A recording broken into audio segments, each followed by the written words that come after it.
Ladies and gentlemen, it is January 9th, 2024 at 9:09 a.m. I'm calling to order the regular meeting of the Doña County Board of County Commissioners. And we will start by an invocation with Pastor Lance Renfro from the Living Hope Christian Church. Pastor, good morning. Good morning. Heavenly Father, thank you so much for these commissioners. Thank you so much for our county. Thank you that these men and women have decided to lay their life down and to serve and to lead our county. And Lord, I pray that you would grant them grace and mercy and wisdom.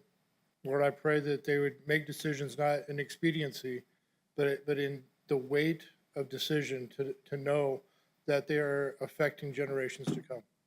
And Lord, I pray that you grant them wisdom and grace and hope that the decisions that they make will impact not only our county, but our state and the region, that Las Cruces and Doña County could be a witness of the light that comes.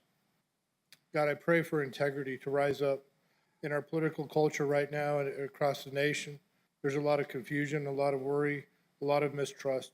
And Lord, I pray for these commissioners to walk in integrity, not only in their personal life, but in their public life, that they'd be witnesses of truth and honesty. And Lord, that they would know that they can be counted on to be leaders. God, I thank you. I thank you for these commissioners. I pray that you would bless them, bless their time, bless their families, bless their emotions, bless them, Lord, that they may know that they carry a great burden and a great weight, and you would strengthen them to do things effectively and with compassion and mercy. God, thank you for these men and women, these commissioners, and thank you for our county. In Jesus' name we pray. Thank you, Pastor. That was wonderful. Ladies and gentlemen, we will now move forward to the Pledge of Allegiance, and I'd like to ask Sergeant Jamar Cotton to step to the podium and lead us in the Pledge of Allegiance. I thought I saw him earlier. Oh, there he is.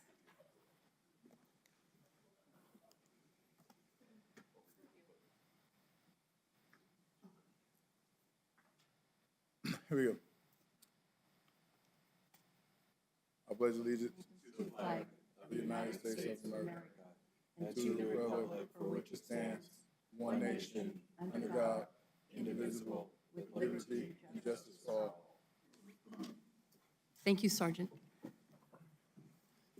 Ladies and gentlemen, we will now move forward to roll call of commission members present and a determination of quorum. Ms. Brandy? Commissioner Murillo? Present. Commissioner Reynolds? Here. Commissioner Sanchez? Present. Vice Chair Shaldo Hernandez? Present. Chair Chaparro? Present, we have a quorum. Everyone is present this morning, along with a wonderful baby. Good morning, baby. The commission convenes as the Board of County Commissioners and the County Board of Finance in open session. We will proceed to commission item or agenda item number 1, a resolution establishing the method by which Doña County Commission will select a chair and a vice chair. Mr. Gooden? Oh, may I have a motion on that, please?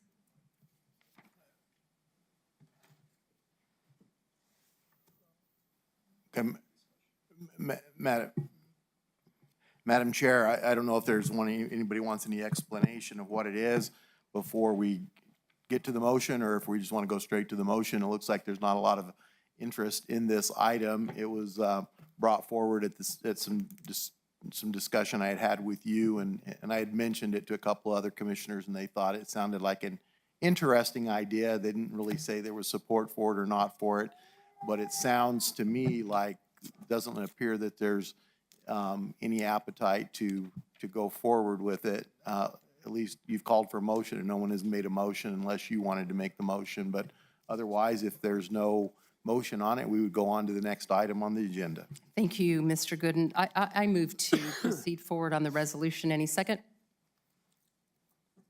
Well, there's no second, so that takes care of that.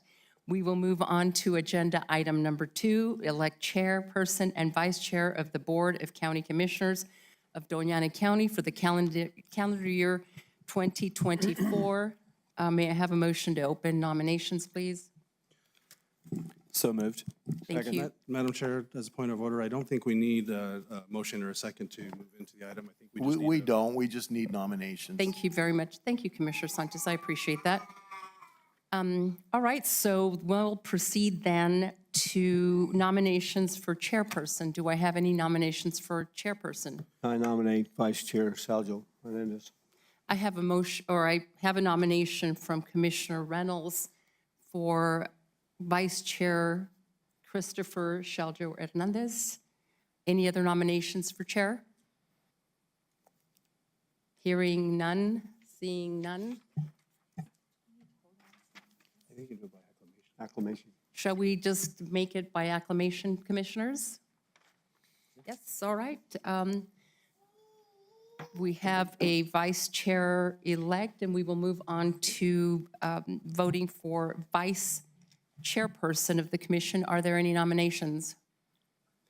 Madam Chair, I'd like to nominate Commissioner Reynolds. There is a nomination for Commissioner Reynolds. Thank you. Any further nominations? I'd like to nominate Commissioner Murillo. Any further nominations? Commissioner Reynolds, would you like to say anything?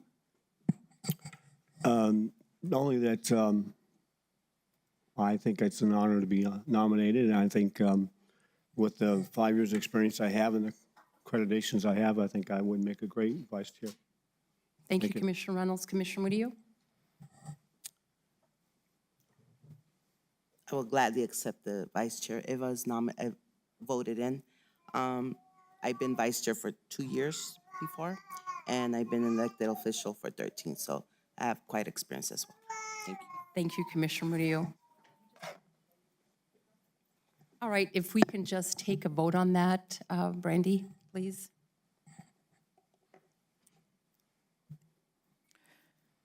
We're going to be voting by name called, so if we can just have a By name, a okay. vote on that.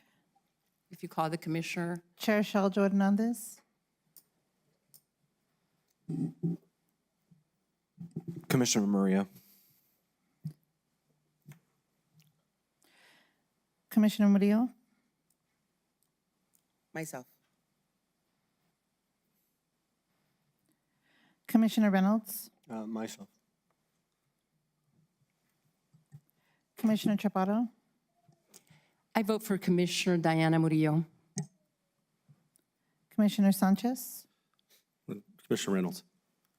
Thank you. The vote is for Vice Chair Commissioner Murillo. Congratulations, Commissioner Murillo. And at this point, we will, before we move forward, I'd just like to thank my fellow commissioners for allowing me to be commissioner or chair for the last year. It's been an honor to serve Doña County. It's been an honor to serve my district. And I'm very pleased that it has been a good year for the county. And I'm sure that we'll move forward in very capable hands. So congratulations, Chair Shaljo. Congratulations, Vice Chair Murillo. And we'll be taking a few minutes to move about and get into our appropriate places. So we'll be in recess for a few minutes before we commence the meeting again. Thank you.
Hey, thank you, everyone, for bearing with us while we had some seating changes. Moving on with the agenda, Mr. Macias, any changes to the agenda? Mr. Chairman, there are no changes to the agenda. Thank you. And with the new year, and as chair, we'll probably be looking at the resolution of how the agenda is laid out at a later date. So we'll definitely be looking at that here pretty soon as well. Mr. Macias, the pet showcase, if you please. Thank you, Mr. Chairman, and let me ask our IT if they can bring it up on the screen.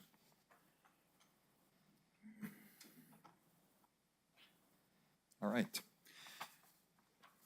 For those of you that are here in the audience and those that may be viewing the proceedings, the Board of County Commissioners takes advantage of every meeting to promote the adoption of animals from the Animal Services Center.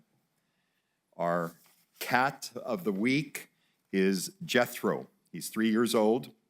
I'm a very nervous boy who came into the Animal Services Center of the Mesilla Valley with my siblings as an owner surrender.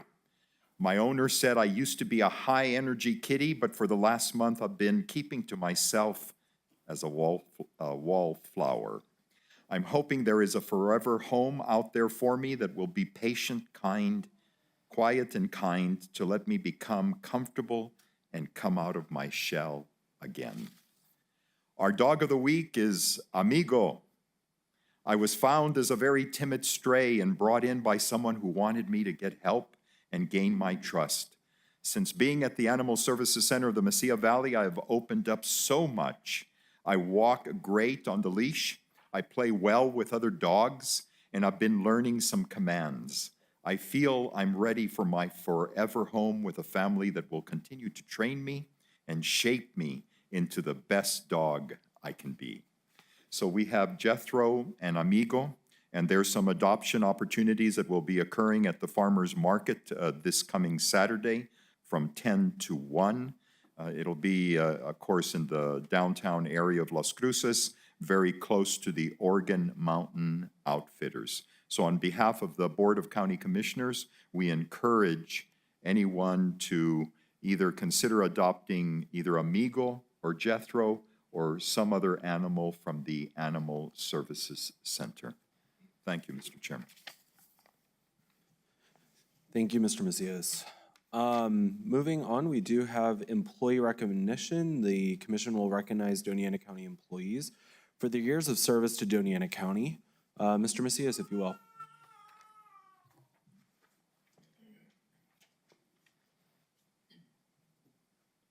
Thank you, Mr. Chairman.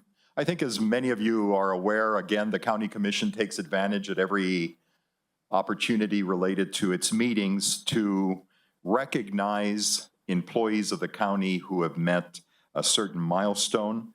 Today we have one employee joining us because of the significance of the amount of time that Lieutenant Alan Lozano, 20 years, has contributed to Doña County. Lieutenant Lozano, let me ask you to please join me up here.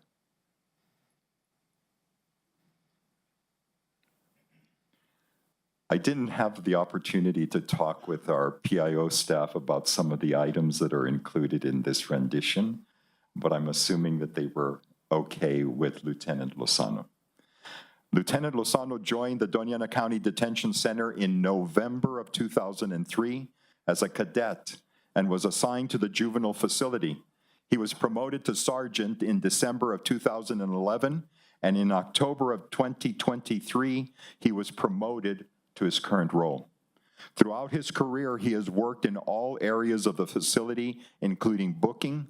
His experience shaped him into a well-rounded supervisor who plays a vital role in the detention center's command staff.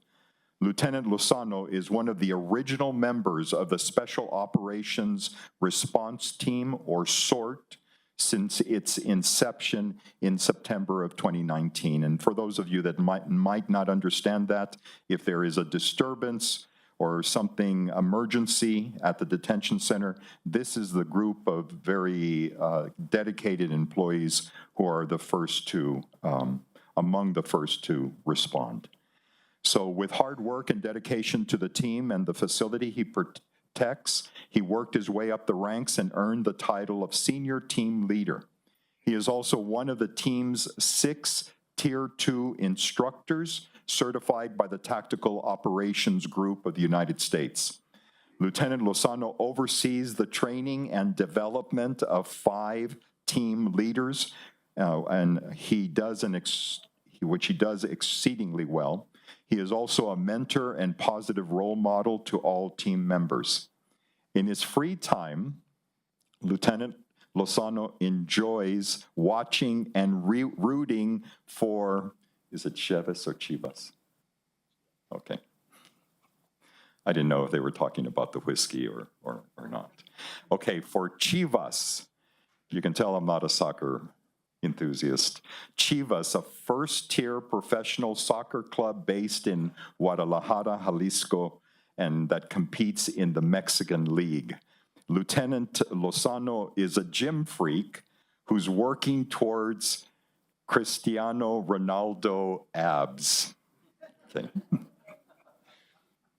Because this is a G-rated event, we won't be showing anyone his Ronaldo abs. He also enjoys performing Karin Leon's top hit, Quisiera Saber, or I Would Like to Know, with his acoustic guitar and drinking a Miller Ultra after a long day of training. Okay. That's the first time that we've ever had anyone acknowledge in here that they drink alcohol, but that's what it says. So, all kidding aside, Lieutenant Lozano has a stellar reputation in terms of the service that he provides the community through his role at the detention center. Please join the commission in giving a very special recognition to a very special county employee who has given 20 years of service to Doña County.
Wonderful, thank you. Mr. Chairman, that completes our employee recognition.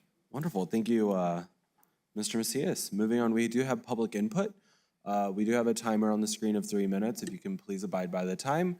We also have a sign-in sheet to the left of the podium. If you can please sign in before you address the commission. If you're addressing anything that has an agenda item, if you'll just wait until that agenda item comes up to address that particular subject matter, so. Thank you. Hello. Good morning. Happy New Year. I've got good news that after the last meeting, Jim and I were in 100% agreement that the Supreme Court makes mistakes. 100% agreement. I didn't pursue it after that because I knew that we would go in 2 different directions. So, as per prayer and the separation of church and state, you have a letter that comes up 170 years after the beginning of this country, long after the founding fathers are dead, so none of them would go, hey, that wasn't our intent. And we created this separation of church and state, which should have never been there in the form that we use it. So the letter that Jim introduced, the 1808 letter to Reverend Williams, was stating that I, Thomas Jefferson, can't support this because I'm the president of the United States, and if I support this, then people will say it's being supported by the government. And he felt strongly enough, had a strong enough conscience about that, that he wouldn't do that. He wanted this, he didn't want anybody to say the president is saying and making it mandatory. So he just abstained from that. The other thing that's in that letter is that he admits that the two presidents prior to him had a National Day of Prayer. So in this country, I believe we believe in democracy. So you have two presidents for, two founding fathers for National Day of Prayer, one founding father against. In our democracy, that would put him out. It wouldn't be voted in. My point in this is that there's other rulings that have been made since that are bad. I would say bad. Some people would say are good at lower courts. But Thomas Jefferson in that letter said that when it comes to prayer, it is the state. It's down to the state level. It's not a federal thing because we have a First Amendment that says government shall not. Thank you. Have a good day.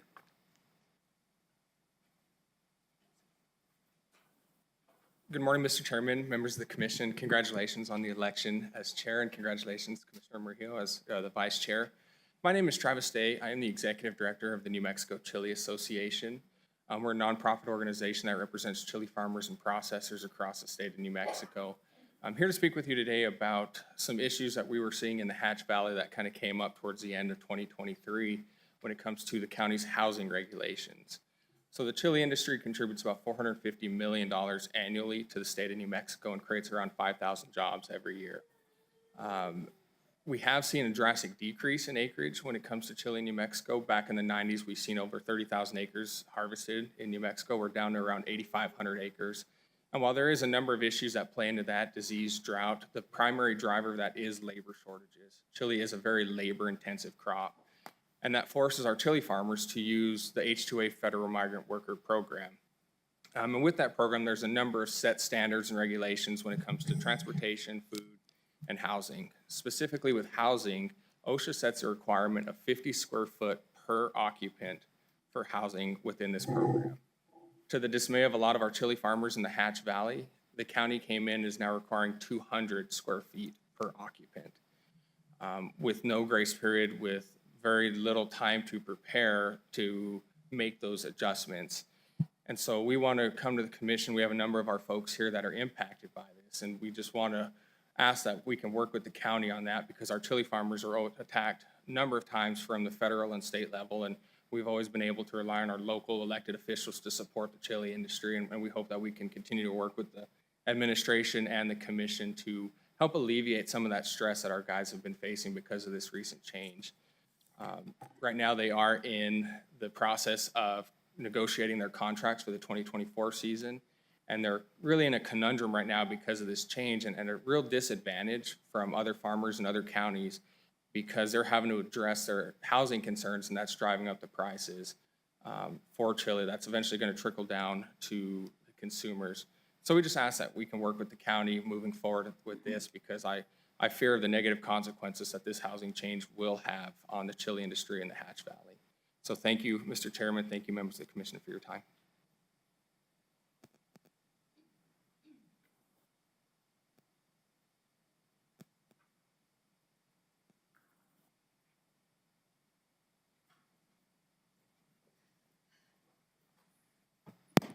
Good morning, commissioners, and Happy New Year. My name is Yoli Diaz.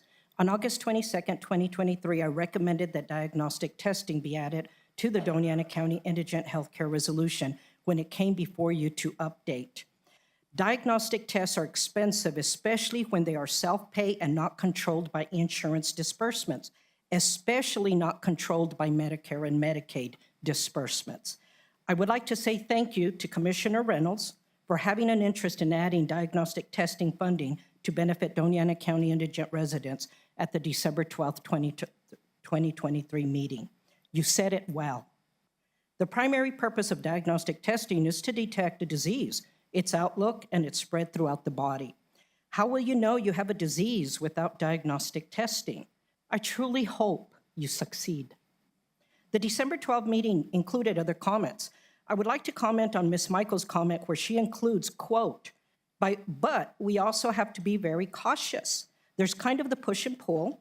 If you do diagnostics, but you don't offer people ways to engage in treatment after you've given them a diagnosis, are we doing more harm than good?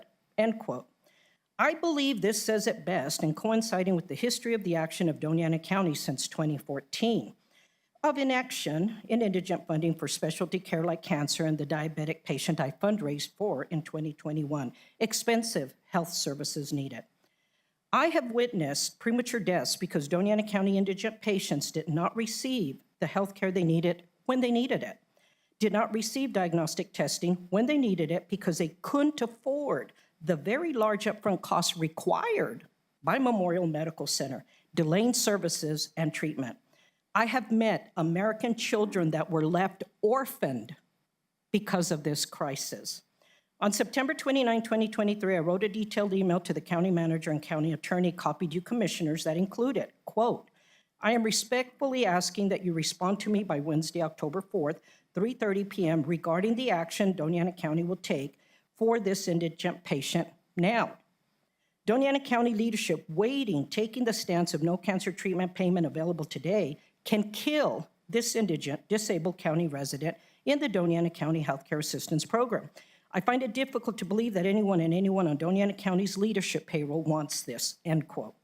There was no response from the county manager nor the county attorney. The director responded and I responded to her. She did not respond back. Beyond that, no other communication from the three to cover this indigent disabled patient in the Doña County Healthcare Assistance Program. Last year, June 10, 2023, I had a conversation with the leader.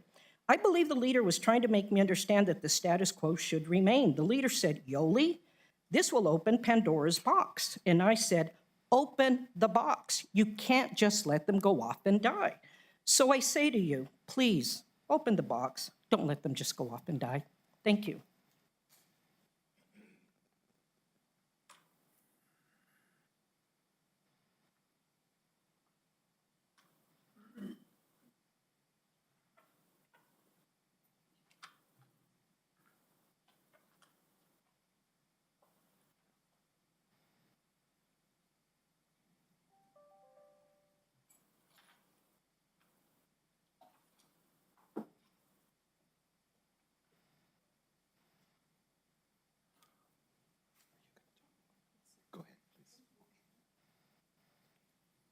Good morning.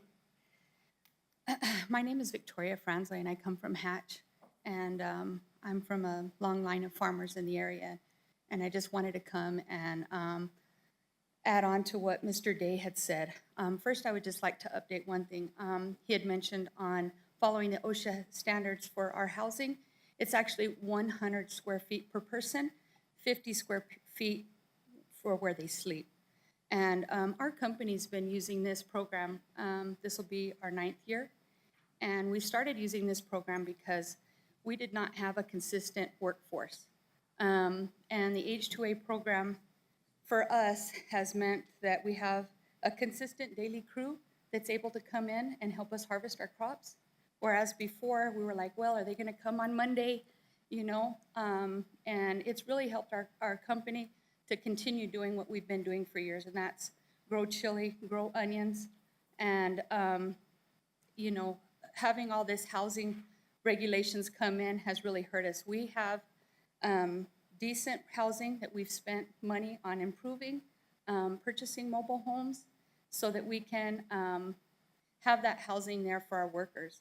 And this is really impacting us because we don't know where to go from here. We gotta plant our crops and you know, have our contracts and things like that.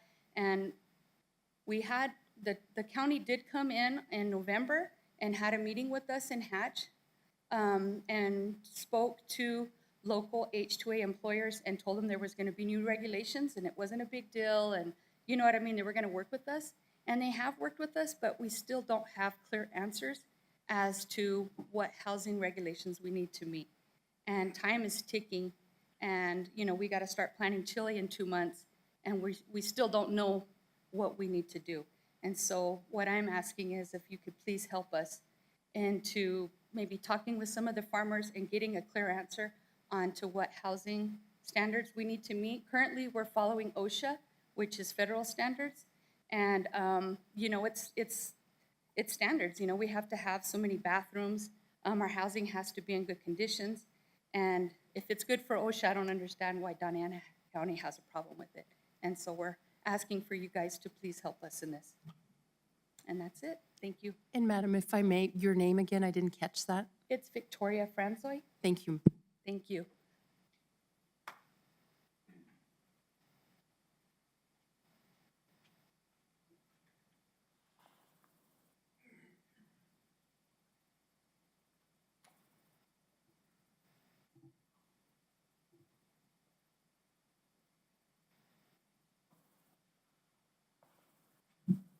Good morning, Chairman, Commissioners. My name is Shane Franzoy. I am a farmer up in Hatch, fourth generation farmer. And just to kind of go further on this H2A housing, you know, so you guys can kind of understand, you know, kind of like the timeframes that we deal with. Through the program, we are allowed 70 days. We can't apply 70 days before we need the people, and you know, we have to apply within 70 days when we need the people. Sometimes we don't really know what our needs are, but you know, as time goes on, you know, we're getting better with what kind of needs we have. But we have those 70 days, so if we need people 70 days from now, we need to get our housing inspected now and approved by the Labor Department and now the county. And we asked for an inspection by the county on December 4th. We have 4 houses in the Hatch area. 2 of the 4 did get approved. I think it was right before New Year's. But 2 of the houses were rejected because they're mobile homes. And I wouldn't say they're rejected, but they say, well, we don't know what we're going to do with those. And so the mobile homes are important to us because it's hard to figure out what your needs are, you know, in advance, you know, like to purchase housing. There's no houses really to purchase. Building houses are an issue because of the time frame it takes to build them, you know, the cost to build them and trying to find the property to build them on. I think that the mobile homes are going to be vital to what we're doing, you know, to help us with, you know, like a quick fix for labor needs. Thank you.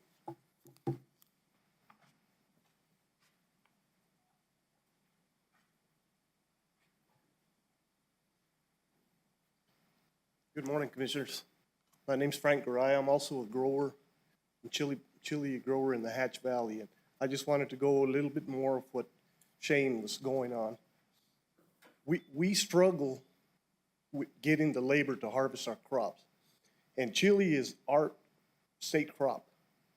And by going with these regulations that's being imposed on us by the county, it's adding extra expense to our labor costs. What we need from you guys, if you can, if there's any way you can help us, a variance or some kind of agriculture exemption. And I know sometimes that everybody says, well, if ag gets an exemption, why can't we get one?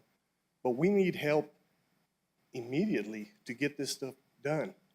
And if we can't get this extra housing variance done, it's going to cause us a labor shortage, and it's ultimately going to affect our chili industry, which we're already having to compete with Mexico with what they're bringing in because of how they can beat us on labor. So if you all could somehow maybe talk with the county ordinance or whatever it is, and at least give us some time. If we can't get it changed to comply, maybe not necessarily this year, but so we can go ahead and get our chili crop harvested. Because if we don't, we're gonna lose our chili industry completely. And people like to think we're displacing American workers with the H-2A program, but we're not. It actually costs us more to use them. We have to pay them a higher rate. We have to house them, provide transportation and meals. So it's costing us more. So if there's any way you guys can help us, we sure appreciate it. Thank you, Commissioners.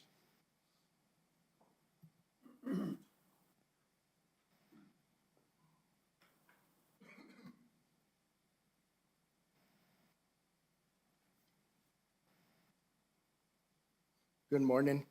You'll have to forgive me, I'm not a public speaker, I'm just a farmer. My name is Richard Moyers, I'm a fifth generation farmer in Hatch Valley. I also farm in Luna County. This H-2A program, I never thought in my life we'd be bringing people from other countries to come work for us. But as time goes on, my grandfather and great-grandfather, they could farm 100 acres, have a couple of workers, make a good living. As time goes on, we have to get bigger and bigger, more technology, more equipment, higher prices, competing against Mexico. I mean, every day as farmers, we wake up and it's just, we have to fight something. And as Shane was saying, we have to follow the guidelines to H-2A, which is a federal program. We have to turn in our housing and everything 70 days before we can get them over here. I'm already late. I got guys in South Africa and Mexico calling, saying, hey, boss, I need airplane tickets, I need bus tickets, when can I do it? And I'm having to tell them, I'm sorry, guys, I'm waiting on the county, Like I said, I'm already behind.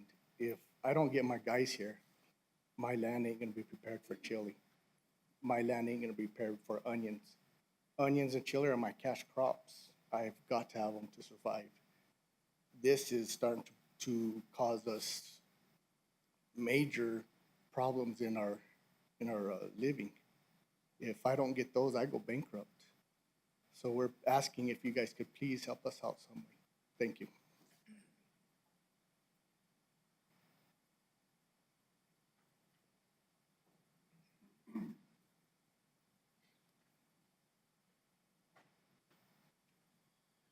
Good morning, Commission. My name is Ben Echeverry. I am the president of the New Mexico Chili Association, as well as an employee of Olam Food Ingredients, which has 2 chili processors, one here in Doña County and one in Luna County. With these housing regulations at hand, there's a great concern that we will not be able to objectively bring in a crop this year. And on top of that, the economic incentives are not great. They're almost dire to a certain extent. And we would please ask the commission to look at this, these housing regulations and see if we can find some way to bridge the gap to make sure we're able to have a successful harvest year. Thank you.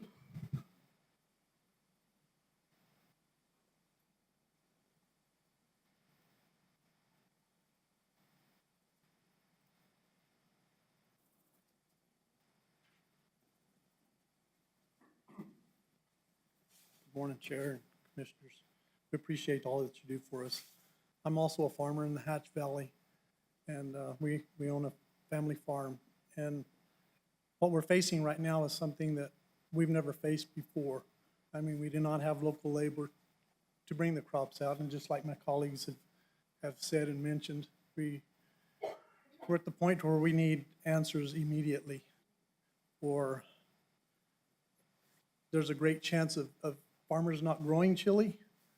And as Travis was saying, we've lost this amount of acreage grown in the Hatch Valley, and it would be a sad day for New Mexico to see another acre lost, or a farmer not to plant a crop that's so valued in our state, and especially in our county, because our crop is known nationwide now. I mean, Hatch chili, New Mexico chili is known throughout the world. I have people from China, from different countries coming wanting to buy seed from Hatch to grow it in other places. And we're like, you can't grow the same chili that we grow here in Hatch or New Mexico unless you live in New Mexico. It's our water, our land, it's all of these It's our climate that we have that gives the chili the flavor that it has. And to lose something that's so valuable to our county and state would be a sad day. We've already lost enough, and we have a huge representation of farmers that are left growing this crop that is so special to us. So I'm asking you today, please take this into consideration. I mean, act on it immediately, because it is something that is going to affect us. We are trying to decide what to plant. And when you plant a tree in the ground, a pecan tree, that tree's there for life. So when that's taken away from Chile, that's lost forever. It will not come back. So it would be a sad day for our state to see any more acres lost. So please, I ask that you would take this in consideration. Thank you. And sir, I didn't catch your name, please. My name is Dwayne Gillis. Thank you.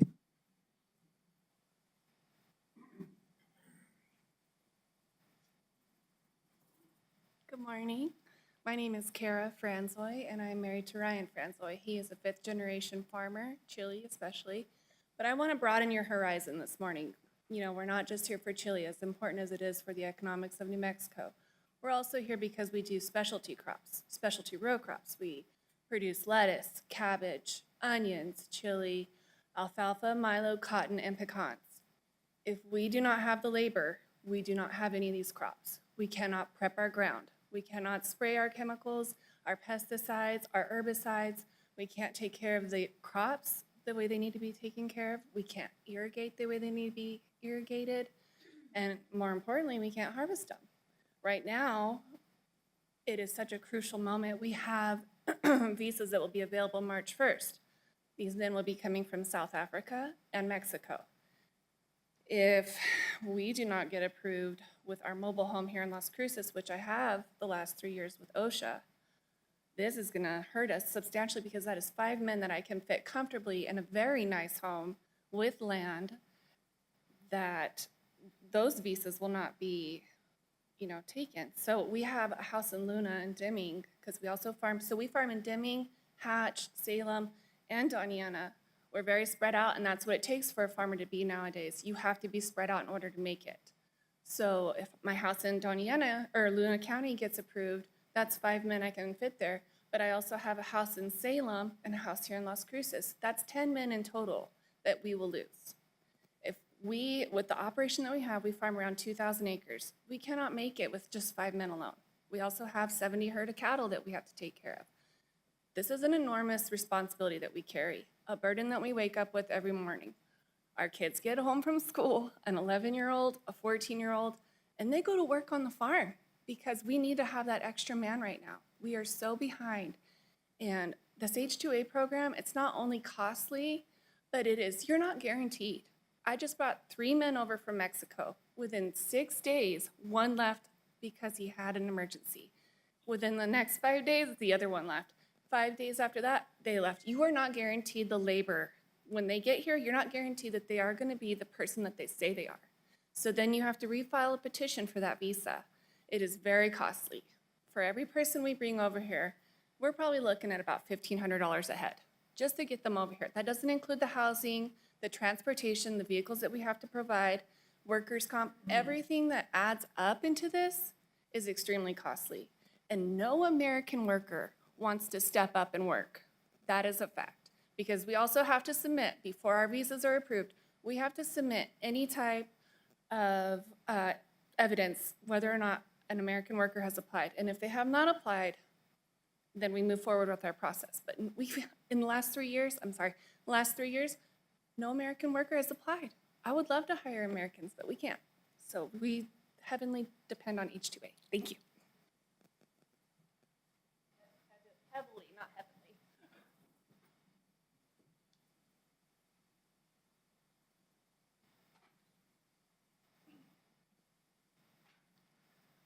Hello, Commissioners. Thank you for taking the time to hear us out today.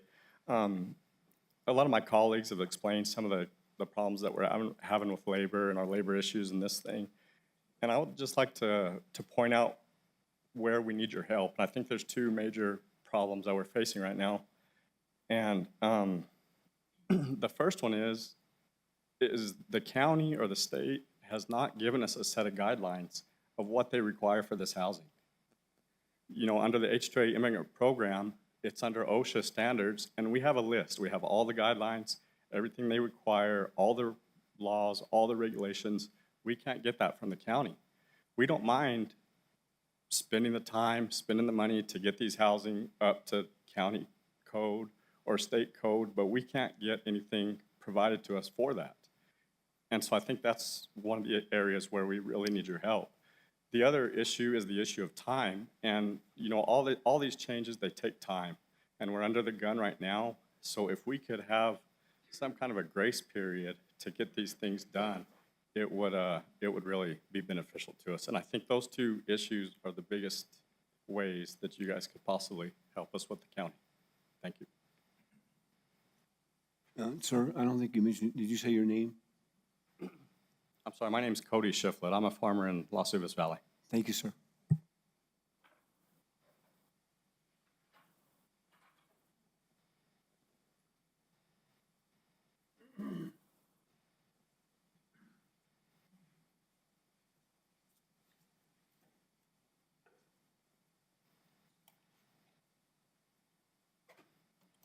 Happy New Year, Commissioners. It's always good to see familiar faces. My name is Michael Simmons.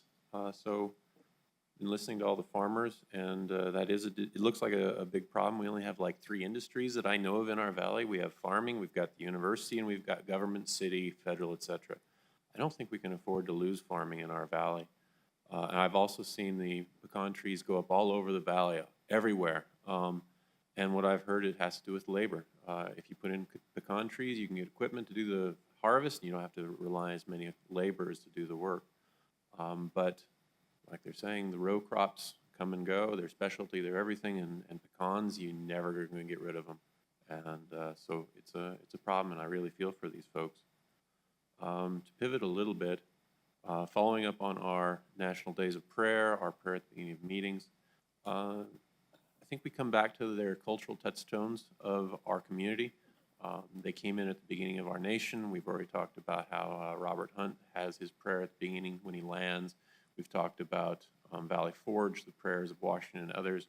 We talk about the Constitutional Convention, how they come through. We had talked about Benjamin Franklin.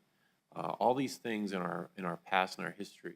And so I'd urge you to keep prayer at the beginning of the meetings for at least the cultural part, as well as the spiritual part of praying to God for wisdom and enlightenment, because big issues are coming before you and need to be addressed. The National Day of Prayer is coming as well, so we'll be, I'm sure, coming before you with that in the near future. As far as the law, we've talked about Reynolds, we've talked about all these other things.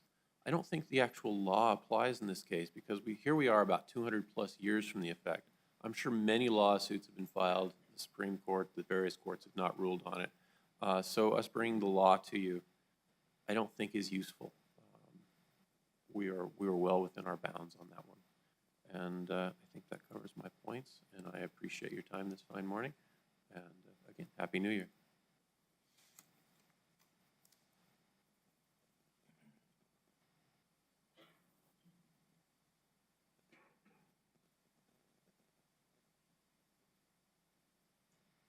Morning.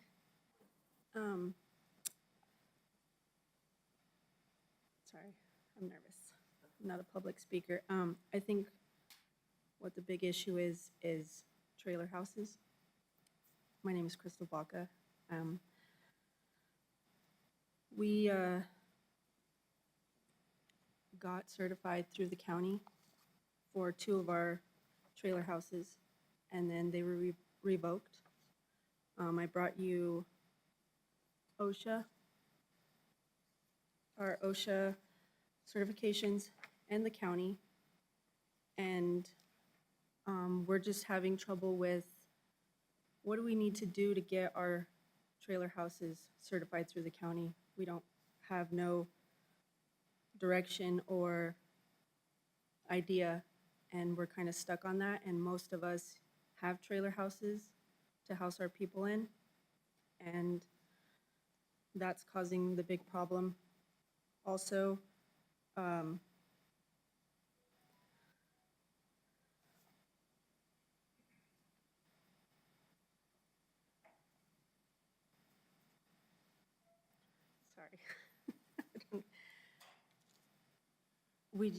I've talked to a lot of people in the county to try to get this issue resolved, and I'm getting different answers. Like, your houses are fine, and then they're not, and I'm just kind of stuck on that. And I brought these for you to look at. Ma'am, did you say your name? Okay, so, thank you. I didn't hear it.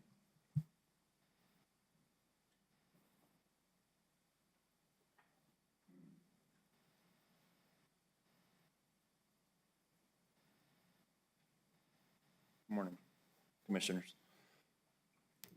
I don't want to take too much of your time because most of my colleagues, but my name is Ryan Franzo. I am a 5th-generation farmer from the valley. Lived my whole life in the Doña County. Our roots run deep. You're talking about an industry that's been around for 100 years, and as you know, it's in the state question, red or green. I mean, chili's a part of who we are as New Mexicans, and it just doesn't show up on the produce shelf. There's time and prep. Won't go too far into that because I think my colleagues pretty much sum that up for you gentlemen. But I think we can make this thing really difficult or really simple.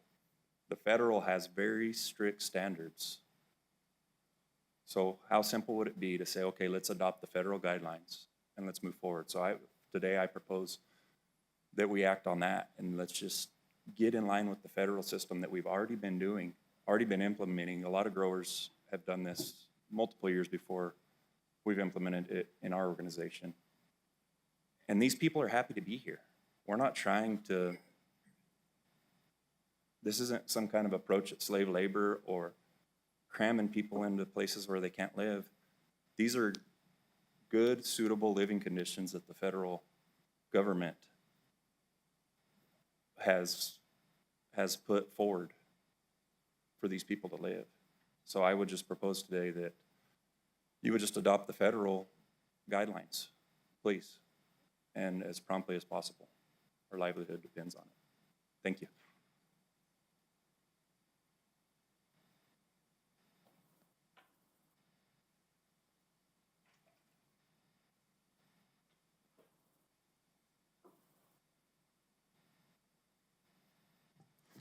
Anyone else for public comment?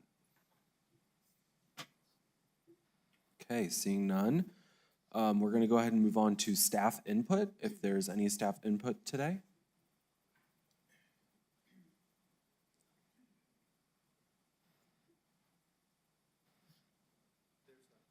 No staff input, thank you. County elected officials input. Sheriff, I see you. No, ma'am? Ms. Zamora, no, okay. No county elected officials input, commission input? Any Mr. Chairman? commissioner? Yes.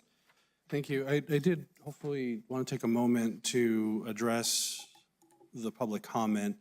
And I appreciate everybody showing up today, and all the phone calls that I did receive. I know I didn't return all the calls, but I did hear all the voicemails and understand the issues that you're seeing. And without a doubt, I think if you, I think as you all stress the importance of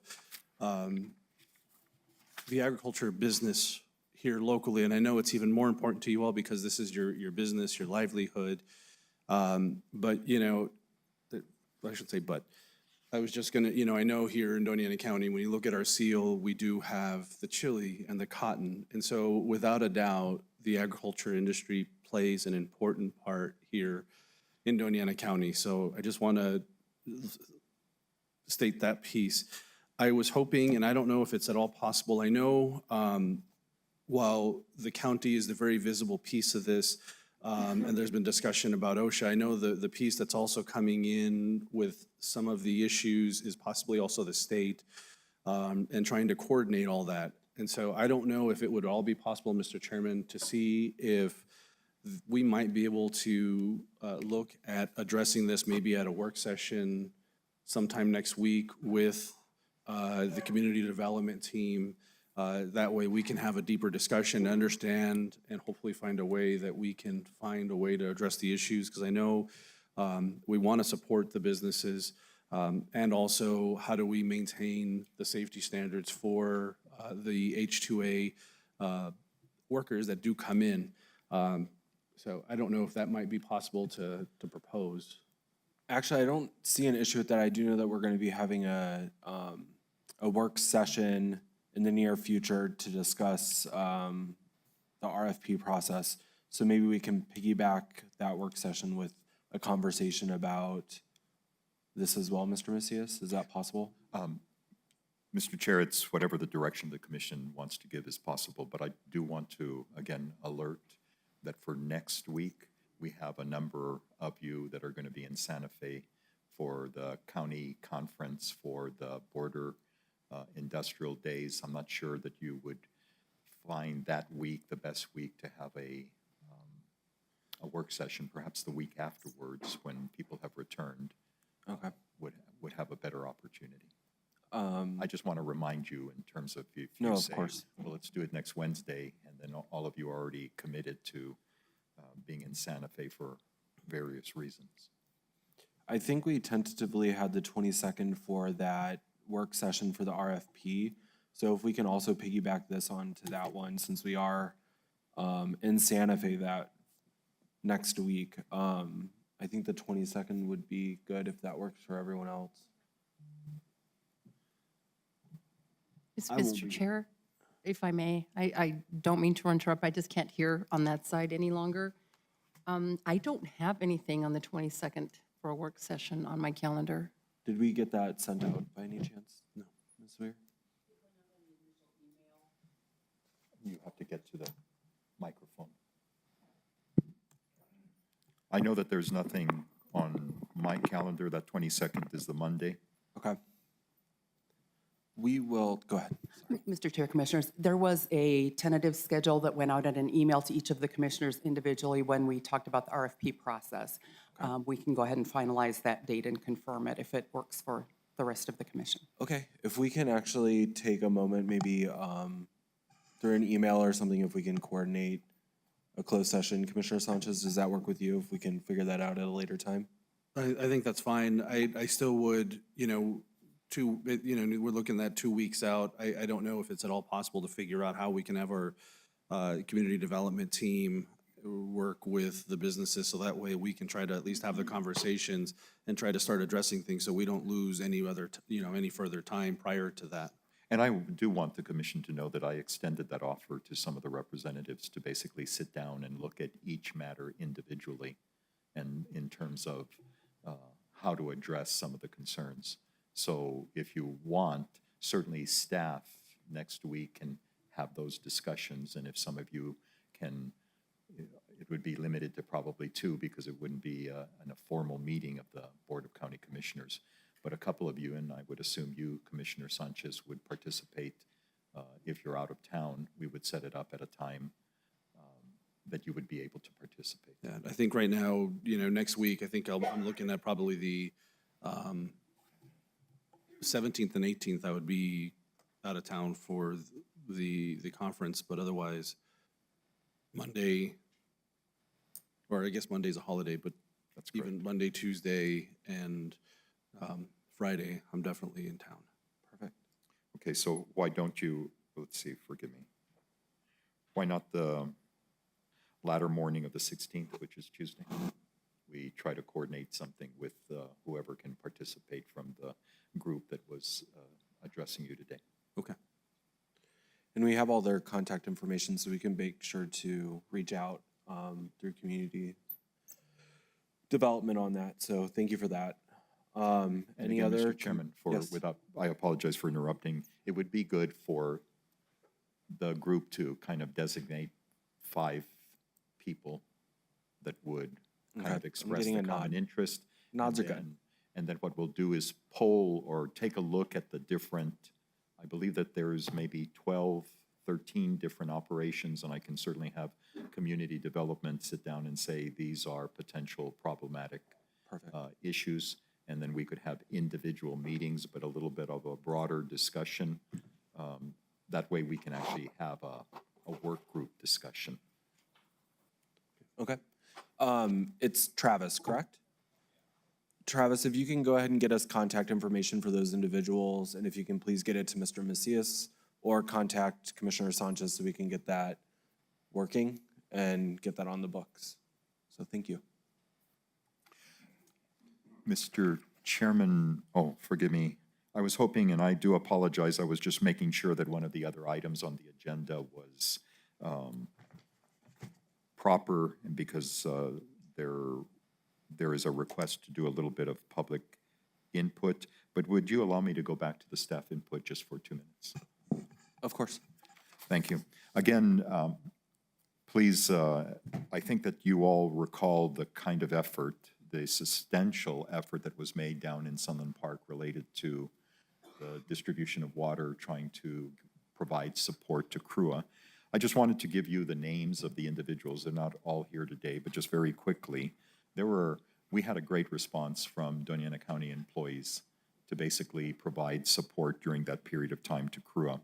So out of our engineering and road department, we have Mr. Danny Delgado, who's an equipment operator, David Burciaga, Fabran Benitez, Jerry Galas, Jose Cereceres, Richard Montoya.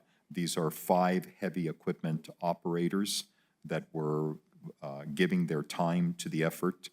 From our fire department, we had either Christian or Cristian Cepero, Efraín Navarro, Eric Zamora, Manuel Baladran, Naomi Loya, Paul Peacock, Rafael Herrera, and Thomas Ontiveros, one of our lieutenants. All of these firefighters who were there contributing their support. From our fleet department, we had Juan Marquez, Lilia Rascon, and Sam Jandon. All of these from our fleet department. So all of those employees gave of their time to support that area of the county and to support our Office of Emergency Management and to support CRUA. There were earlier, and I didn't understand this because perhaps I didn't see the information that when it was published, but we had Sergeant Jamar Cotton, and I know that you took a picture with him and Miss Angie Rodriguez Navarrete. I think Sergeant Cotton is still with us in the back, and if he'd stand. He was voted the best law enforcement officer and best community activist in a publication from the Las Cruces Bulletin. Miss Angie Rodriguez Navarrete, she's a victim advocate within the county sheriff's department. She was voted runner-up for best local hero because of the work that she's done. Also, I wasn't aware of this. Commissioner Manny Sanchez was voted best commissioner, and then Commissioners Chaparro and Sheldro Hernandez were voted runner-up for best commissioner. So congratulations to everyone. And I hadn't really been brought to my attention, but it was, so I apologize for not getting to it earlier. Thank you, Mr. Chairman.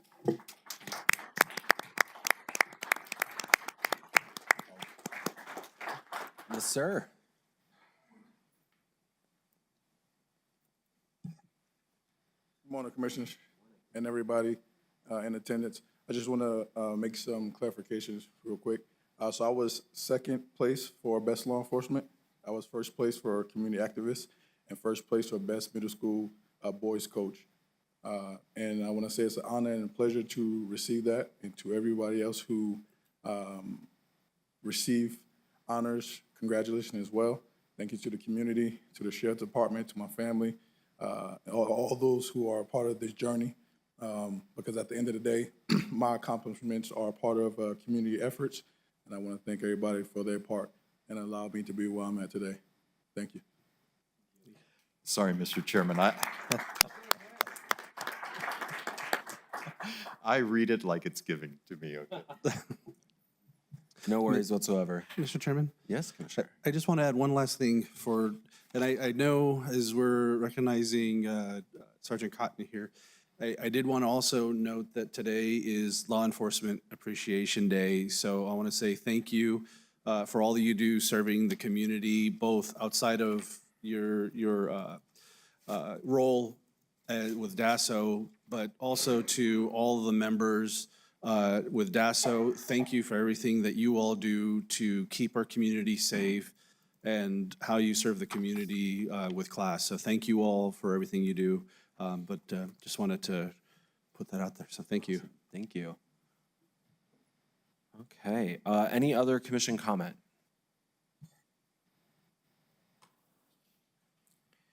Something that I do want to bring up, and I brought it up at the beginning as well, looking at the resolution for how the layout is of the agenda, I think it might be wise if we also do a commission input at the end of the agenda as well, just so that we can kind of get our thoughts together, report on anything that we have last minute thoughts since we're going through the agenda. I think that might be wise. So we might look at that as well, to have two commission inputs just so that we can get our last few minutes of thoughts out there.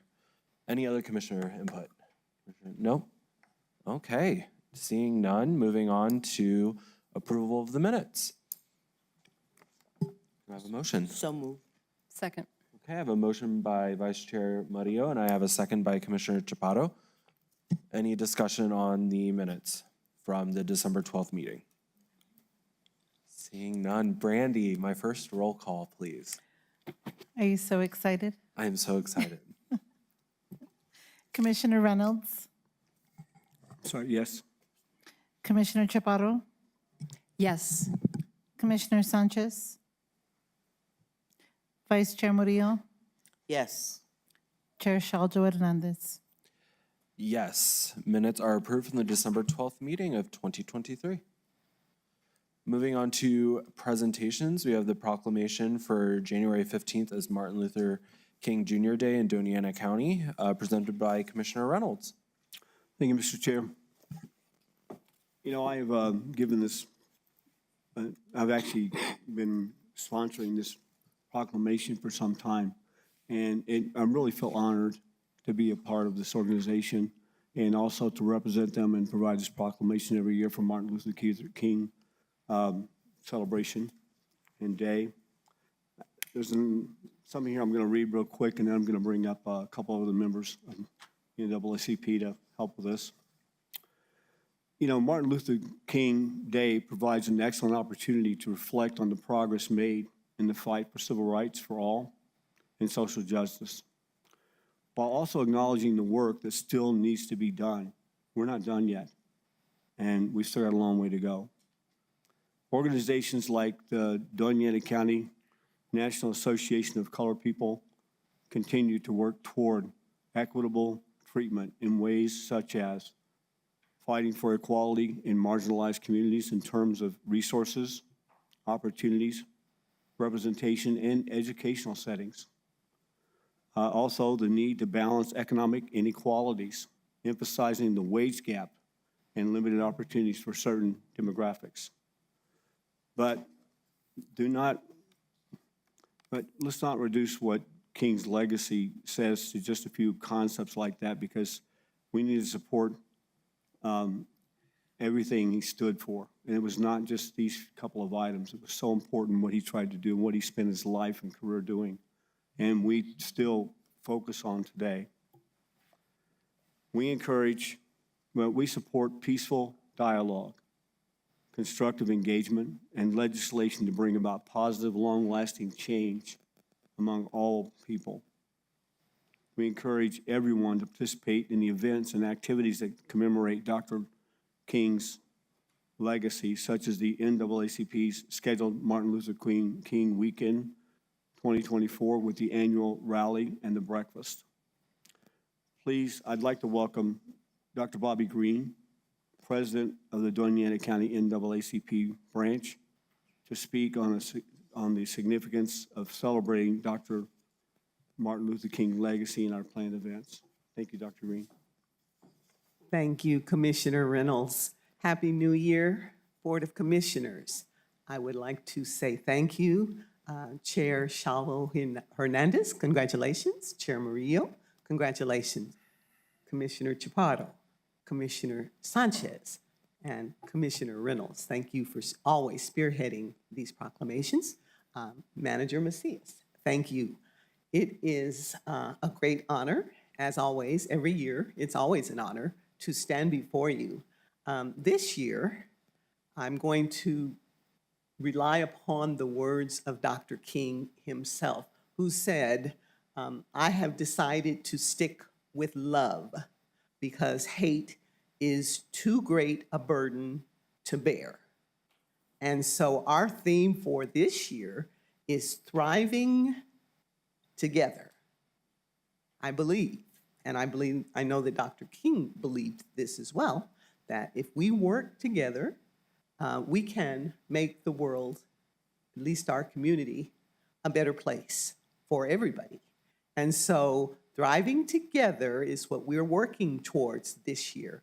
We have some wonderful plans. We have a rally and a march scheduled for Sunday, the 14th. We're going to meet at the downtown plaza at 2 p.m. We've got some wonderful speakers lined up. It's a brand new year with a brand new mayor who will speak to us. We have a new police chief, Jeremy Story, who will also speak to us. We have the fire chief, Jason Smith, who will speak to us. We have the vice president of the Student Success Organization at NMSU, Dr. Patrick Turner, who will also speak to us. We have City Councilor Yvonne Flores. We've got a great lineup, and all of the people that I invited to speak said it was an honor, they were grateful, and you know, they were more than willing. So thriving together is already becoming the way that we're going to operate. I am a citizen, native of New Mexico, and a native of Las Cruces. It grieves me when I hear on the national news that New Mexico is #1 in violence and #1 in police shootings and #1 in, you know, things that we don't represent. I know that we don't represent those things. I have lived here all of my life. So we want to change the trajectory and make Las Cruces and Doña County a place to be proud of, not a place where the news is embarrassing. We want to move forward, not backwards. And so I'm grateful to the county commissioners for the work and the partnership every year. So please join us for the rally and the march. Pray for good weather as well. And then also on MLK Day, January 15th at 8 a.m. will be our annual Martin Luther King breakfast. And our keynote speaker is none other than the New Mexico Attorney General, Raul Torres. So we have some wonderful opportunities to thrive together. We can start right now.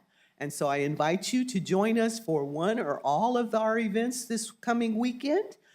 Tickets are available, but they're moving fast. If you don't have a ticket yet, you might want to get one ASAP. Thank you for your support of the Doña County NAACP. I'd like to also bring up our treasurer, Terry Tolbert, who's also the state treasurer for the NAACP, and our own third vice president, who is, in my opinion, the best law enforcement officer in Las Cruces, in Doña County. So I'd like to bring them up to share in this recognition. And I say thank you again for your support and your leadership and your partnership with the Doña County NAACP. Thank you. Okay, thank you, Dr. Green. Mr. Chair, I'd like to make a motion to proclaim January the 15th, 2024 as Martin Luther King Jr. Day in Doña County. Perfect. Second. Wonderful. We have a motion and a second. Can I get Mr. Macias to please read the proclamation for us? Thank you, Mr. Chairman. Whereas 100 years after President Abraham Lincoln issued the Emancipation Proclamation, the great Reverend Dr. Martin Luther King Jr. took to the steps of the Lincoln Memorial and shared his vision of an America lifted from the quicksands of racial injustice to the solid rock of brotherhood. And whereas his extraordinary message in August of 1963 inspired a generation into action, including people of every race and creed, by the power of his words and nonviolent resistance. They conducted protests, civil disobedience, and organized to promote change, fighting for dignity, equality, jobs, and citizenship for Black men and women. And whereas, while it is important to reflect on the progress made in the pursuit of civil rights, we recognize Dr. King's work beyond having a dream. We all can contribute to a more harmonious world through the things we teach our children, through enacted policies and established systems that do not disproportionately affect Black people. And whereas Dr. King spoke of the strength of unity and said, "I am convinced that men hate each other because they fear each other. They fear each other because they don't know each other. And they don't know each other because they don't communicate with each other. And they don't communicate with each other because they are separated from each other." And whereas in honor of Reverend Dr. Martin Luther King Jr.'s work, we encourage all residents to engage in meaningful activities such as the Martin Luther King 2024 weekend hosted by the Doña County NAACP branch as an opportunity for reflection, service, and recommitment to the ideals of justice, equality, and unity. Now, therefore, the Doña County Board of County Commissioners does hereby proclaim the 15th of January as Martin Luther King Jr. Day. Mr. Chairman, a proclamation for the consideration of the commission. Thank you, Mr. Macias. Any other comment from the board? Mr. Chair, thank you. Would either of you, Terry or Sergeant Cotton, like to say anything? I just want to say thank you, Commissioner, for making this possible. Thank you very much. I too would also like to say thank you, and also I would like to again put out that we also have a youth leadership program, which is the Martin Luther King Youth Leadership Program for 12 to 17-year-olds here in Doña County. This past year was our first year hosting in Las Cruces, and we had a record number of 240 students who represented the state of New Mexico here in Las Cruces who came to the conference. It was the biggest conference that we have had since we had the MLK program. So we continue to ask for your support, dedication as we continue to build this community as a unit. Thank you. Thank you, Mr. Chair. Any other comment from the board? Seeing none. Brandy, can I get a roll call vote, please?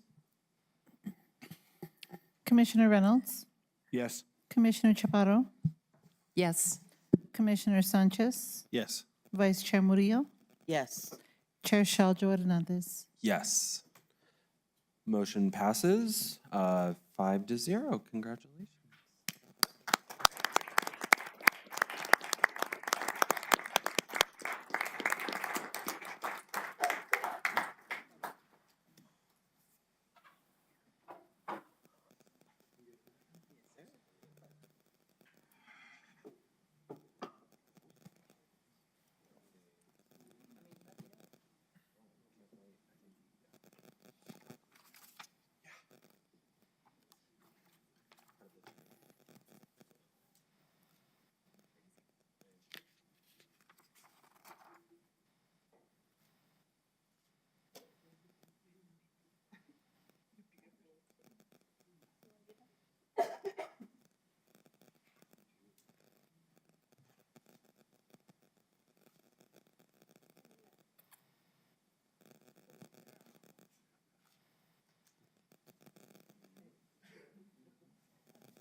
Launch a nuclear weapon.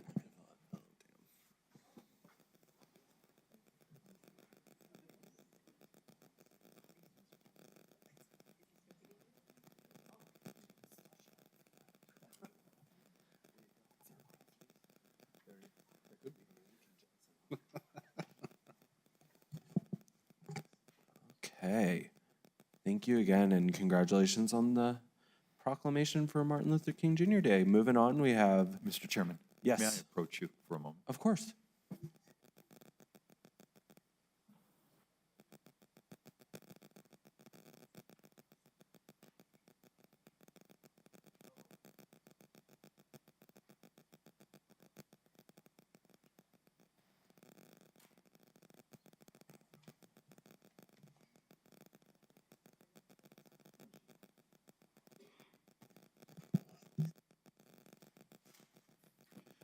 Again, Mr. Chairman, I know that everybody has to be patient through this process, and I surely appreciate that.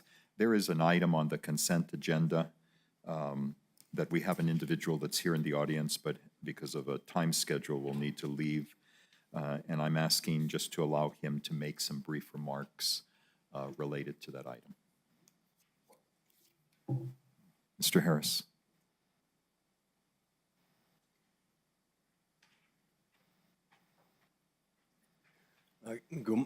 Excuse me. Good morning, Commissioners. Good morning.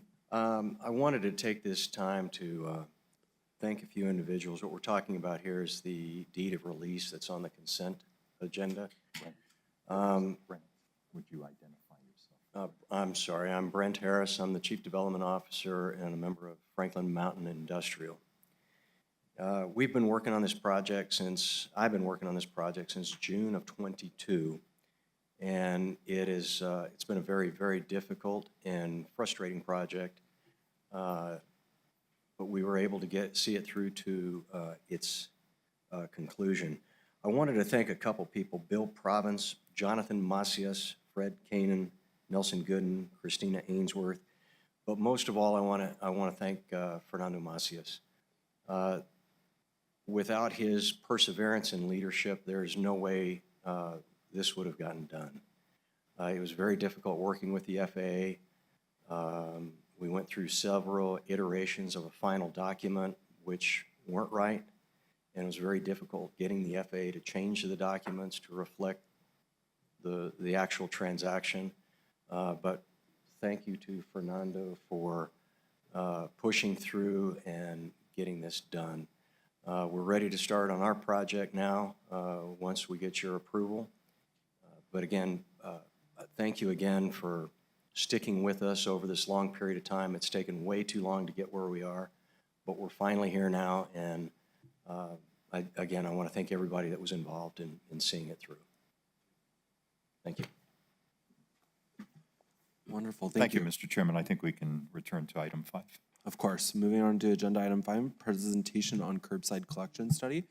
We have Ms. Ainsworth. Good morning. Good morning, Mr. Chair, and congratulations. Thank you.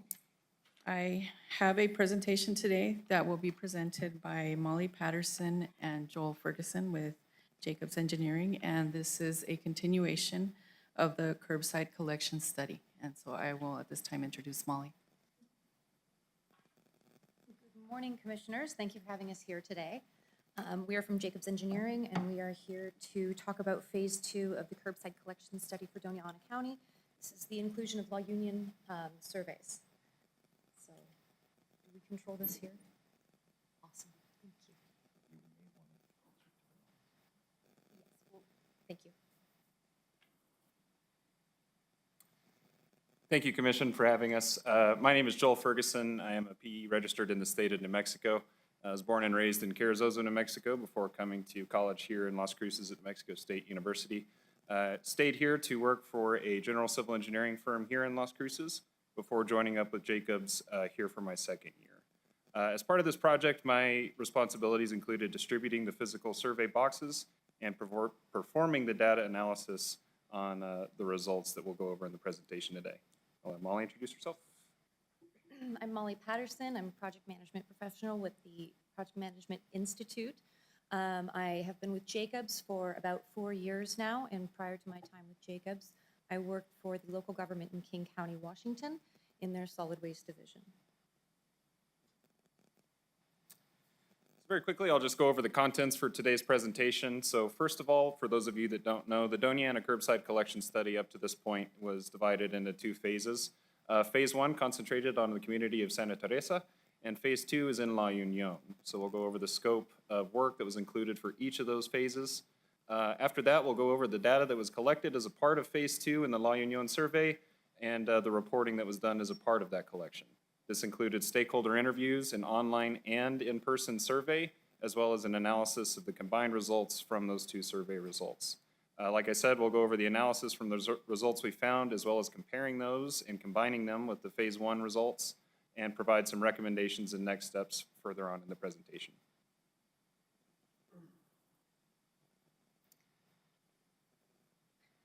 All right, so I will do a quick review of the Phase 1 scope, just to remind us where we were about a year ago. Phase 1 consisted of stakeholder interviews. We interviewed Mr. Mario Infante, Mr. Rafael Leos, Mr. Patrick Peck, and Mr. Brent Westmoreland. We conducted an online survey utilizing the SurveyMonkey platform focused on the community of Santa Teresa. We completed a survey of small community curbside garbage collection rates. We analyzed the South Central Solid Waste Authority Sunland Park Franchise Collection Service Contract and MOU. Jacobs analyzed 3 waste collection options and estimated the monthly per household cost of those options.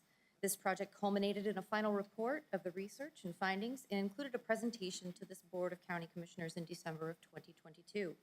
We have retained the original presentation from December of 22, and we can review it at the end should there be a desire.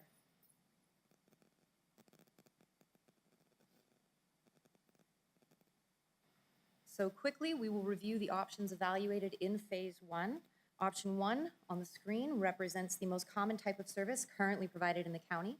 For example, in Las Cruces and Sunland Park, it includes fully automated 96-gallon weekly garbage collection, monthly grappler service, and optional every other week recycling service. Option 2 is the same as Option 1, except service would be provided only to residents who sign up for an optional subscription service. Option 3 is the same as Option 1, except service would be provided every other week with user-provided cans. Collection would be manual, so cans would be emptied by hand into the collection vehicles. Option 4 is the same as Option 3, except service would be provided only to residents who sign up for an optional subscription service. These options were derived from what is typically provided in the region and is keeping in mind availability of the processing facilities in the region. Phase 1 options evaluation continued to generate rate ranges for these estimates. Options 1 and 2 include contractor-provided garbage cans picked up using an automated truck. Options 3 and 4 include user or resident-owned cans loaded into the back of a truck manually.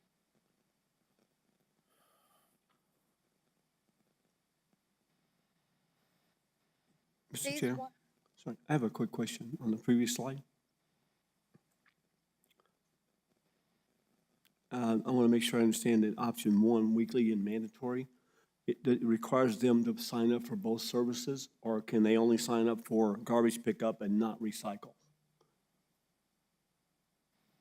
This would be separated monthly rates. Grappler service with garbage is in the first column, and then recycling would be every other week in the second column. And the recycling would be optional, or would it be mandatory because it says mandatory on the front? Yes, so that is by subscription. On line 2 would be if they opt in or opt out, and you see the rate is slightly higher. And then Option 1 would be a mandatory service, so you would lower your rate.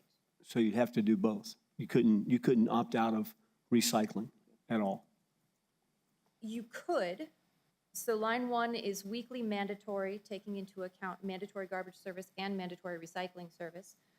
And then line 2 would be by subscription. If we were to, I think you're talking about cross those, so you would have mandatory service for garbage and optional service for recycling?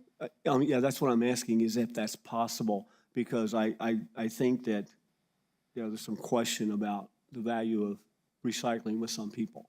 Okay. Certainly. And we can yeah. absolutely look at dividing that out. At this time, we didn't do any additional financial analysis No, of Phase 2. That's fine. So I just wanted to recap what was done in Phase 1. That's what I was just clarifying. Thank you. Thank you, Mr. Chair.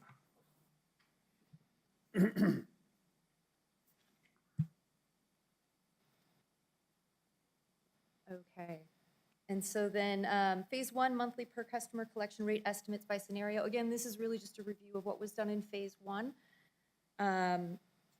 So one would be part of a larger operation. This scenario would provide mandatory weekly service by a firm that has other operations nearby.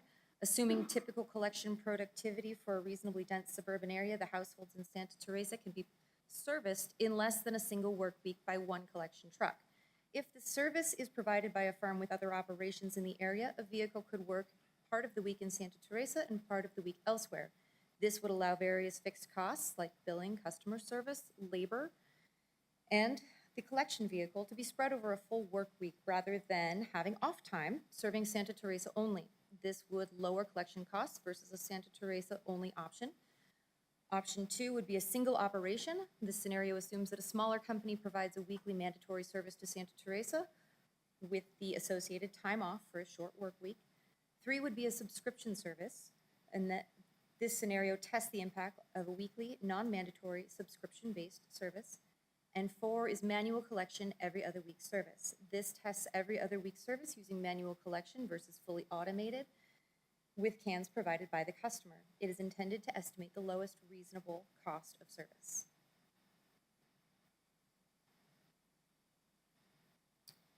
All right, and I'll be covering what we included in the Phase 2 scope.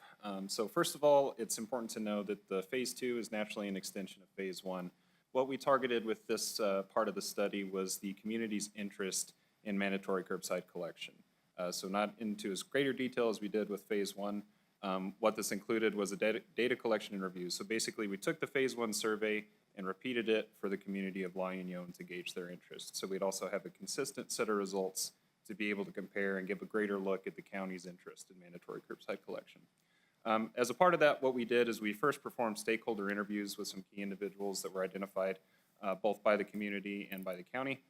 We then distributed an online and paper survey, analyzed those survey results, and then modified the existing report to include the Phase 2 results and finally the presentation today. So under reporting and presentation, you'll see that we have the draft report, which you should have received, final that will be modified once this presentation concludes, and then the presentation that we are providing you today. So like I said, the first part of this was the stakeholder interviews. So the key stakeholders that were identified for this part of Phase 2 were Jesus Freire, Marianne Galindo, and Maria Lara. The key messages from the stakeholder interviews were this. First of all, our interviewees believe that mandatory curbside collection is not the single solution to any solid waste disposal or collection issues in the community. However, they do believe that if mandatory curbside collection was to be implemented, that this be done with the frequency of weekly collection so that carts don't fill too quickly and spill over into the surrounding area. Our interviewees also mentioned that alternating bi-weekly collection of trash and organics would be preferred to give some options to residents, and that recycling options should also be considered. Our interviewees also identified some other critical factors, including cart size, frequency of pickup, and wildlife intrusion. Our interviewees also mentioned that a lot of the sources of litter and what you'd call illegal dumping seem to come from self-hauling of solid waste, both by the residents and from individuals coming from outside of the area to utilize the collection center there in La Union. We had a couple of our stakeholders, and in fact, in passing in the community, some individuals mentioned that if those individuals coming from outside of the area come to the collection center and see that it's closed, they tend to find the closest place to it and just dump their trash there instead of hauling it back with them. So this was an issue that the community and our key stakeholders identified. Some other things that our stakeholders recognized was that organics collection, especially in the spring and summer months, would be a definite asset to the community. However, above and beyond, the largest roadblock our interviewees had is cost of the program. All right, so you have to kind of settle in here. So we're going to go through the data that we collected. So I'll try to be brief with this in the interest of time. But the first part of our survey was done online. So this was done using the SurveyMonkey platform and was distributed by the county. In total, we had 81 responses on our online survey. So question 1 of the survey asked, on a scale of 1 to 5, with 1 being negative and 5 being positive, how do you feel about mandatory trash pickup? Here we had an average response of 3.78, and of the 81 responses, you'll see the majority response was very positive with a 5 rating. That was 50 of the 81 responses, or 62%. Question 2 asked, how do you currently dispose of your trash? Of the 81 responses, 39 use curbside collection services already existing in the area. 27 self-haul their solid waste, and 15 selected others. So the majority answer here are that residents who responded to the online survey are already using these existing curbside collection services. Question 3 asks, would you be willing to pay a fee to have your trash picked up from your home? Once again, we had a majority answer here with 66 of the 81 responses answering yes to this question. Question 4 asked, if you answered yes to question 3, how often would you want this service? So across the board as we go through these surveys, with question 4, we only evaluated answers where there was a yes to question 3, being true to the survey itself. So in this case, we had 66 respondents say yes to answer 3. Of those 66, we had 48 prefer weekly collection, so 73%, and that was a majority answer that you'll see applies to the other surveys as well.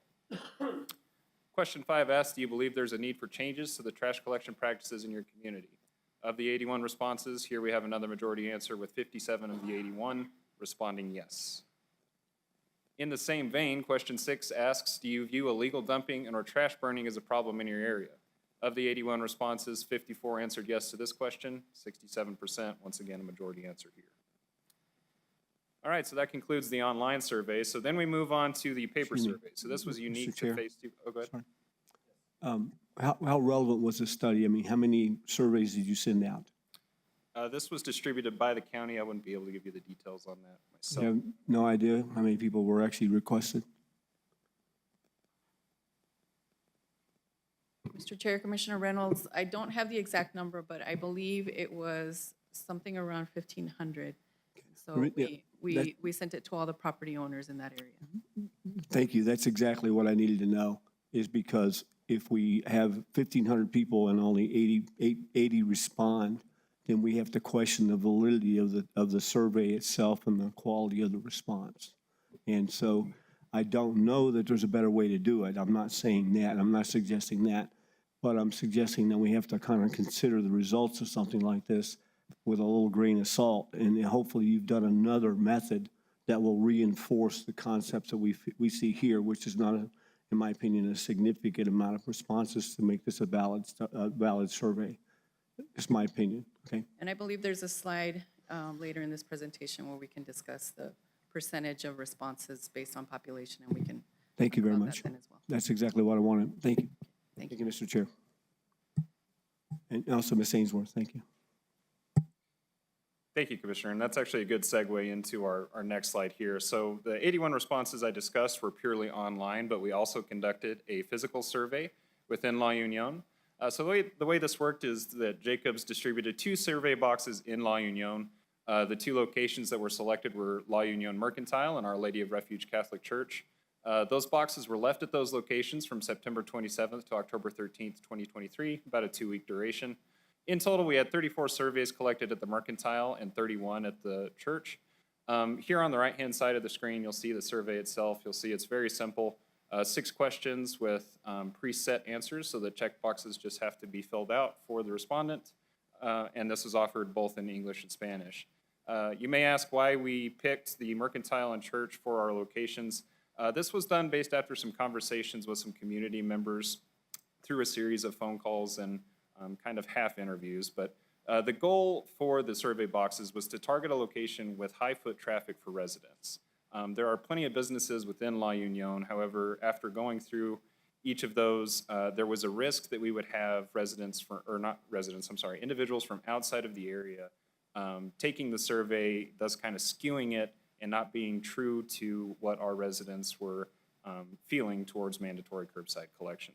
So after much discussion, we ended up with the Mercantile and church, where we believed we'd have a high volume of foot traffic from residents. Here on the bottom is a pretty important note. So the only issue we had with the physical survey was of the 34 collected at the Mercantile, we had 5 unique in nature. And basically, I'll explain that a little bit. We had 2 sets of data where we had repeat responses. And I'm talking the same penmanship with the same response for each of those surveys. You could call it data dumping, you could call it, whatever you want. But when we were evaluating the surveys, we caught that pretty early. And so we went back and forth on if you include that or not. And in the interest of the integrity of the survey, what we did is treated each of those repeat responses as a single unique response and then added that to the data set. So in total, the Mercantile went from the 34 down to the 5 unique responses. once again, just to protect the integrity of that data set. All right, so same questions as we went through on the online survey. So here for the physical responses, the average response to question 1 from a scale of 1 to 5 was 2.56, so slightly negative. The church average was slightly negative as well at 2.45. The mercantile was slightly positive at 3.2. Here we had a switch from the online results. You'll see that 21 of the 36 gave a response of 1, which is our most negative possible answer for this question. Next closest was a response of 12 individuals who gave a response of 5. So slightly different result there. Question 2 asks, how do you currently dispose of your trash? Here we also had a flip where the majority of respondents, 15 of the 36, self-haul. However, you will see with this smaller data set, we had some pretty small differences between the three. So 15 for self-haul, 11 were using curbside collection, and 10 cited other methods of solid waste disposal. Question 3 asks, would you be willing to pay a fee to have your trash picked up at your home? Here we also have a flip from the online survey where we had 23 of the 36 answering no. Question 4, of the 12 that answered yes to question 3, once again we see that weekly collection is the preferred method of frequency, with 9 of the 12 respondents providing that answer. Question 5, do you believe there's a need for changes to the trash collection practices in La Union? Of the 36 responses, we had 21 of the 36 answer no at 58%. Once again, different answer than we saw in the online survey. Question 6, do you view illegal dumping or trash burning as a problem in your area? Here we had 30 of the 36 responses answer yes. So what's interesting here is that in question 5, the respondents said that they don't see a need for change with the collection practices, but they do still see an issue with illegal dumping and trash burning. So disposal could be argued as another side of that result there.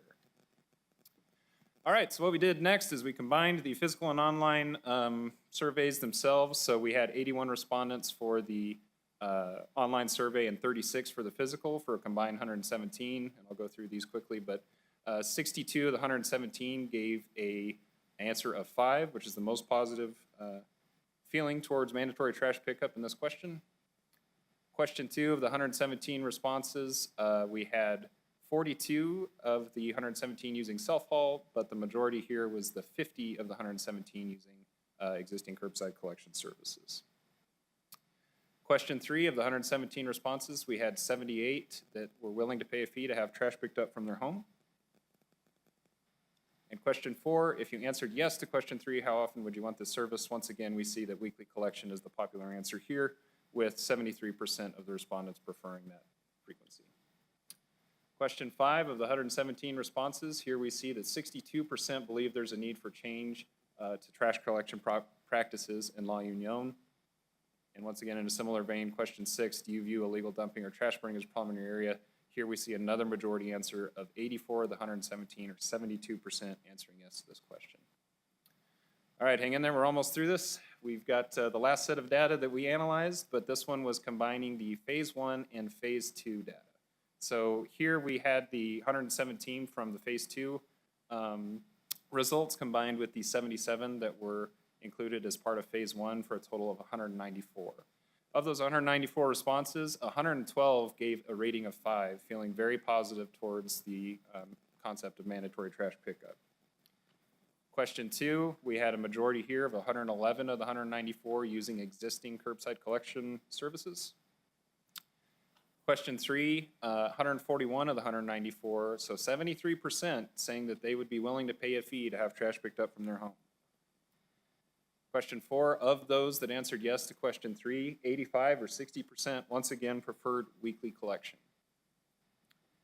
Question 5, this is an interesting one. So of phase 1 and phase 2's 194 responses, 122 see a need for change to the trash collection practices in the community, 63%.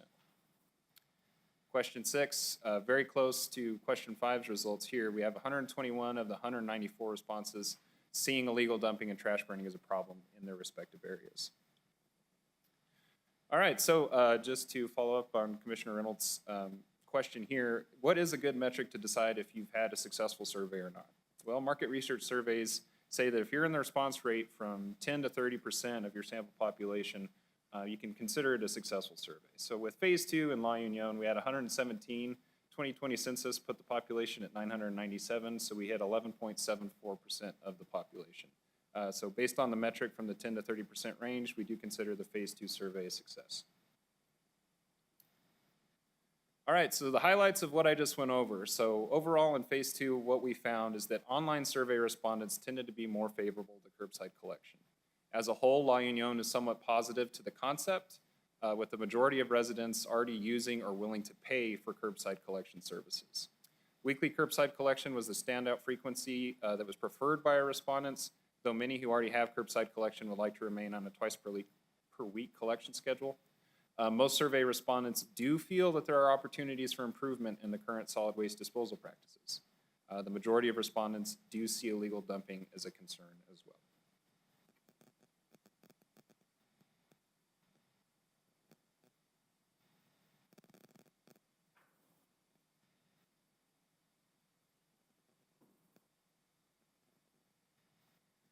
Okay, so we, Jacobs, have prepared a list of recommendations for Doña County to consider.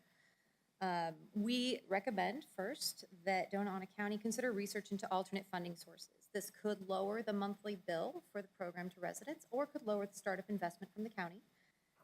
There are groups which have access to available grants or funding sources that the county may want to consider. Secondly, Jacobs also recommends that additional outreach and education should be conducted in Doña County. While the average response rate to question 1 was only slightly positive at 3.73, the response rates to questions 5 and 6 demonstrate combined results at 63 and 62% positive, that there is a need for change to the trash collection practices and that illegal dumping and trash burning were problems. Education and outreach can help reframe the idea that a costly mandate is what's being implemented into a positive change in solid waste management practices for the community in Doña County. In order to keep costs reasonable, a standard service level should be developed that would meet the demands across the county. Doña County should utilize a grassroots, community-based initiative to detail what the mandate could look like. We have seen high levels of success with community advisory committees and solid waste advisory committees, which can be made up of volunteer members from each community affected. Jacobs recommends that the next steps be taken by the county to develop an implementation plan. The plan should design and lay out a pathway forward for community engagement through education, additional surveys, and these surveys should target definition of the standardized level of service, inclusion of organics diversion, recycling program availability, and large item pickup.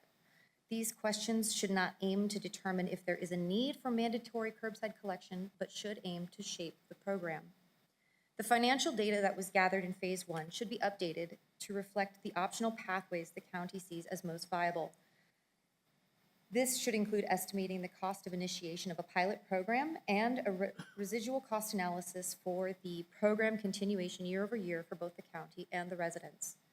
The final element of the implementation plan that is crucial to the program will be determining a schedule of the outreach, education, and financial impact studies and the pilot program rollout.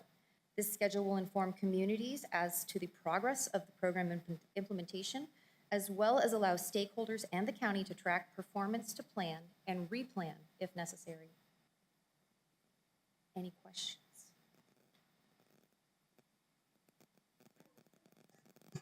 Thank you. Commission, any questions on the current presentation? I also see Patrick Peck in the audience. I'm sure you had something to do with this. Hello. Good morning.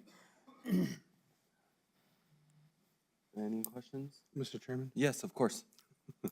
I didn't want to pipe up without letting my fellow commissioners provide their input, but I have a few questions. I think I absolutely agree with the implementation of a plan. I think what is concerning to me, while you indicate, I think as this goes back to what Commissioner Reynolds was saying, I think while you indicate that the data from La Union, I think the effort put into La Union is significantly different than what's put in Santa Teresa.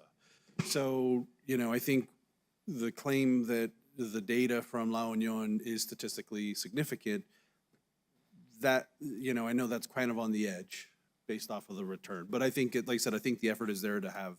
So I think my concern is that I think while you're looking for additional surveys, again, I think like Santa Teresa is something that either we revisit or look to another community to figure out how we get more input. I don't know that it'll be any different than what was received, but I think when you try to combine the 1% response rate in Santa Teresa with this, I think when you combine the two, it does bring that significantly lower into something that I guess technically is not statistically, relevant for this, or at least that'd be something we should look into.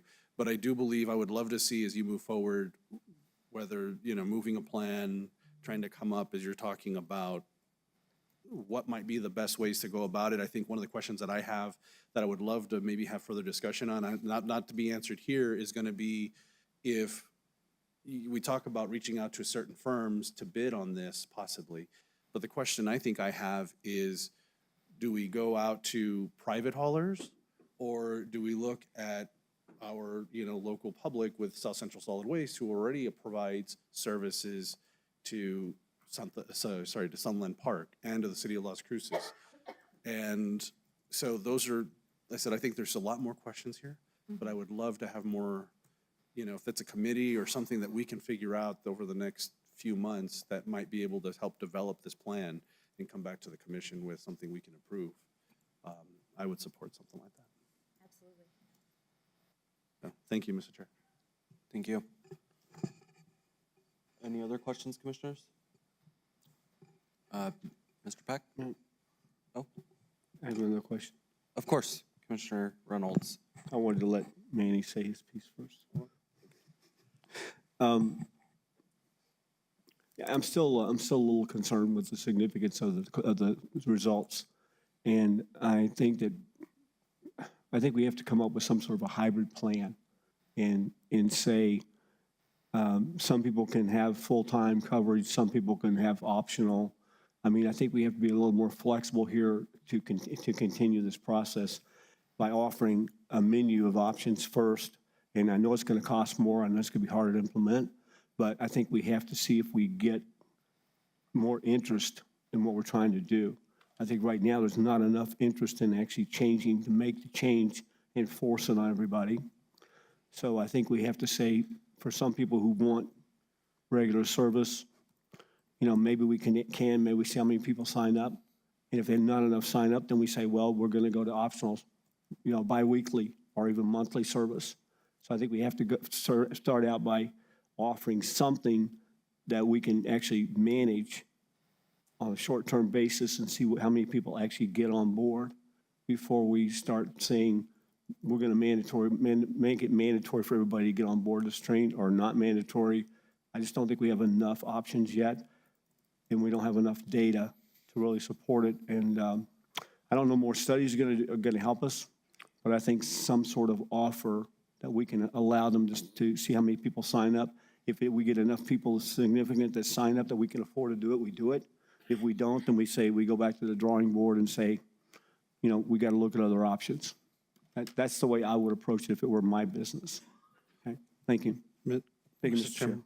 Yes, of course. I know, and I apologize, Patrick. I know you're standing ready. You're ready, waiting in the wings here.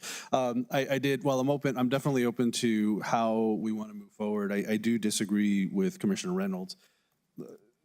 The goal, part of this goal, the part of the project is making sure that we eliminate the transfer station, the many transfer stations that we have to man, that South Central Solid Waste Authority has to man at the moment across the entire county.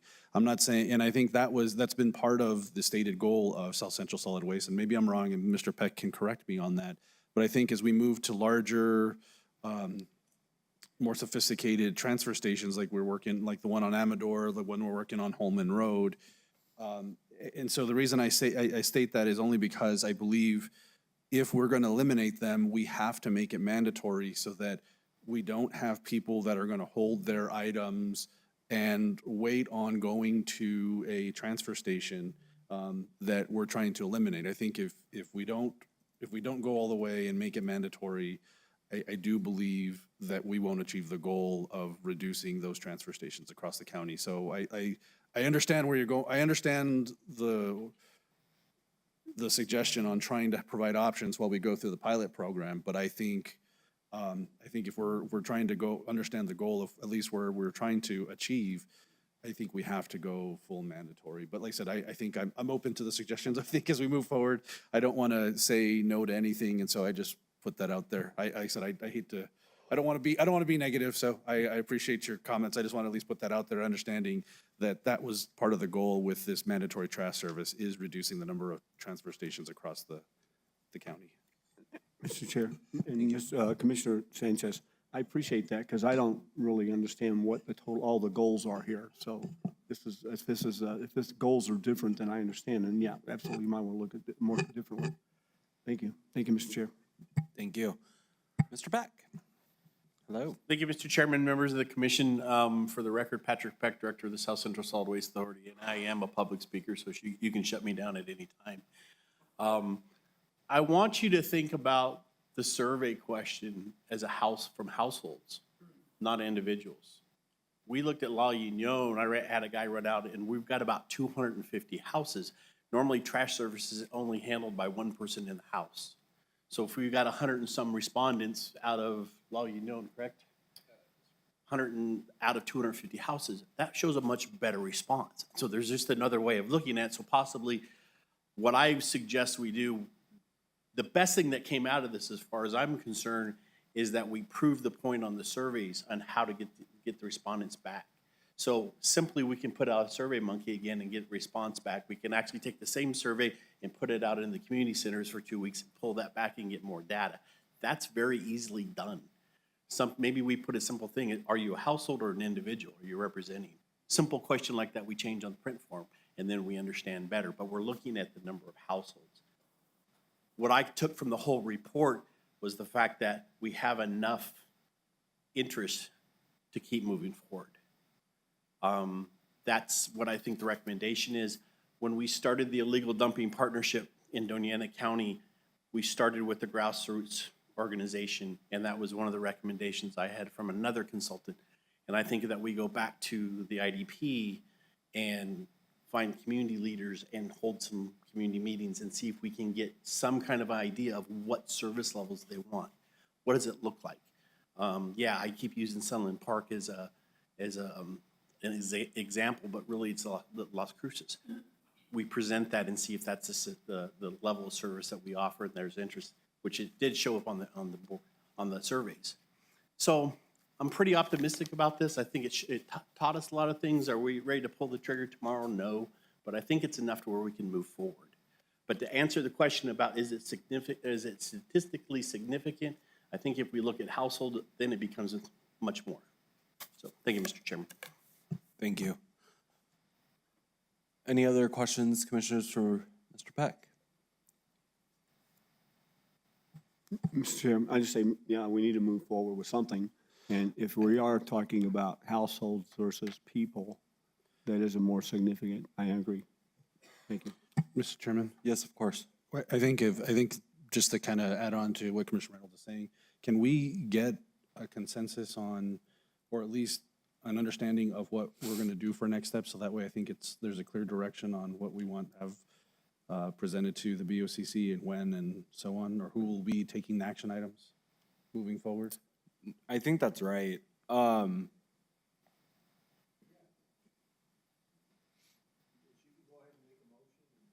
Excuse me, my microphone was on. If we could have a motion to set out what that direction will be, so that we need some direction, and so how that comes forward. And again, we always have the issue of, Commissioner Sanchez has one direction, Commissioner Reynolds has another. What is the direction of the board? So we could have somebody make a motion as to what they believe that direction should be, or just have some discussion and then make that motion, or however you want to deal with it. Of course, thank you. So we would have to make a motion to give direction. And we would need to know what that direction is, because just a motion to give direction doesn't do much. Nelson, read our minds. Mr. Chairman, Mr. Chair, I'm sorry, thank you. I believe that most of these places that we're talking about fall under Commissioner Murillo's district. And so maybe it might be useful to obtain some information from Commissioner Murillo as to maybe gathering information from community, because we've talked about Santa Teresa, we've talked about La Union, correct? And La Mesa. And La Mesa. And so maybe it might be appropriate for you and Commissioner Murillo to join in gathering information from community centers and having a joint meeting, or, you know, coming over to the CRUA office, at which you might get a better sense, because there's a lot of people coming to the CRUA office. I mean, that's just a suggestion. Okay. I'm fine with that, but that would also be a motion as well to continue the survey of households. So I personally believe that mandatory waste is definitely a way that we need to go. It helps reduce illegal dumping. Commissioner Murillo, if you have any thoughts, let's talk about it so we can give a direction today for sure. Is there any way in having like a survey done under the CRUA, under CRUA? Because I think if we'll have more response from there under CRUA to be able to conduct that survey. Mr. Chair and Vice Chair, yes, we could potentially either insert something in their bill or put surveys out at their office, or do both. That's a possibility.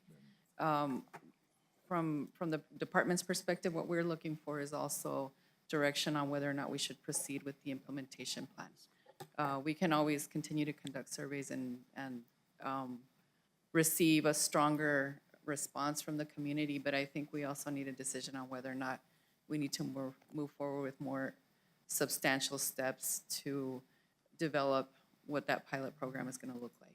What does that timeline look like for you? You know, I can't say that I have a timeline. I think it's going to depend on recommendations that we receive once we go to that next step. Obviously, the county has never done this before. We don't have the expertise in-house, so it's going to require getting more direction from experts and really fleshing out a program. Mr. Chairman? Yes, sir.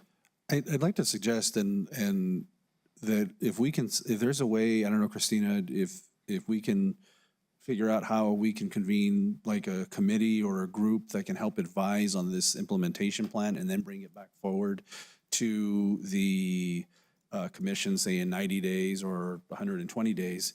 At least that'd be my suggestion. The thought is like you said, bringing in experts. So I think obviously Jacobs being the people that, or, you know, the firm that did this study, I think having Patrick Peck as part of the South Central Solid Waste Authority would be, you know, or someone from South Central Solid Waste Authority would be, you know, a good person on that. Maybe even like I think as you were talking on I think is brought up, you know, maybe codes enforcement, maybe even if it is going to be in, if the project will be in Senator or Vice Chair Murillo's district, then maybe, you know, she can be part of that group as well and trying to develop a plan. And I think when we're talking about additional surveys, that can be determined by the group. And also while trying to figure out what those next steps would be and that implementation plan. Is that something possible that we can create a group, or do we need, I don't know that the commission has to approve what the makeup of the group is. I just think if we. Mr. Chair? Mr. Chairman. If I may? I'd like to make a motion to form a committee to further explore and further gather surveying, whether it be by CRUA or however the committee decides to proceed with the survey, made up of persons decided by Vice Chair Murillo and Chair Shaljo Hernandez, because those are the districts that are going to be affected. Mr. Chairman. We do have a motion really quick. County Manager, do we have a second on that motion? Second. Second, okay, and then go ahead, Mr. Mr. Chair, I think that the steps are, to me, very obvious. It's basically a motion from the commission to direct management to proceed with the financial impact studies, the cost of initiation of a program, and basically a plan in terms of implementing the overall project. It can be that simple. If we need to get a little bit more community impact, we need to coordinate with South Central your motion is already up there related to the next steps. And I think it could be that simple and give us an opportunity to come back with you with the kind of detail in terms of the specific implementation of a program. And then you can use that to really go out there and have a more robust discussion with the communities, because you'll have substantially more information to provide them. Because community meetings would be part of the implementation plan, I would assume. That's Correct. correct. We would want to do more outreach. So it'd already be happening with that. Okay, so we do have a motion and a second. Any other discussion? I think then Mr. Chair, if I may, I'll withdraw my motion. Okay, so we do have the motion withdrawn. So now we can entertain the next motion. Point of order. Mr. Chair. Of course. We need to withdraw the second as well. Vice Chair Murillo, would you withdraw your motion? Yes, I apologize as I want to have like a cough attack, so I'm trying to speak as less as I can, but yes. Okay. So we do have the motion and the second withdrawn. Do we have a new motion as to what the next step shall be? Mr. Chairman, before we make the motion, I just want to make it clear. I think I agree with the county manager. I think my only addition or comment would be is I don't know if we need to, like I said, I like the idea of having a committee, but I don't know if we need to make that very clear and who's going to be the one driving that. I know it's what we say we're asking management to move forward with it, but do we need to decide who, I guess, who's in charge, or I don't know. I think that can be part of the motion, of course. Again, Mr. Chairman, I'm suggesting that we go forward with the assessments and then market it to the community, and you can establish that kind of process when you have a fixed base of information, because it can't be, we're willing to pay this. You have to look at options, how much you're trying not to subsidize this operation. That would be very costly. So you're wanting to make sure that you have a financial proposal to you that really makes sense, that you can go out and see if the community can accept that. So my suggestion is to let community development, whoever the service provider is, coordinate with South Central Solid Waste in terms of coming up with a more detailed assessment of the program, how it's going to work and what the cost and what the impact on the community is going to be. And I think that that's relatively a kind of just a motion that can parallel the next steps that are up there on the screen. Okay, thank you. And again, as with this, then community development would be spearheading on behalf of the county, and then would come back to the commission with the results and the recommendations. Wonderful, thank you. Do we have a motion for next steps?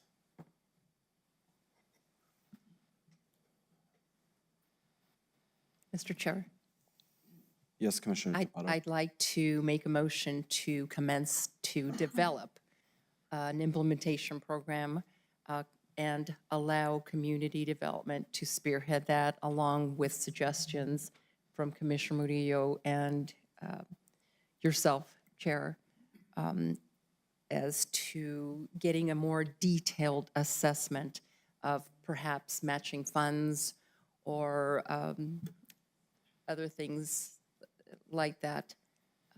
And actually, the financial impact studies, the cost of an initiation of a pilot program, and residual cost analysis for program continuation year after year. That's my motion. Good luck, Brandy. Okay, we have a motion on the table. Do we have a second? Second. Okay, are you okay? Okay, we do have a motion and a second. Discussion? Do we have an idea of what kind of timeline we're looking at? Or can we get an idea of what kind of timeline we're looking at? I just want, here's what I want. I want to ensure that it took over a year to get back to this point. We had, and it's funny because I think if you took today's agenda and it's almost so, several of these are exact opposites of December of 2022. So, or since exact, they're almost like line by line. So I want to make sure that we have something so we can get it on an agenda, make sure it's back, and we have something to move forward with. I do not want to lose another year on this. So can we agree that either 90 days or 120 days? Christina, what do you think? Because I don't want to lose another opportunity. I don't want to keep kicking this can down the road. I don't have an idea of how long it will take, but we can certainly provide you with an update within 90 days as to where we are and what the timeline will look like. Okay, I can live with that, but like I said, I think I want to make sure, like I said, we've gone over a year waiting on this, so I don't want to lose any more time. We need to move forward with this. We've been talking about this since 2019, so I want to get this project going. So thank you, Mr. Chairman. So we Mr. do have a Chairman, can I? motion. Oh, go ahead, Mr. Can I Garcia. just share just a little bit of the impediment? It's that if we could go forward with Jacob Engineering to do the cost, and we're able to stay within a certain amount that is a direct procurement, then that's a shorter time period. But if the total cost of doing this exceeds those legal parameters, then we would have to go out and bid the next steps. That would take just a little bit longer. So, but I think that in terms of the process, there would be a good faith. I think it's been clearly communicated from the commission in terms of the prioritization. So I think things would move quickly once we have an opportunity to look to see what the cost of undertaking or complying with the motion. Okay. So we'll be expecting a update within 90 days on where we're going. And we do have a motion and a second still on the table. Any other discussion further than this? No? Okay. Brandy, if I can get a roll call vote, please. Commissioner Reynolds? No. Commissioner Chaparro? Yes. Commissioner Sanchez? Yes. Vice Chair Murillo? Yes. Chair Shaljo Hernandez? Yes. Motion does carry 4 in the affirmative, 1 in the negative. Thank you. Thank you so much to everyone. Thank you for coming in today. Do you need to take a moment, or are you okay? Mr. Chairman, Yes. forgive me for the continued interruptions. Again, there's an item on the agenda 21 that we have Chief Story. We have other individuals here that are to address the commission that are going to have to kind of leave, and I am asking for you to consider making that the next item of the agenda. Number 21. Okay, of course. So we've been asked to move up item number 21, which is to accept the award from the New Mexico Behavioral Health Services Division in the amount of $561,902. Mr. Chairman? Yes, of course. Just a quick question for our legal. Mr. Gooden, would it at all be possible to discuss item number 21 and 22 together in tandem because one will affect the other? Yes, of course. Forgive me, I should have indicated it in that manner. Okay, do we have any issues with doing that, board? No? Okay. So we will go ahead and move on to 21 and 22 under approvals. 21 is to accept an award from the New Mexico Behavioral Health Services Division in the amount of $561,902 to support the Crisis Now model, including the Crisis Triage Center, along with associated budget revision and resolution.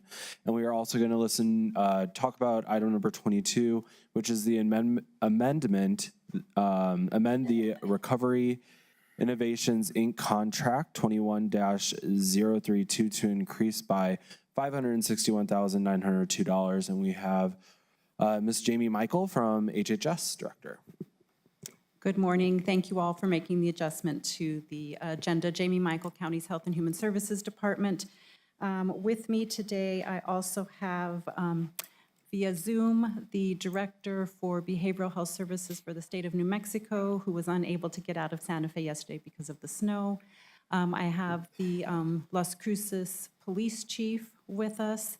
I also have 3 folks from RI International, and I also have community member who has been a guest at the Crisis Triage Center and willing to speak about their experience. So I know that there's been concern and questions about the continuation of the Crisis Triage Center, the feasibility financially, and also the approach and the model being the best fit for our community. So I'm hoping to provide you with some information today and also to answer any questions that you have. So I appreciate being able to address both agenda items. The first agenda item is to accept funding from the state of New Mexico to Doña County to help support the operation of the Crisis Triage Center from here through the end of the fiscal year. So we do have Nick here with us from the state and some of his colleagues. So I will stand for questions and also give Nick an opportunity to speak about the reason that they've decided to allocate funds to the state for this purpose. So, Mr. Chair, I will let you decide how you'd like to proceed with questions or if you want to hear from the Behavioral Health Director. Let's go ahead and hear from the Behavioral Health Director, Mr. Nick Buscas. Buscas, I hope I said that correctly. And then we can just ask questions off of that. Thank you. Welcome. Thank you, Mr. Chair. My name is Nick Bucas. I am the Director for Behavioral Health Services for the state of New Mexico at the Human Services Department. I did want to just, and I'll be brief, first apologize for not being able to make it out of Santa Fe, but I-25 was not cooperating. Secondly, and more important, we here at the state of New Mexico believe firmly in the Crisis Now model. And what that really means for New Mexicans are opportunities to get the care that they need when they need it, and in a way that doesn't feel like they are being stigmatized. Over the past year, we have seen a significant uptake in the calls to 988 Health hotline, which is an alternative for people to call so that they can discuss issues that they might be having. And what we're seeing of the 40,000 calls that were made over the last 12 months, 94% of them were resolved on the phone. So I'm not a mathematician, so I'm not going to do the math for you, but that's a very significant number. And of those that remain, many of those went to crisis treatment centers like the one that you have in Doña County. This decreases the number of interactions that law enforcement has to go on that ultimately is something that they is not only taking up their time, but they might not be as well equipped to handle that type of situation. And it may escalate in a way that nobody would prefer to see.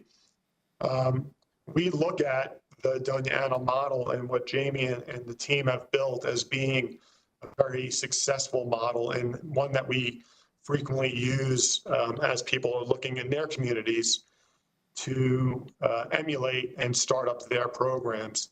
So this money that we are potentially awarding to you with your consent is to really strengthen our belief in a successful model. So I am happy to answer any additional questions, and I thank you for your time today. Thank you for that. I appreciate you. Commissioners, comments and questions, please. Mr. Chairman. Of course, Commissioner Sanchez. Ms. Michael, I know the money that's going to be used here has been indicated that it's partly to pay for individuals that don't have insurance. At least that's what I thought originally when I read through this. So I'm just wondering, what are the numbers of those that are uninsured that are coming in? And also I'll add to that, if you can add what the numbers over, say, fiscal year, for the last fiscal year into this fiscal year, how have they changed for the Crisis Triage Center? Commissioner Sanchez, members of the commission. So just to clarify, the funding that the state is allocating to the county and we are asking to then use to amend the contract with RI is to support operational costs. not the direct reimbursement for people who do not have insurance coverage. So it is the direct operational costs. The way we are reimbursing RI International each month is they document their monthly expenses. They document what they expect to get in revenue. So the number of people that come in, how much they're going to get paid through insurance for the folks that come in. But because the utilization is low, there's a gap. There's not enough folks coming in, so the revenue isn't equaling the expenditures each month, the cost. So we're paying the gap. We're covering the difference to supplement and make sure the facility remains open. So that's what the funding is for. Historically and based on current data, about 33% of the people who are served at the CTC are uninsured, so they rely on either some additional state funding through one of their coverage options or county healthcare assistance program to reimburse for those individuals. But again, because the utilization is lower than what we would like it to be, we're not having that kind of break-even point. We do have some encouraging numbers over, yes, if you'd like to. I have a couple tables here that you can look at. Obviously, in 2021, we were only open for 6 months, so there's a table there that shows during that 6 months of that calendar year, there were 171 admissions, and that was less than 1 per day. Then you look at calendar year 22 and calendar year 23, and we have increased the number of guests being admitted into the facility, but we're still averaging about 3.5 per day. And again, the number of people that are in need of the service is about twice that number. And if we are able to reach everyone in the community who needs the service, then we will also be in a better situation financially. So we are looking at ways to identify the folks that are in need of crisis services but are not able to make their way to the crisis triage centers. And that's where we will then also impact the financial sustainability. One of those ways, obviously, is law enforcement use of the facility. So there's also a table there that shows the law enforcement referrals or law enforcement drop-offs over the this calendar year, with the exception of December. And the Las Cruces Police Department, I have the police chief here. They've made some internal changes that have really helped increase the number of people who are able to get connected to the facilities. So if you'd like, Mr. Chair, I also have Chief Story here, and he can speak as someone who utilizes the facility with his department. Wonderful, thank you. Mr. Chairman, before we do that, I didn't, if you don't mind, I want to continue on with the numbers before we get sidetracked here. Ms. Michael, we're talking, what, a 10% increase? I think if that, year over year. But I think the issue that you're saying, because that's why I make the comment that when we talked trash service, we talked in December of 22, we increased the amount of money that we were having to give to RI International. I then asked what are we going to do to get the numbers up? Obviously, in over a year, there's not a significant amount of growth here.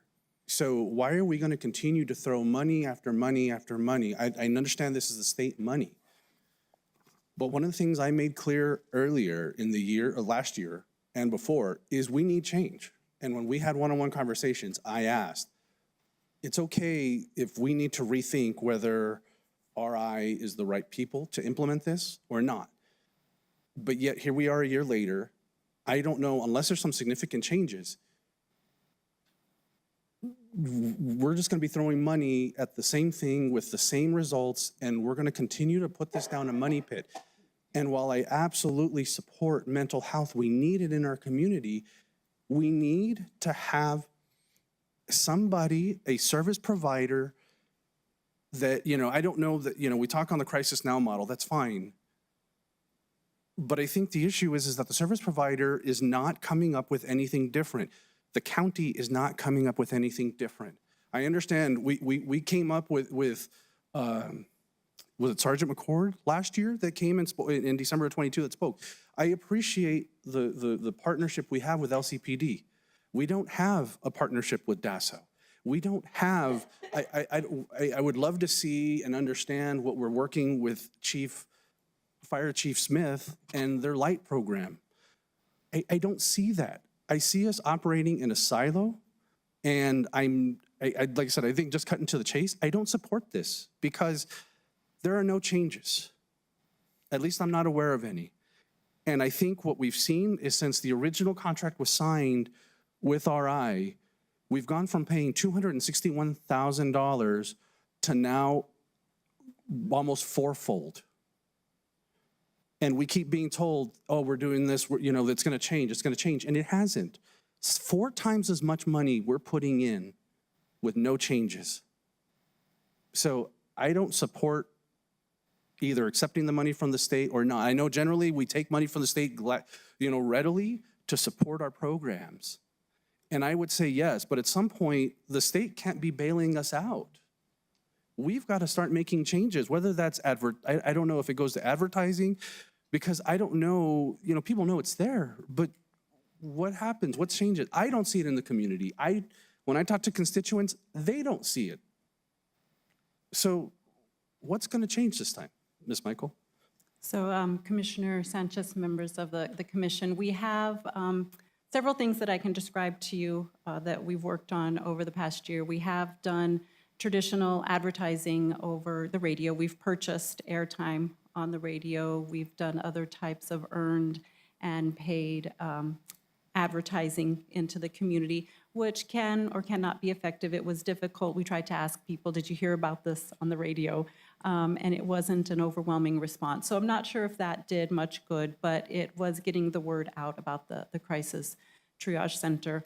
I think the areas where we are most effective is in policy change. And it does take a long time to do policy change. Last year at this time, we introduced a bill to the state through the legislative session last year in 2023.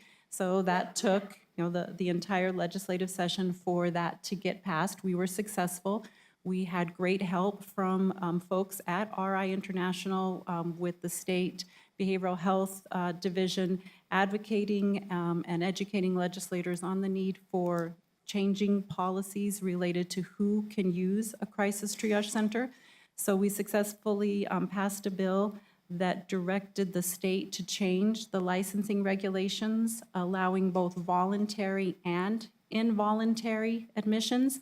And when we first embarked on this and we had a business plan drawn up, it was clear in the business plan that in order for us to meet the needs of our community and to be financially sustainable, we would need to serve both people in both categories, voluntary and involuntary. So we were able to get the bill passed.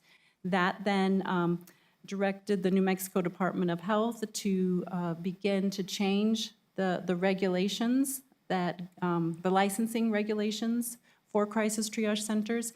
That process started in August, and they had their last public hearing, what I'm hoping is their last public hearing a couple weeks ago in the middle of December, and now we're pending the final regulation changes. So that's a significant policy change that took a year to make that change because it did have to go through legislative changes and regulatory changes. So I do think that we will see a benefit and we will see an increase in the number of people who can access the triage center. We should see fewer people going to emergency departments and more of those folks being able to go to the crisis triage center. The other area where I can assure you that the CTC does not work in a vacuum, Karina is here and she can elaborate on this, but I know her team meets it's scheduled for every week, and sometimes they miss a week, but I know multiple times in a month, there are standing meetings with local behavioral health providers to talk about how do they connect their patients who are in crisis with the CTC, whether it's after hours or weekends.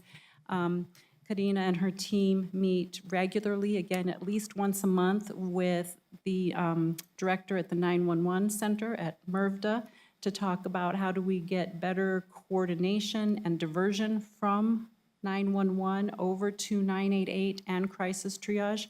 She meets regularly with the city's co-response team to show that the CTC is there to support that.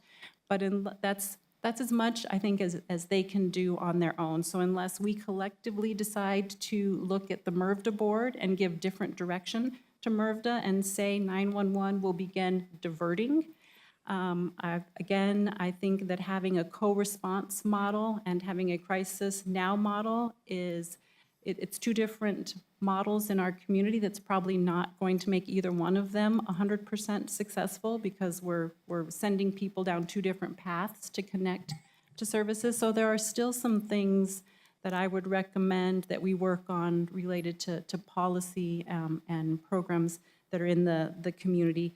But I am confident that the staff at RI, they are working with local agencies. Every week we get a report about the kind of knocking on doors at different providers and different organizations in the community saying, we're the Crisis Triage Center, here's some brochures, how can we help you? So there is that type of kind of, I guess we would categorize it as grassroots outreach in addition to the marketing and the policy change that we're working on. Mr. Chair. Commissioner Reynolds. Thank you, Ms. Michael. I have been here since we did the contract as well. And as you know, I don't think I've ever voted yes on any of these contracts or any of these raises. And I'm still of a mind to agree with Commissioner Sanchez that, you know, the original contract we had, they've never successfully completed that contract. There's never been a day, not a single day, not a single week, not a single month, where RI has actually stepped up to the plate and been able to provide us a service that was requested and paid for with that contract. And the comment has always been, we don't have enough people, we don't have enough people. But if you remember, you were here, I was here, Commissioner Sanchez were here, and so was Mr. Macias. As I stated, and when I looked at that contract, I said there's no way from day one that they're going to be able to satisfy this contract with the way it's written, not with the facilities and the services and the people that they have, and it's going to continue to cost us money, and we're not going to get the results. My story hasn't changed. The situation, as Commissioner Sanchez has pointed out and you've pointed out, has not changed in almost 5 years now. So here's my feeling about this, and that is that I think that it's time for this county to say, are there other resources in the county, not in Arizona, okay, doing remote telehealth, which is what we've been getting from RI for 4 years. Are there other resources in here in the county that we should be considering to possibly provide these services in addition to other services that they're doing?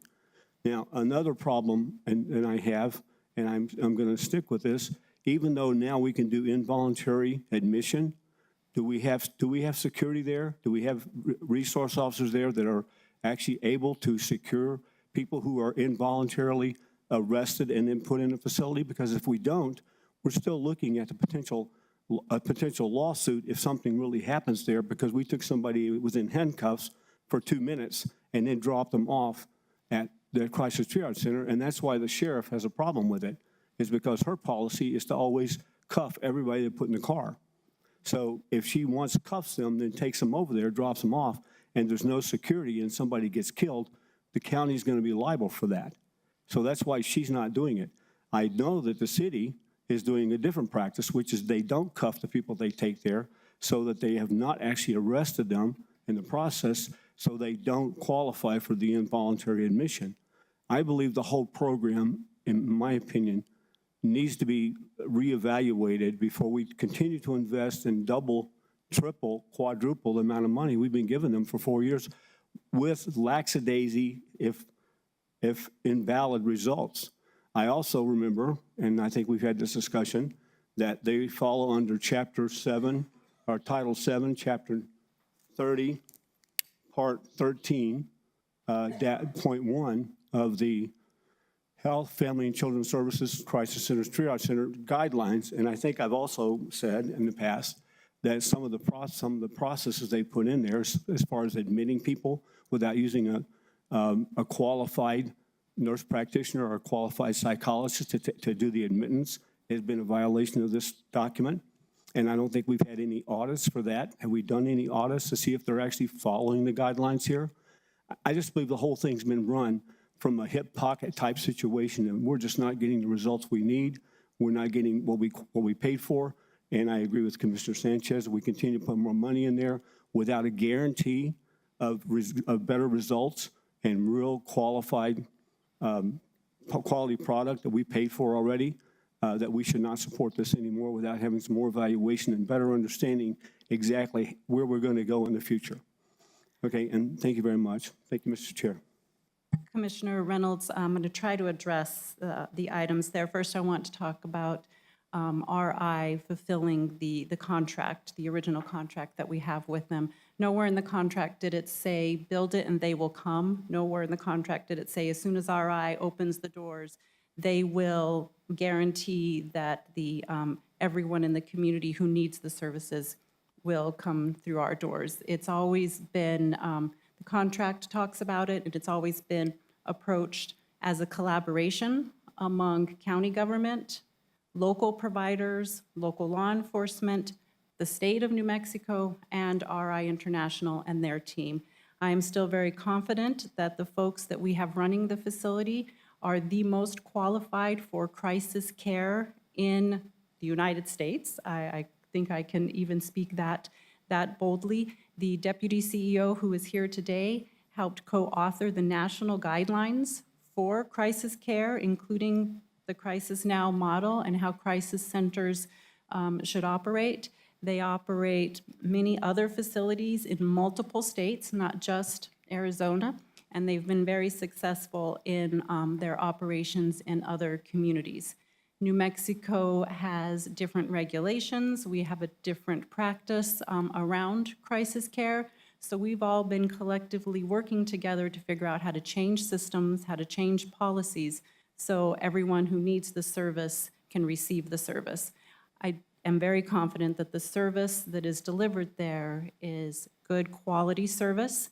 The New Mexico Department of Health is required to do site visits. They are the folks that ensure that providers, licensed facilities are meeting all of the licensing requirements that you referenced. And yes, the New Mexico Department of Health has done site visits to make sure that there is the compliance with all of the licensing requirements. RI International uses some telehealth, which is allowable for some types of providers, but they also have on-site RNs, on-site clinicians, independently licensed clinicians, on-site certified peer support workers.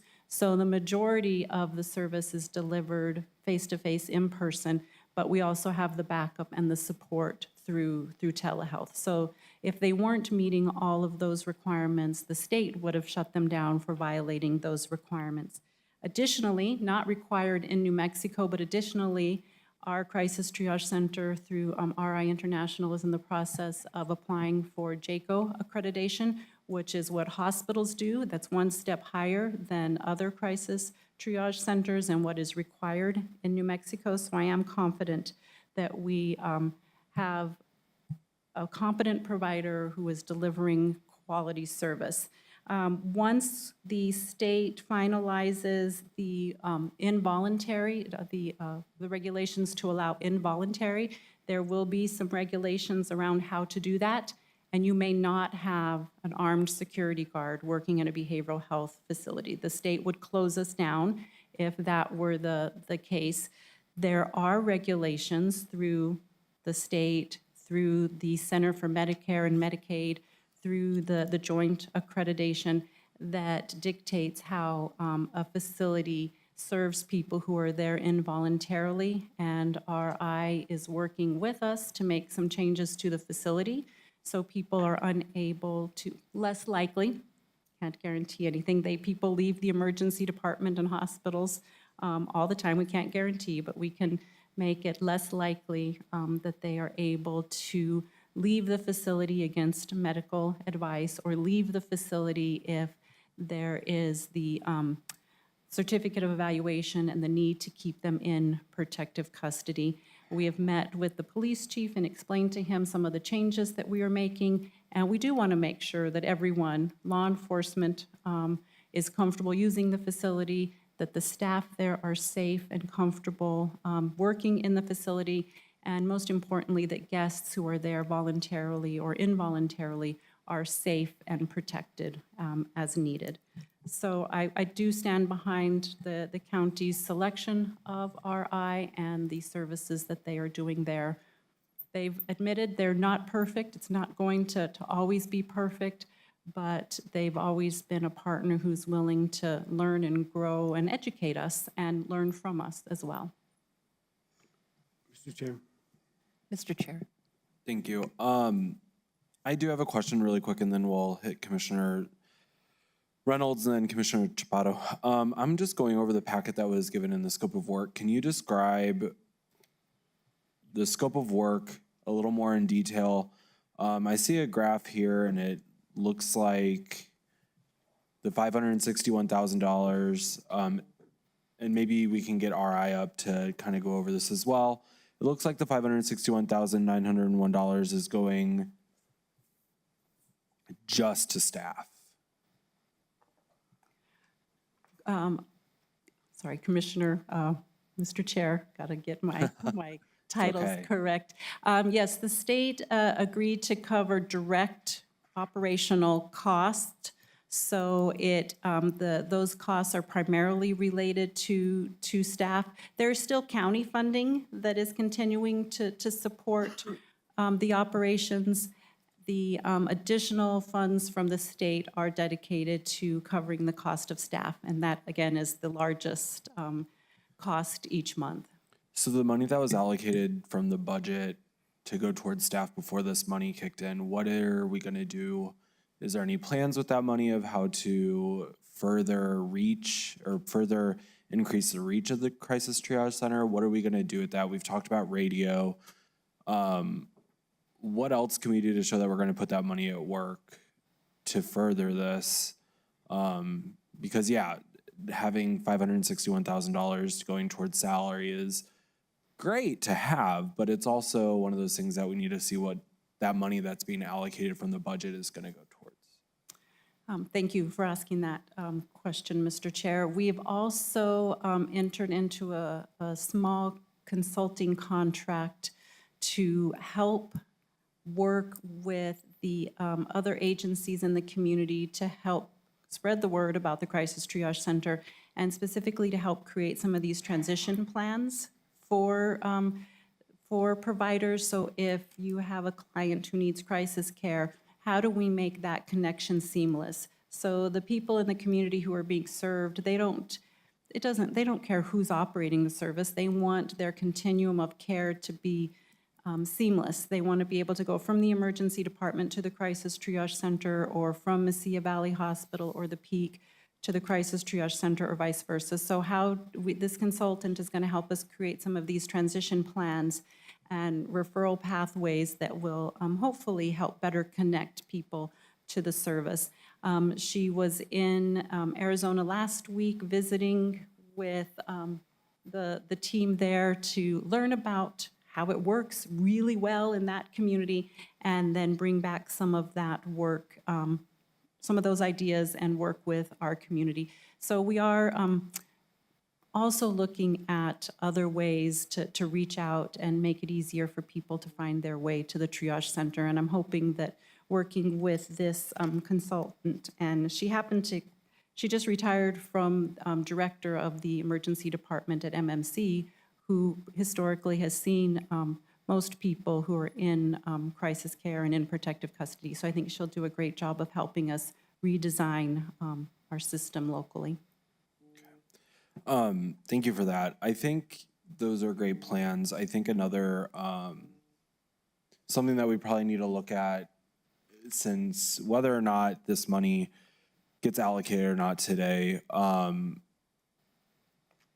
if it is the will of the commission and this is a focus that we've had, and, you know, I've only been here a year and the crisis triage center was put into place before I was here, but if this is something that we're going to continually focus on, then we might need to look at whatever the motion is, that we do include more regular updates on the works of RII, the works of HHS, and what we're going to do to expand the reach. And it probably needs to be a monthly update or a bi-monthly update, because it is a lot of money.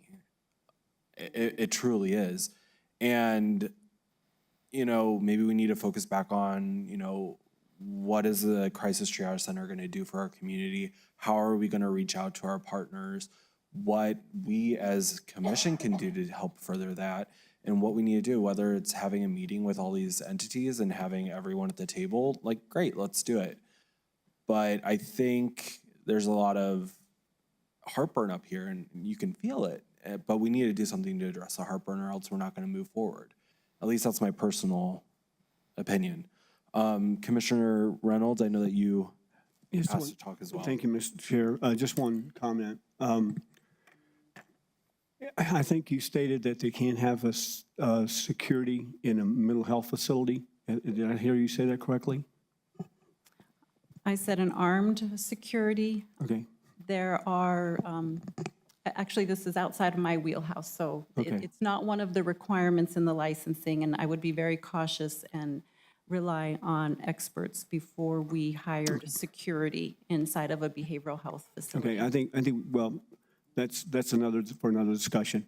However, I think, as I'm understanding, and I know Mr. Macias can confirm this, the mental health facility at Memorial Hospital has actually been a secure detention center for some time, and it did shut down, but it supposedly is now open again. Okay, so it was down for about a year, but now it's back up, and that's where I think a lot of the people that are involuntarily committed are admitted to a mental health facility. We've been taking them to Memorial for years, and maybe, so that seems to be working, and it doesn't have to have any additional approval because it's already been done and it's back open again. So I think we should say, well, is this really where we need to go if we don't have a secure facility to put them in, to hold them involuntarily, because we really don't in crisis triage center right now. So I think we have a lot of policy changes that you've talked about that we need to seriously consider before we continue down this road to take involuntary patients into this facility. And I think this, as Mr. Chair pointed out, I think this board needs to really understand exactly what kind of risk and liability we're facing before we go down this road much farther, regardless of what the state says. At least that's my opinion, because I really care about risk and liability. Thank you, Mr. Chair. So, Commissioner Reynolds, the way the process currently works is if someone is found to be in imminent harm to self or others, they can either be evaluated by a provider or observed by a law enforcement officer, and a law enforcement officer then can take someone into what we call protective custody. And historically, those folks have been transported to the emergency department. The emergency department does the evaluation, and data from a few years ago was about half of those folks are admitted to a hospital, maybe Memorial's 5th floor, maybe the Peak, maybe Mesilla Valley. Folks go to all three of those hospitals, but about half of those folks at that time are found to not meet that standard for inpatient, and they're just released. So if we can change the system and have folks presented at the crisis triage center, again, based on data where these facilities operate in this manner, most of those folks very quickly transition to voluntary status. Because if any of us have ever been to an emergency department, it's not pleasant, it's not soothing, it's not comforting, your needs aren't immediately met. If you present to the crisis triage center, you're immediately welcomed up here immediately connects with you. So it is proven that most of the time, people will transition and say, I want to be here voluntarily. So then we've avoided a hospitalization, we've avoided a court process for inpatient commitment, we've avoided, in some cases, driving people up to Las Vegas. It's not going to happen all the time, but it's more likely to happen if you present at a crisis triage center. So we're just talking about the crisis triage center taking the place of the emergency department. If the folks at the crisis triage center feel that this person meets the criteria for inpatient admission, they would still then be transported to Mesilla Valley, the Peak, or Memorial. And there they would wait for the civil inpatient commitment process. But that first interaction at a crisis triage center is much better for people's health than an interaction at an emergency department. So one of the primary goals is diverting emergency department use for these types of emergencies. Thank you. Commissioner Chaparro? Thank you very much. First of all, I'd like to thank Mr. Bucos from the New Mexico Behavioral Health Services and recognizing the need to further fund the Crisis Triage Center. I think it's an amazing and selfless act from the New Mexico Behavioral Health Services. I do have a question, and also I'd like to thank the police chief because I just very quickly calculated the people that you have helped meet with the Crisis Triage Center, and that was 178 individuals in the last year. And first of all, let me point out, none of us here on this commission are professionals in the mental health area. But I do have a question. How many people did the sheriff help contact the Crisis Triage Center? If you have that information, Ms. Michaels.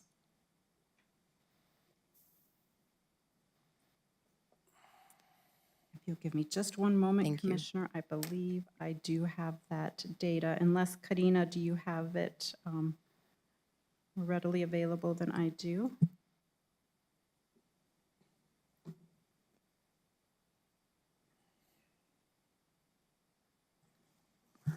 Okay, here I have it, Commissioner.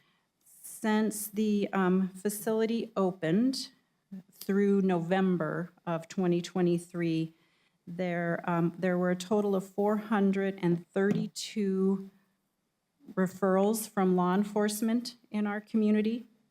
397 were from Las Cruces Police Department. 4 were from New Mexico State Police. 11 from NMSU PD. 15 from the sheriff, Doña County Sheriff's Department, and 5 from Mesilla Marshal's office. Thank you. I appreciate that information. And I know one of my colleagues has been saying, well, that the county is not coming up with anything different, that we have to establish a partnership with DASO, and that they're no longer going to support this because there's no changes. Well, I beg to differ. There are changes. And there are changes that can be made. We have the undersheriff here, Ms. Abeta, who can help facilitate the changes to that. I had another commissioner say, we need a guarantee. Well, in mental health, there is no guarantee. I'm not an expert, but I interpret for those that are in crisis on a weekly basis at Memorial Medical Center, at the Peak, and at Mesilla Valley Hospital. And we can't force people to look for help. We can't force them to come in until there is trust established. And a lot of these residents, our residents, are in crisis a lot of the times, and the first contact they have is with law enforcement. I heard another commissioner say the sheriff just won't do this. Well, maybe it's time for the sheriffs to start communicating in a better way with the Crisis Triage Center. Instead of saying, I won't do this, how about saying, what can I do to facilitate the obvious problem we have in this community? We have a problem in Sunland Park. We have a problem in Chaparral. We have a problem in Hatch. There's this need for mental health all over this county. We just can't force people to come to the Crisis Triage Center. We have to establish more communication, open communication, and a better trust factor. And what better way to do it except through the folks that have that initial contact, and that is law enforcement. They're the ones that are called when there is an issue. I've been at the emergency room a handful of times in the last 6 months, and there is so much cost when there is a person in crisis, when they're brought into the emergency room. They're handcuffed to a bed. I had someone next to my father handcuffed to an emergency bed, and the first contact was law enforcement.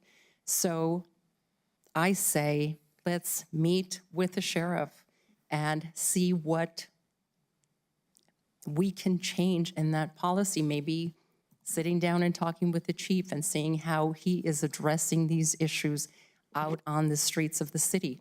Maybe that would help craft a better response from Sheriff Stewart as to how we can address these issues in the county. That we're obtaining this money, I think it's great that we're able to amend the budget for Recovery Innovations Incorporated. I think that's wonderful.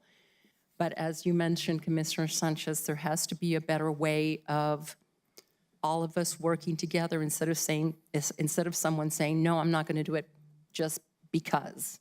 We have to find ways to work together, and this is why we're here, to work together to address this issue. This is a very serious issue in this community. It's not going to go away. It's just going to get worse because we're having more transient people come into our county, and we're going to have to figure out a way, all of us working together instead of pointing fingers. We're going to have to find a way to work together to address this very serious issue in this county. Thank you. Mr. Chairman. Thank you, Commissioner Chapato. Really quickly, I know that we have RII here. We have the police chief from Las Cruces here. Chief, if you guys want to come up and talk at all, please do. I feel like Miss Michael might need to grab a drink of water or something. But we have been spending a considerable amount of time here, and I think we need to start reducing what we want to directives. This is kind of what we're at. We need to figure out what we're going to do and get it done as a board. So if anyone wants to come up and talk, I know it's the hot seat, by all means. So, Mr. Chair, this work is not easy. It's not comfortable for me to be up here and have to defend this. It would be much easier to just say, you're right, we don't need it. But then I do hear from guests who have been served at the Crisis Triage Center. I hear from law enforcement officers who have used it. I do want to be able to provide you with evidence that what we're doing is meeting a need and is very effective. So I will work to bring that evidence to you. Today I do have the police chief, and I have someone who has received services at the center who would like to share their experience, because to me that's the best evidence that what we're doing is important and is worth our resources and time and attention. So thank you. Thank you. Good morning, Mr. Chair, members of the commission, Jeremy Story, Police Chief for LCPD. There's many things that I shouldn't speak on or can't speak on. I'll try to keep it to kind of my narrow scope. We're just one piece of this puzzle. The Crisis Triage Center has been a benefit to the city of Las Cruces and my department. You know, there's only so many people we can take to the Crisis Triage Center. In March of last year, we kind of reevaluated our policy on protective custody and how we respond to those in crisis. And provided some training that allowed us to increase the number of people we were taking voluntarily to the CTC, probably from an average of about 8 or 9 to about 17 or 18 a month. So it's significant to us, although with the bottom line, it may not move the needle as much as everyone would like. Our eventual goal is to take nobody that is just in crisis to an emergency room. Most of us agree that when someone's experiencing a crisis, taking them to the ER is not the best place for them. ERs or emergency departments are set up for medical emergencies, and they're very good at taking care of those. Right now, we're in a position where we really don't have anywhere else to take people. So if someone is actually in protective custody, meaning that that person is an immediate danger to themselves or others, and they're not willing to get the help that they need, then we have to place them in protective custody and take them either to Mountain View's ER or to MMC's ER. That's not what we want to do. Our goal is to take them somewhere else. And we're committed to finding somewhere else to take them. The CTC is one option. There are things that need to happen for us to feel comfortable doing that. Those are physical changes to the facility. Those are procedural changes. Obviously, the licensing changes have to happen and are in that process. But if they're willing to do all those things and we feel comfortable, we would take everybody to the CTC, which would be convenient because it would be one place to go for our officers, regardless if the person's voluntary or involuntary. So that would be certainly convenient. Ultimately, that would raise the numbers approximately 18 to 20 people a month, in addition to what's already being taken, or people that are already being taken there. So for what that's worth, that is our goal. Obviously, if that doesn't happen, we will find somewhere else to take them outside of an emergency room. Because I think for the person, for the officer, our time-wise, it's a much faster transition taking them to the CTC. It's about usually less than 5 minutes, where officers spend an average of 45 minutes or longer at an ER, which takes them off the streets handling other things. But those things, if they happen and we feel comfortable, we would be happy to take all of our people to the crisis triage center. Thank you. Thank you. So with that being said, this is more to thank you so much, Chief. I appreciate you. What are we doing to get there? Has this conversation been going on? Are we doing anything to meet him where he's at? Jamie Michael, Health and Human Services. Yes, Commissioner, we obviously educating the folks at Department of Health and providing suggestions for the licensing. We've been working on actually rewriting the regulations in the licensing, so that has been accomplished. And now Karina, Marley, and their team is working with our facilities department to make the physical changes to the structure, primarily making sure that if people leave the building, that they aren't able to leave the property, and some other changes. Do you want more detail? Because I can get Marley or someone from RI to give more details on what they're doing, physical changes and staff training. Okay, yeah, that would be great. Hi, thank you, Commissioners. Good morning. Good morning. Good afternoon. Afternoon. Where are we? Ooh. Yeah. I'm Marley O'Mara with RI International. I have also been around since the beginning and have seen the phases and changes and know the work that's gone into it, and appreciate your support. So physical changes, we need to make sure that if somebody is in our care involuntarily, that they are not able to leave the facility and that they are safe when they are in the facility. This includes things like adding fencing, making sure that we have a safe room for somebody who may need a safe place. That includes a bed, somewhere safe we can administer medication if that's needed to address symptoms of the guest. Those are all changes that we're working with the facilities department to make sure that the guest is safe when they are with us. Additionally, we have staff training. Staff are already trained in de-escalation techniques. We would add an additional training that we use in our other facilities in 9 other states where we operate to ensure that anytime hands-on interventions are needed as a last resort, that our staff are trained, that they are safe, and that our guests are safe. And that's called Safe Clench. Okay, and then what about the license? Is the licensing just part of the training, or what are we needing to get the licensing that the chief has brought up today? The licensing changes are already moving forward, and that has to do with the involuntary piece and allowing that, because right now, or previously in the regulations, that was not allowed. What we're looking at for licensing is ensuring that if we do have involuntary guests, that we have the ability to have safe places for seclusion interventions or restraint if we need to go hands-on. Okay, and what is our timeline to get that licensing completed? That is in process now. I'm not sure, Jamie, do you know, state-wise? Commissioner Sheljo Hernandez. That is up to the state, the New Mexico Department of Health, their Regulation Bureau. Again, they had their public hearing mid-December.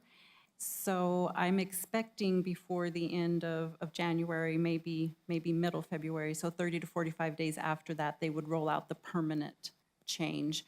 So I think that will coincide with timing on our physical changes. And so we anticipate that will be early in the first quarter of this calendar year.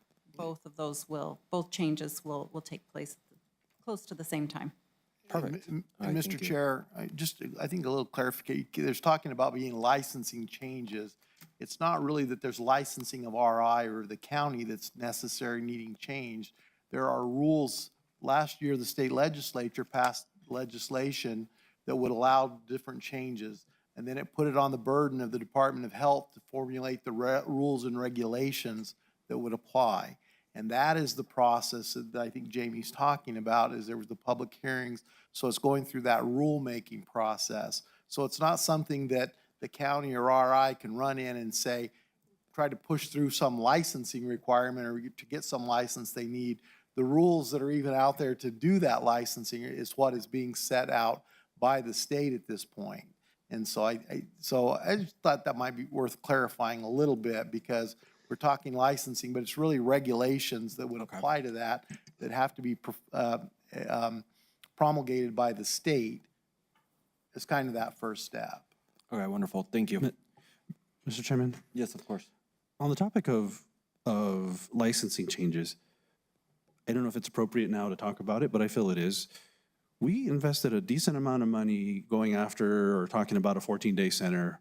We have not gotten any updates on that. Where are we at on that?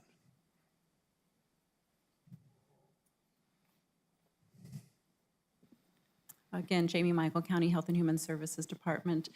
Commissioner Sanchez, we did receive a report from RI related to, looking at our current facility, the structure, the operations, and the staff, and comparing that to the 14-day licensing requirements. So we have a report from them that talks about what changes would need to be made in order to get licensed as the 14-day. We did talk to Department of Health to see if we can have a dual license, and at this point, or at that point, they said yes. So we did receive the report. It was determined that until we are more, stable with the 23-hour, we weren't going to jump into the 14-day, but we know what needs to be done. And we're also continuing to work with the state to see if there are some regulation changes that will make the 14-day observation units more feasible for communities in New Mexico. Thank you, Ms. Michael. And I had a follow-up. When was that report completed? Commissioner Sanchez, I'm not sure about the exact date that the report was completed, but I can follow up. Okay, and just curious, fellow commissioners, have you seen the report? Have you all seen the report? I think this is part of the problem, Ms. Michael, is that all this work is done, we approve funds, but yet the commission doesn't see the output of it. So I don't know who decided that we weren't going to move forward with the 23-hour center. I don't think this BOCC had any input on that or any feedback on that. So why is it that now we're asking, this is $500-some thousand that we're increasing this contract, but yet we don't get any reports as a BOCC on what we're investing in. So why were we not provided that report? I don't know if that's to you or to Mr. Macias. Because again, I said, I was curious, we approved it, I think December of 2022. And to go back, I think Commissioner Chaparro, thank you. You summed up my comments from December 22 perfectly. Because my comments then about why aren't we working with DASO and the fire department, and part of my frustration, and it's still here, this is where my motion comes from, is that I provided emails to Mr. Macias and to you with SOPs from Albuquerque Fire Department, Albuquerque PD, Bernalillo County Fire, and Bernalillo County Sheriff's Office that we could use as templates. Because at the time, the sheriff had said she needed SOPs. And I had said, hey, here, let's use these to leverage. And when I repeated it, and part of my frustration back in December 22 is, why were we not looking at that? Why was, little done? And we were told, okay, we'll look at it. But we're still in the same boat. So commissioners, these are just examples. Why are we going to, I completely agree with you, Commissioner Chaparro. Mental health is not something you can project. But I think if we're investing monies into this, and we've been investing more and more and more money, and yet the proof is here in the data, we are not getting that return. I'm not saying, I understand, government's not here to make a profit. I've said that, I said that back then, I say it now. I understand, I'm not here to make a profit. But if we're investing monies to get a better outcome, this is not better outcome. And the fact that we didn't get an output after paying, I'd have to go back and look with the ARPA funds that we invested into a 14-day center, the fact that we didn't get a report out, this is a failure on, on the county. And why is it that we're not following up as a BOCC on these things? And that's why I pushed earlier for when we talked on trash, that we have a date to follow up, because we invest money and we get nothing. So, Mr. Chairman, like I said, I absolutely support having mental health services. And I applaud, and Chief Story, thank you for coming, because LCPD has been a partner in this, and I thank you all for that, because I want to understand how the county can support you and your law enforcement agency to make it better for you all, because I think, like you said, not only do you see better outcomes, but our community will see better outcomes. My frustration, very simply, is we're asked to continue to throw money after money, again, like I said earlier, and yet, even when I bring these issues up, there's no follow-up, there's no changes. So why are we going to continue to settle for the status quo? And I'll throw this in here. I know this was something, Ms. Michael, I know you made a comment earlier after Commissioner Reynolds spoke. No one said in the contract, open it and they will come. You're right. But that's why we chose RI International, because they had all, they wrote the book on this. But if they wrote the book on this and they had all the experience, you said they can only do so much. I question that they should be doing more if they have the experience everywhere. But I think I would say that their model does not work for a rural area. It may work great for an urban area. When we talk about their facility in Riverside, the facility in the Phoenix area, we talk of their facility in North Carolina, all in urban areas. But if they had all this experience, why are they not helping us change these numbers? Madam Chair, may I ask that you listen, or that the commission listen to some of the presentation and ability to respond to some of the issues that are being raised? Mr. Micah Pearson has been waiting to be able to address the board as well as the representatives from RI. Yes, if you can approach the podium, please. Thank you.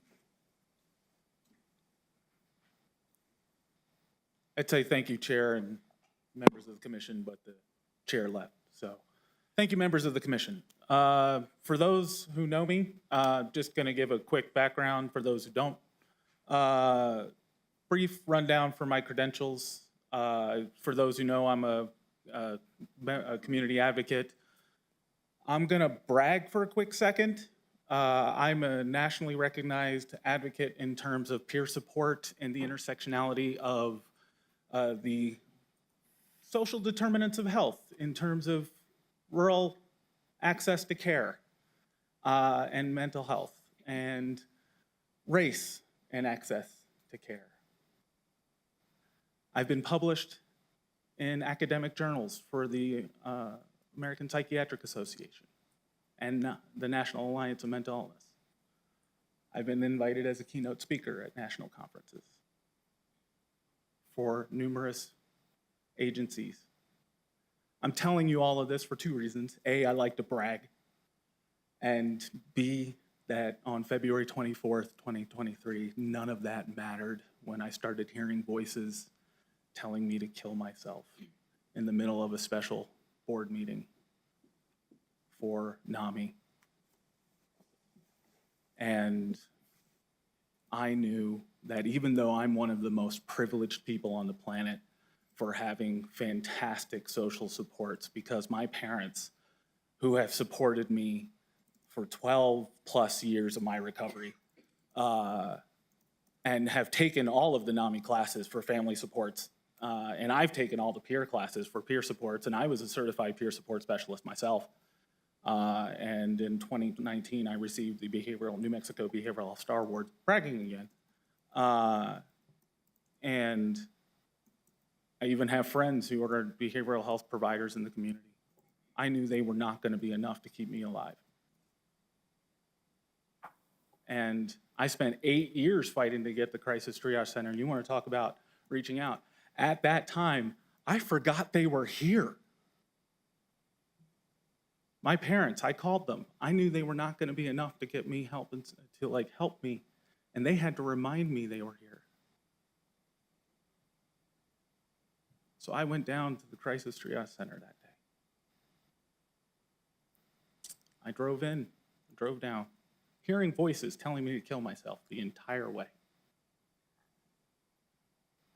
I love the fact that my car, by the way, has that whole speakerphone system because my parents had to talk me the whole way there.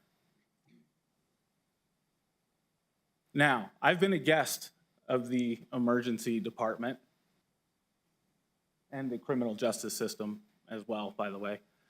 And I've waited 12 hours in the emergency room before I got access to any sort of mental health professional. So when I got seen within 30 seconds of walking through the door to the Crisis Triage Center, that was new. When somebody was talking to me like I was a human being, that was new.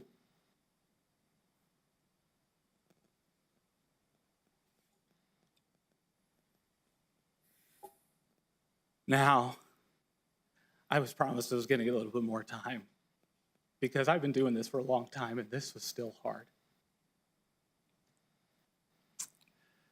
So, like I said, it's usually 12 hours in the emergency department before you ever get any kind of care. And even Memorial Medical Center, they're pretty good. I was actually in and out of the Crisis Triage Center in 6 because I really just needed somebody to talk to and get my head right. And they actually convinced me to do something that is really hard for me. Ask for help.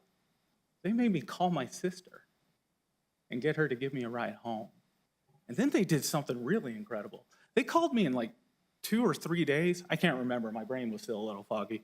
They called me just to see how I was doing. And they gave me a cell phone number. One of them gave me a cell phone number just to call them anytime. And then the most incredible thing happened. I've been in recovery for 12 years. And you know what I still did every year for 12 years? Went out of adherence of my meds. Every couple of months, I go out of adherence from my meds. As a matter of fact, that's part of the reason why I had a crisis at that time. I've been out of adherence from my meds. You know what I haven't done since I went into the Crisis Triage Center? Gone out of adherence of my meds. I haven't missed an appointment either. There has been no comparison to what my experience that day was. I've glazed over a lot of things. It was a quiet time there. I got to sit in a beanbag chair. They let me keep my hat on. I'm not wearing my hat now, but I think most of y'all have seen me in the community. Have you ever seen me without my hat?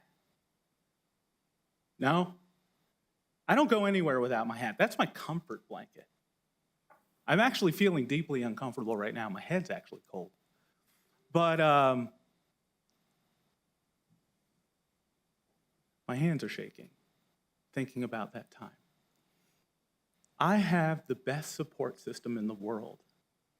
My parents are amazing. My dad's 81. My mom just turned 77, 2 days ago. They're not going to be here forever.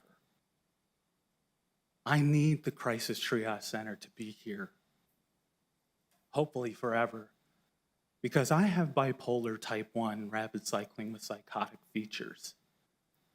And Jamie's not going to want to hear this because she's one of my best friends, I know, but here's the other thing. I was declared honest to a fault recently, so if I thought they were hot garbage, I'd tell you. I really would. I'd say get RI out of here, find somebody else. Promise. But my condition is getting worse. It's already worse than it was when I moved here. I need something. Because like I said, I haven't missed a treatment since I walked into the Crisis Triage Center on February 24th, 2023. And I've had 4 near hospitalizations since. I need to know that something like that is here because mom and dad and my sister aren't going to be here. They went traveling and I had another issue. And I felt comfort in the fact that the Crisis Triage Center was here.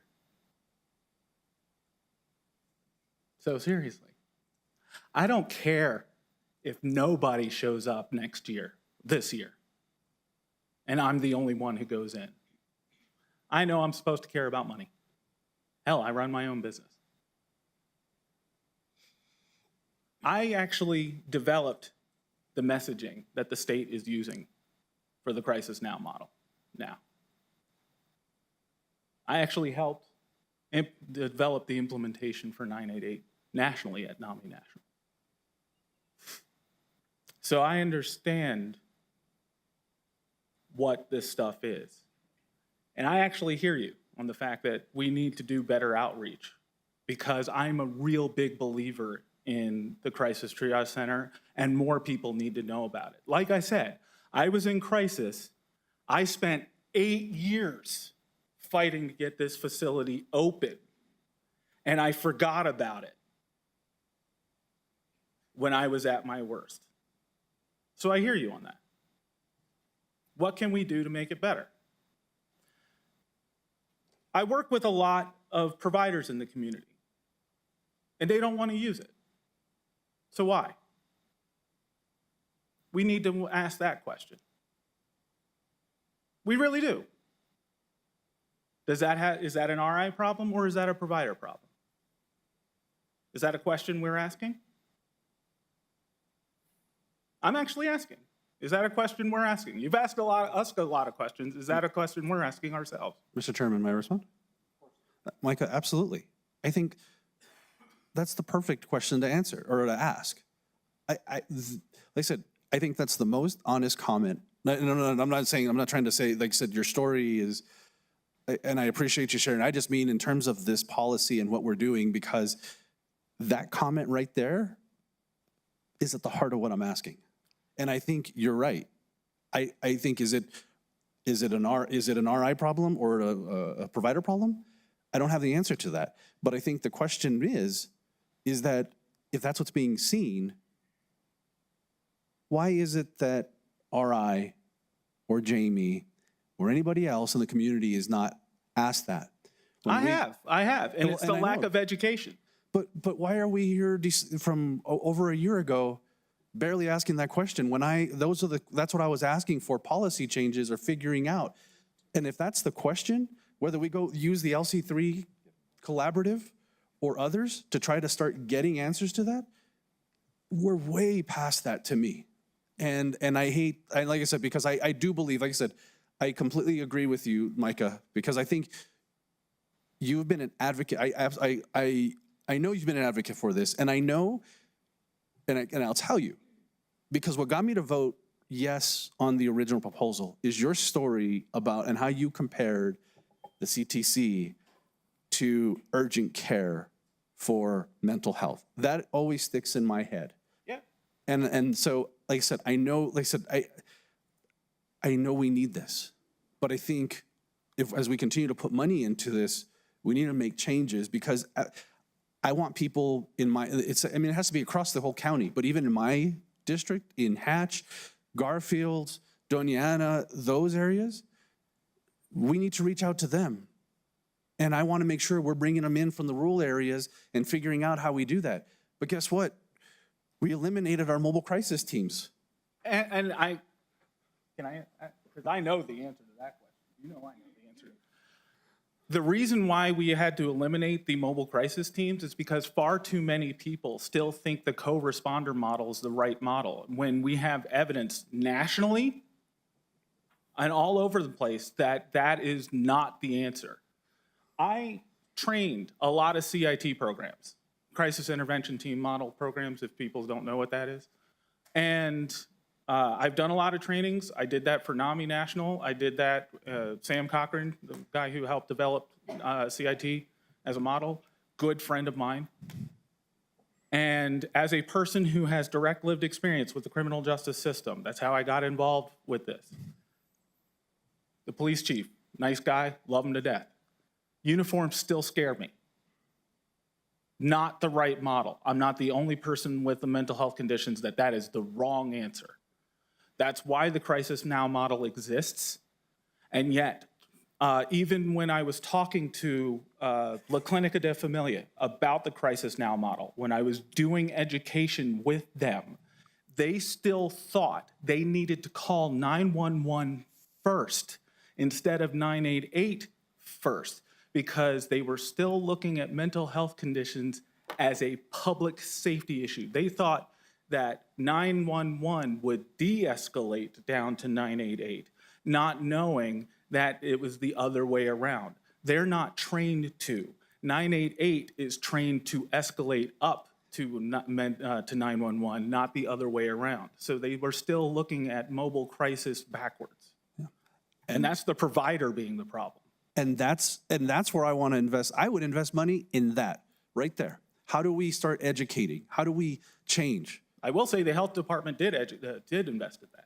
But like I said, I want something that we can get a positive outcome out of.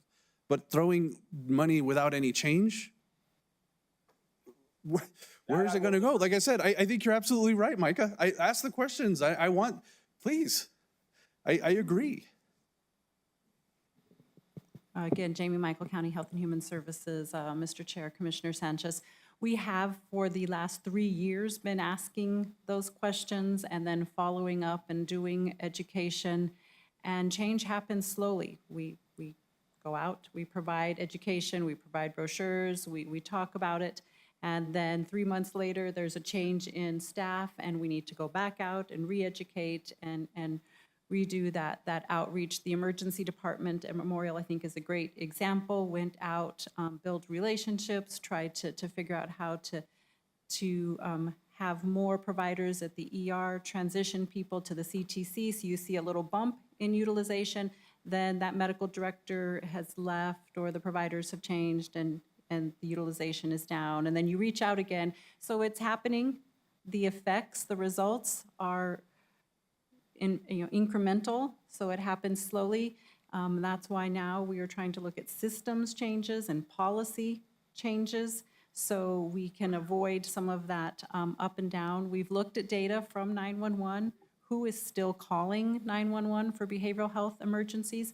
That becomes our kind of targeted list to reach out to those folks who are calling 911, the provider type folks, not the individuals, the provider type folks who are calling 911 for behavioral health emergencies. We give that list to Karina, and they go out and they visit with these different agencies saying, last month you called 911, you got Sergeant McCord to come to your facility.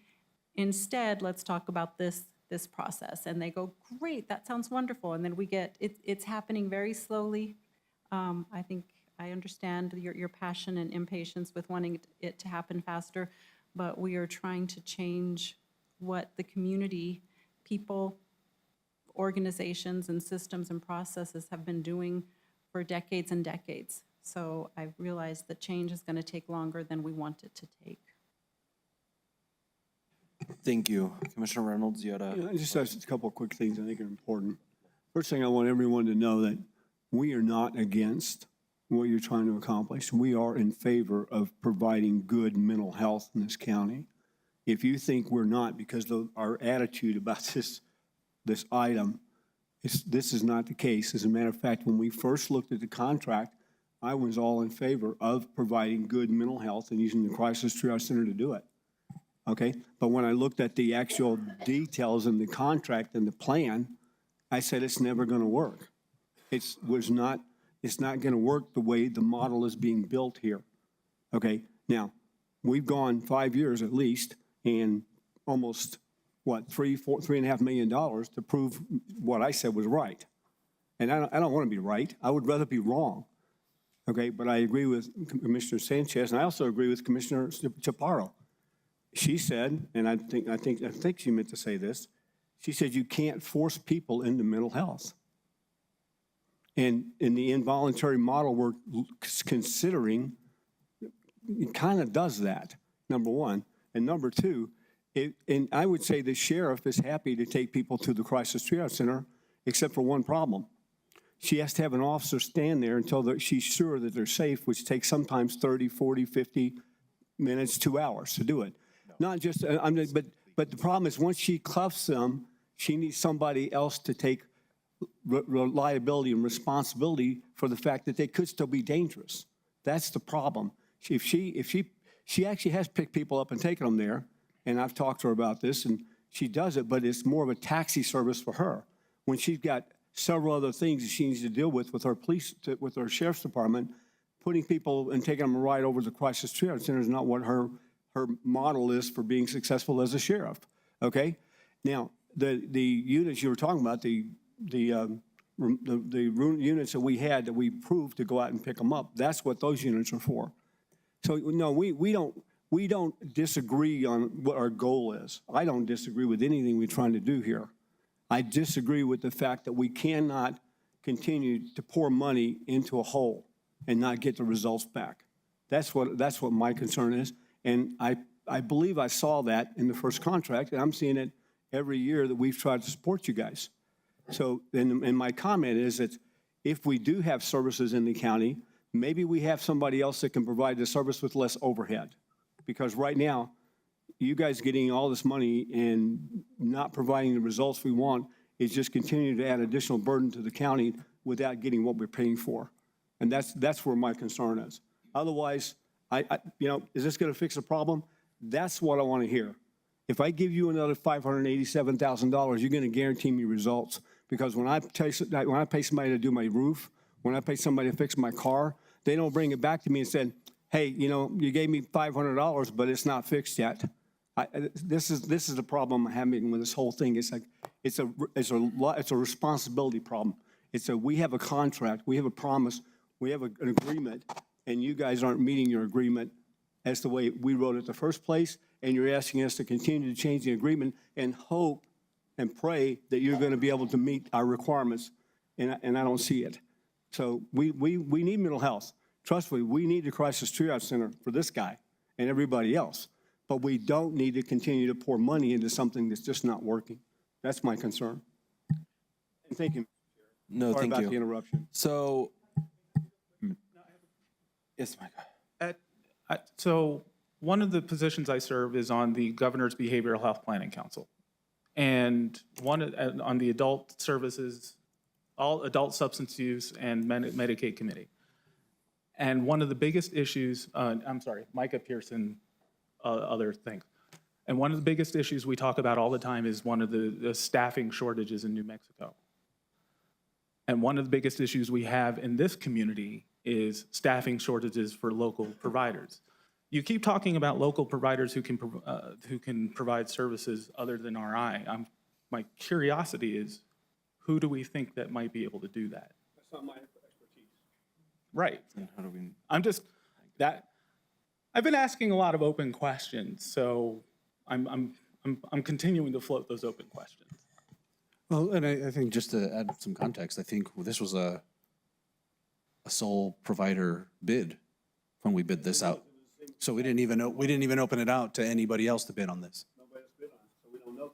So, commissioners, so there is two agenda items at hand. One is accepting the money and then awarding the money.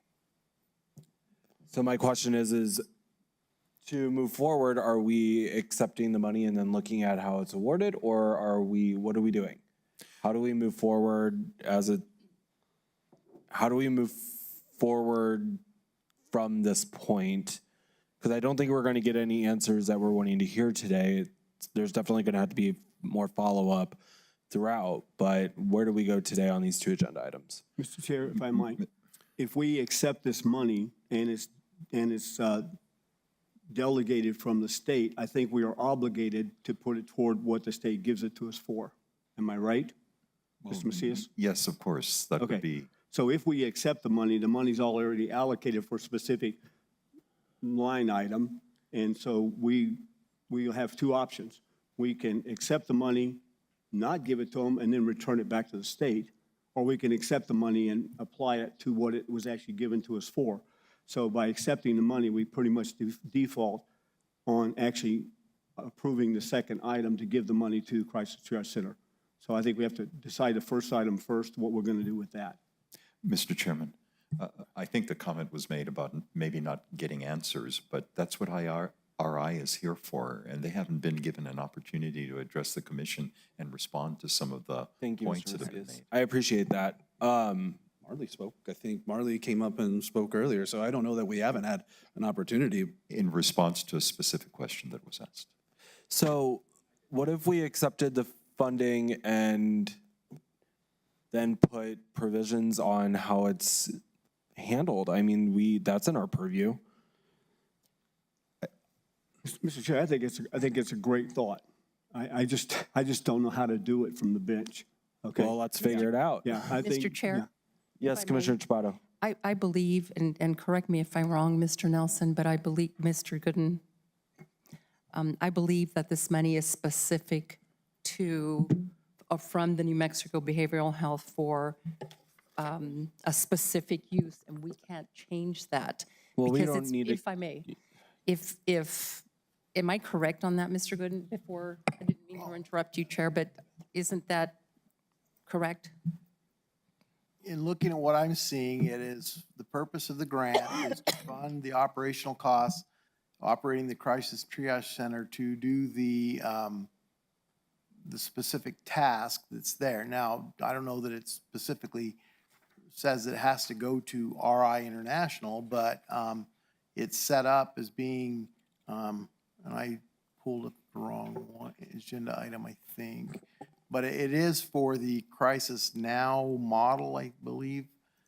So that's what it's used for. Now, how we comply with whatever's in the Crisis Now model using this money from the state, yes, there are some restrictions on how the money is to be spent. So if we were to say we're going to support the Crisis Now model at the Crisis Triage Center, that's what the money's for, but decide we're not going to do that through RI, then how are we going to do it?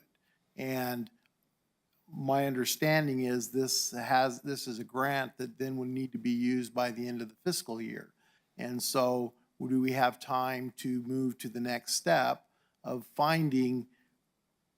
developing how that's going to happen within the parameters of the grant? So those are things to keep in mind. So again, I don't know that the two, they're linked, but yes, we could accept the money without approving the second one to amend the contract with RI. The question then becomes, do we have the ability, the capability in some other way to support the Crisis Now model with the Crisis Triage Center through some other means other than RI? I don't know. You know, I think, and I'm kind of a comment that this whole thing with the Crisis Triage Center, since it was built in 2014, I believe it has been, and even before then, it was, we need a Crisis Triage Center. What is that? I don't know, but we need a Crisis Triage Center. So staff gets together, they come up with an idea. No, that is not what we want. We need a Crisis Triage Center. And there has been this back and forth for years as to exactly what does this mean as the Crisis Triage Center? How is it going to be operated? And it doesn't seem to matter what proposals brought forward, the commissioners say, no, that is not it. And to some degree, we're having that same discussion right now. Here's something, no, that is not it. But what is it then? Give that direction to what is it? Because apparently the direction's not being understood. Now, I don't know whose fault that is, but there seems to be a lot of this, it's not this, it's not this, it's not this. And that's what I see here with this as well. Now, if this is not what you want, then that's great. But again, going back to the question though, I think you can accept the money, but it can only be used a certain way. Doesn't have to be RI, but is there the ability to do what it's set for within the time period that it's there? And I kind of went on my soapbox there a little bit, but it's something I've observed over the years, 8.5 years as a county attorney and 20 years as a resident of Doña County. Thank you, Mr. Gooden, for answering that question, if I may, Mr. Chair. And really, Commissioners, what it comes down to is exactly as explained by Mr. Gooden. The money's there, we accept it, and we just make sure that it is transferred over to RI, or we accept it and think of something else to do with it in 4.5 months that we have left. And I think that's what this comes down to. Mr. Chairman? Yes, Commissioner Sanchez. When I'm looking at agenda item number 22, one of the, and I'll just point out, this is amendment number 8. So we've, and to go to, I think one of my concerns is that how do we ensure that if we amend this contract, that we don't just automatically approve $1.5 million next year? We so often, all you have to do is look at our agenda with all of the items on consent. And a lot of these are, approving, we do so much, especially at the beginning of the fiscal year, so many of these consent items are just reapprovals. And I don't want for us to just arbitrarily, after we take this $561,000 from the state, now it's at 1.5 million. Now we're going to have to put in that 561 if we just approve it as is. If we approve this contract and renew it next year. How do we prevent that? And I'll say the other part, and Ms. Michael, you can answer this one too, because part of the deliverables of this is a monthly, it says here, monthly encounter report. And that's part of the payment invoice and the request. How is it that the BOCC actually gets updates on what's going on? Because, again, and I think this is where my issue lies, and I think, I think to Mr. Gooden's point, I'm not saying this is, I think our question is we have actual data here that says we're not getting, we're getting the same results. So how do we start getting, the BOCC start getting visibility? Because I think the question is, whose fault is that? That's our fault. Our fault as a BOCC for approving these and not getting what we paid for. So, Ms. Michael, how do we ensure that next year's contract will not increase or stay at the elevated amount? And 2, how do we get the monthly reports so that we actually can start seeing monthly as a BOCC the numbers, so that we're not here a year from now and surprised that this wasn't here, or that we paid for a report and we don't get it? Mr. Chair, Commissioner Sanchez,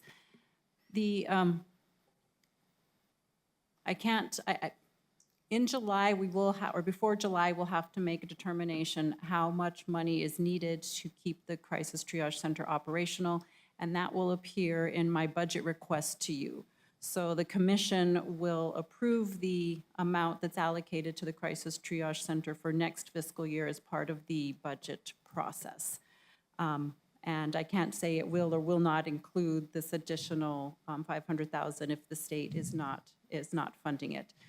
because operating costs are pretty consistent with the crisis triage center. And as you said, if in the next 5 or 6 months, we don't connect more people to the triage center and have more of that utilization, then it will probably cost as much next fiscal year. But it will come to you all for approval through the budget process.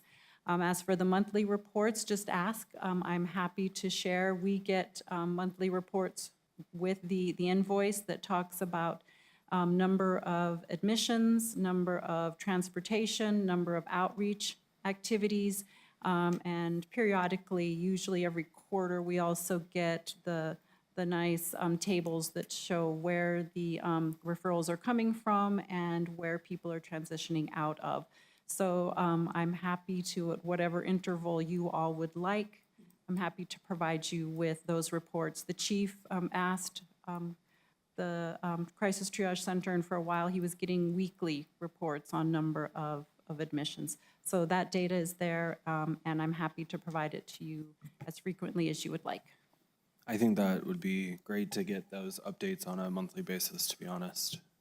Just to see if we can make changes more so in a prompt manner throughout the year. But it still leaves the question as to what we are doing with these 2 agenda items. Mr. Chair, I would like to, I'm trying to look it up right now, but it was either 6 months ago or a year ago, we already added $584,000 because they said that was the only way they could continue to be in business. That was like 6 months or a year ago. And at that time, I know I requested that we get quarterly updates so I could see what the changes were, okay, provided to this board. And I believe that Mr. Macias is the one responsible for that, so I don't know why we didn't get them. But I do know that it was 6 months or a year ago, max, that this board approved almost $600,000 increase in their contract. And now we're being asked to do the same thing again, and I'm still not, and like Commissioner Sanchez says, I don't see the return. Now, do we need this? Yes. Do we need it operating with this many people, since they're only serving 3.5 people a day? I mean, maybe the overhead that they're asking for is excessive with the amount of people they're seeing. And where's the money going? I mean, is it staying in the state? Is it going to Arizona? Who's getting paid? I mean, I don't know any of that. I don't need to know that. That's what I depend on the county to do. But I also can't see continuously putting another 600,000, another 600,000. We are already, based on this contract, $1.2 million, if we approve this, $1.2 million over what our original agreement was in this contract 5 years ago. And if we're getting no better results, I have a lot of trouble continuing to support this effort. I want to see something happening, but I don't want to continue to throw money at the wall and just watch it fall on the floor. And there's nobody has given us any guarantee other than the first contract that they could do it for the amount that we were going to pay them.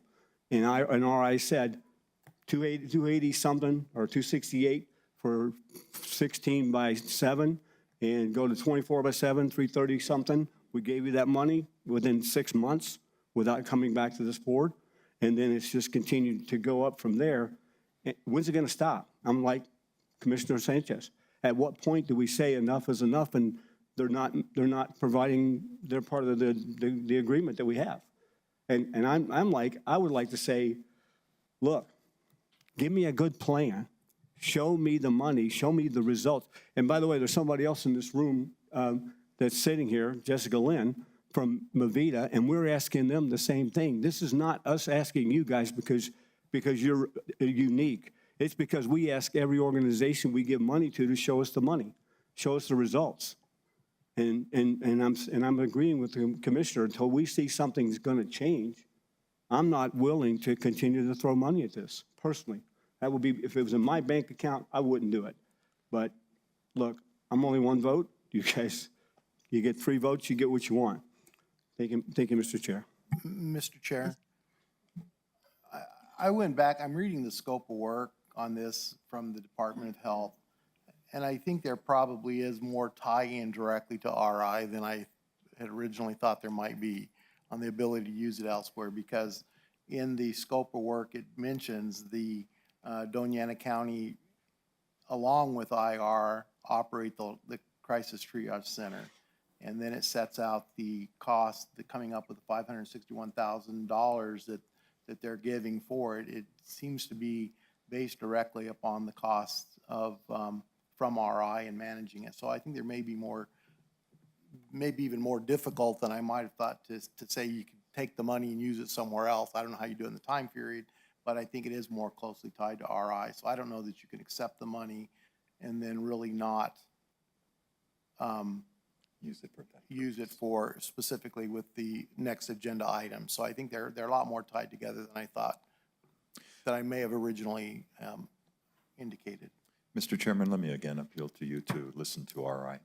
There's been some statements here that are completely incorrect, and they should be given an opportunity to kind of respond to the board. Is there a representative from RI? Thank you, Mr. Chair, Vice Chair, and Commissioners. Paul Galdis, Deputy CEO at RI International, and as was noted earlier, I was actually the lead writer for the National Best Practice Guidelines produced by Substance Abuse Mental Health Service Administration in 2020. And a few of the statements that I'm a bit concerned with is, I think we're the only best practice facility-based crisis provider operating in more than one state. We operated in 9 in 2023, including 2 rural communities that are smaller than this one in Delaware as well as in North Carolina. So we do rural work. I am a consultant with the federal government on helping rural communities advance this. And I also appreciate all of the sentiments that were shared today. And I agree with you, Commissioner Sanchez. We should be serving more people. We want to see more people. Now, I would disagree with anything that says we haven't done our part of the contract. I believe our expectation is that we deliver best practice crisis care. We accept everyone that shows up, and we do our best to get professionals in front of them and give them care that feels like care. I do believe we do that. Doing it for 100 people a month isn't what we want. I think when you look at our initial projections, we did think that we're going to see over 200 people that are coming in. We thought we would see those individuals, and there's work that has to be done around it. But some of the issues that are in front of us are regulatory. So the fact that we've done it in 9 states in the last year, and including 5 states where we do involuntary work for individuals in these crisis centers, none of them have security in them. We can serve individuals. It's a dozen facilities in those 5 states in which we serve individuals with involuntary commitment. So it can be done. It is the best practice that it be done that way. So I believe there are things to be tackled. I've heard that, and part of it was the regulatory issues, which took a whole year with the state to get where we can start serving involuntary individuals soon. There are facility changes that would have to follow so that we can do that. Is all accurate. And I believe that's going to lead to serving more people, but it doesn't get us the full answer. So the other thing Commissioner Sanchez mentioned was this idea that we can start doing this 14-day commitment. I just worked with the state of Washington on revising and developing regulations in which they can actually use the same space and the same staff to serve longer-term 14-day commitments and this 23-hour sort of service. And when you think of the workforce challenges that Micah leaned into earlier, you can't afford to operate 2 facilities. You still want to place the chairs design that you have now is one in which you can say yes to every single person. It's like an emergency department, right? It's never too full. Sorry, you're bleeding too much. You're under too many substances. You're too sick. You take everybody. And we're designed to do that work. And so we're working with the state on regulations that would allow this facility actually to do all of it. The state regulatory process and legislative changes do take a while. So I do believe we'll get to more people coming in. I appreciate the idea of expecting accountability. I come from state government. I certainly would want the same thing. And I would just suggest to you, if you want to look, what this funding goes to is simply the gap between what we're receiving in reimbursement and what it costs us to operate services. For the first 2 years, we lost over $1 million delivering services here in Doña County. We didn't come with the funding ask at that time, which is, and you say that you've increased funding. That's true. We lost the over $1 million, and as a not-for-profit, we don't have it to lose. So I did come before you and said, I don't believe we can continue to operate if we didn't get the subsidy. What the state is saying, I believe, is, look, they want this to continue right now. Costs have gone up. Our rates have not gone up. The state published the rates when we started here, and COVID has increased what it costs us. Unfortunately, our volume has, you said 10% increase over last year, isn't enough to keep up with what it's costing. And so that's what this ask is about, is covering that gap right now. And what I'd encourage you to consider is that you accept the money. we move it through, but also get a monthly report, not only on how many people we serve, because that probably doesn't tell you what it means financially exactly. Ask, what's our revenue? And what are the costs for those programs? And you can start looking at the gap. And if more people come in, it just naturally means more funding because we can bill and we get reimbursement. If it doesn't, you're right that it's going to look like the same bill when the fiscal year comes. But this involuntary piece could change things significantly, working on these regulations where if someone stays for 3 days, that one person, we now have triple the revenue. You can see how you can quickly get to what we need is double the revenue right now, that it breaks even. And I think we all have the same commitment. I've heard it from every one of you, no matter what angle. You want people in this community to get care. You want them to get it quickly. It should feel like the right thing. It should be the best possible care. And the other part is, and it should be self-sustaining. I get you as local taxpayers don't want to pay. It's healthcare. Healthcare should be covered by insurance. The issue is we haven't caught on as quickly as we could, and I do think there should be focused efforts. But I think monthly reports of looking at exactly what we're spending and what's coming in would give you better insight as we move forward. So that's what I'd encourage you to consider. So thank you for this time. What's that? Oh, yeah. Any questions? Sorry. Any follow-up? Okay. Mr. Thank you Chairman. very much. Yes, Commissioner Sanchez. I was going to call the question. Okay. I have one more thing to say, and that is, you know, all of this is really good, and all this sounds really good and important, until we realize that we're taking money that we desperately need Excuse for me. everything else throughout the If I may, community. point of order, there was And the no- question called, and I'll second that. Was that you did call the question, Commissioner Sanchez? I would, but I didn't know, it didn't seem like there was any other input at the time, so. Okay. Can you finish your thought really quick, Commissioner Reynolds? No, And that's then right, we'll- I'm fine. Okay, so we have a motion and a second to call the question. So we are looking at agenda item number 21. Do we have a motion to accept the award from the New Mexico Behavioral Health Services? Do I hear a motion? If I may, Mr. Chair, wasn't there already a motion? Madam Chair, I No. don't know. I had to step out. No, there for wasn't taking a phone motion. call, so I don't know if there has been a motion made to accept this yet or not. No, we went right into Okay, thank you. the presentation. Thank you for correcting me, Chair. I make a motion to, just give me a second. I make a motion to accept the money awarded to Doña County and Health Human Services from the New Mexico Behavioral Health Service Department in the amount of $561,902. Second. Okay, we have a motion on the table by Commissioner Chaparro, and we have a second by Vice Chair Murillo. Any further discussion? Yes, I'll say what I was going to say. We do not have enough services in this county for a lot of things. Crisis triage is one of them, okay, and mental health is one of them. However, when I think about the number of people that don't have food, that don't have shelter, don't have affordable housing, and then I think of the number of people that we could serve with some of this money we're giving you guys, I'm a little selfish because I'd like to solve some other problems that affect many more people.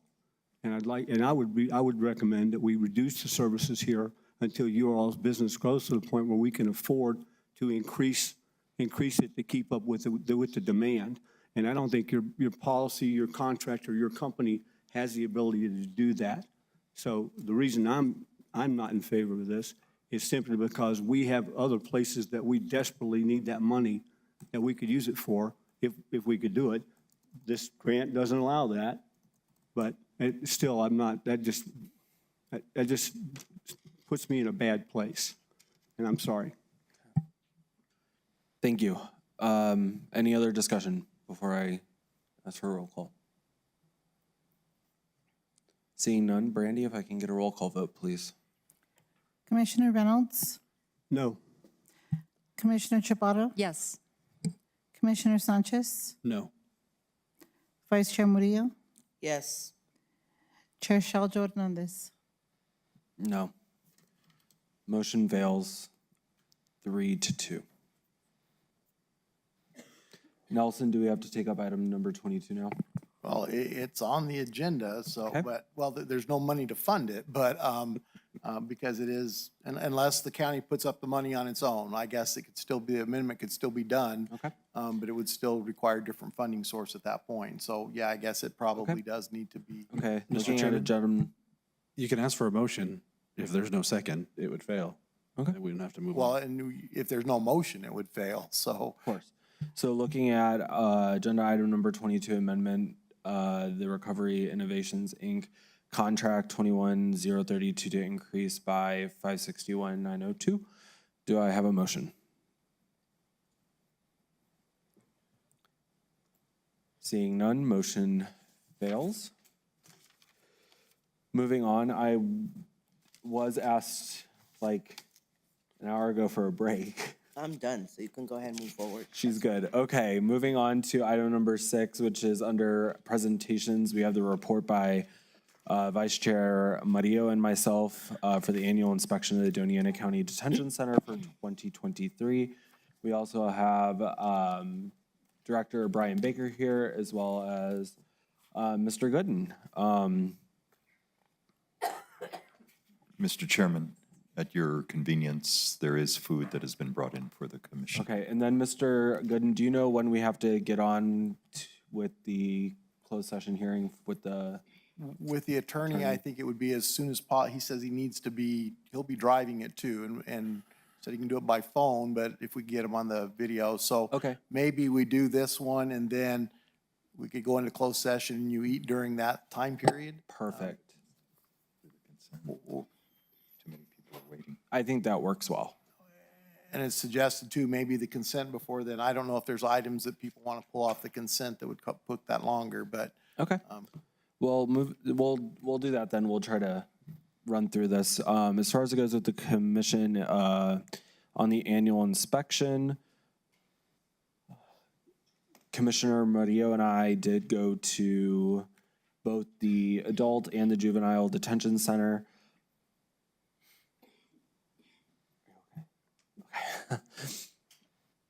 We did go to the adult and the juvenile detention center on the 8th of December. We were there from 9 a.m. to 12:36 p.m. We did do the evaluation forms. Commissioner, did you want to go first, or how did you want to tackle this with me? Okay. So we did notice at the time there was 529 adults and 26 youth present at the adult and the juvenile detention center. We did go through, Director Baker was not there, but thank you. Your staff was very warm and inviting and welcoming.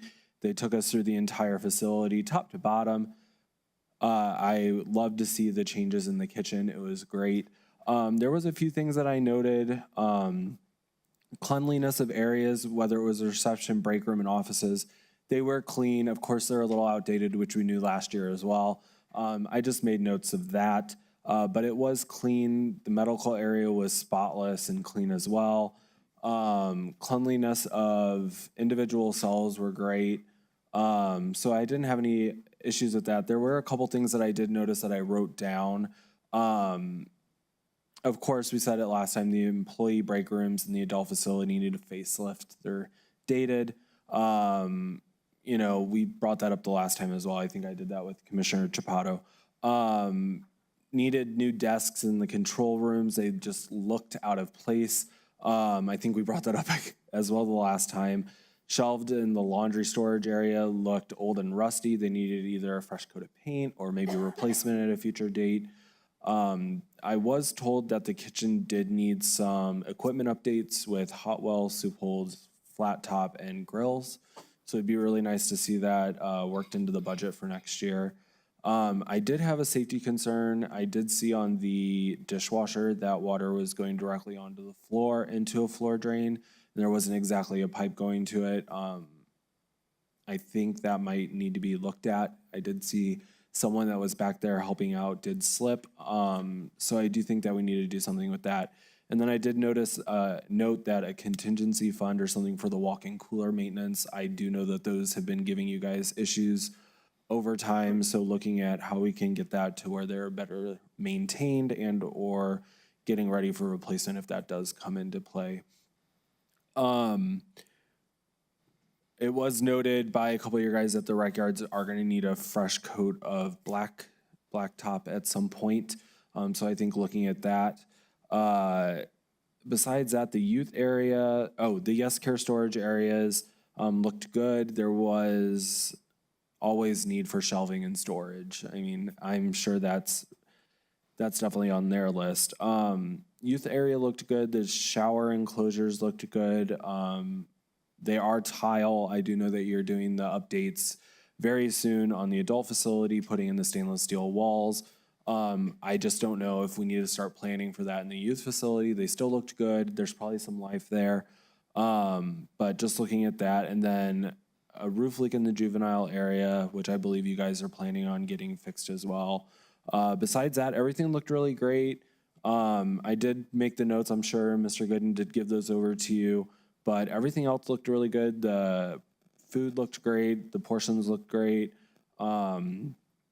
Commissary looked filled and ready to go. I'm really excited about the new vending machines that you're going to be doing in the day room areas. I think that's going to be great for everyone there. Yeah, that's kind of my gist of it. Commissioner Maria?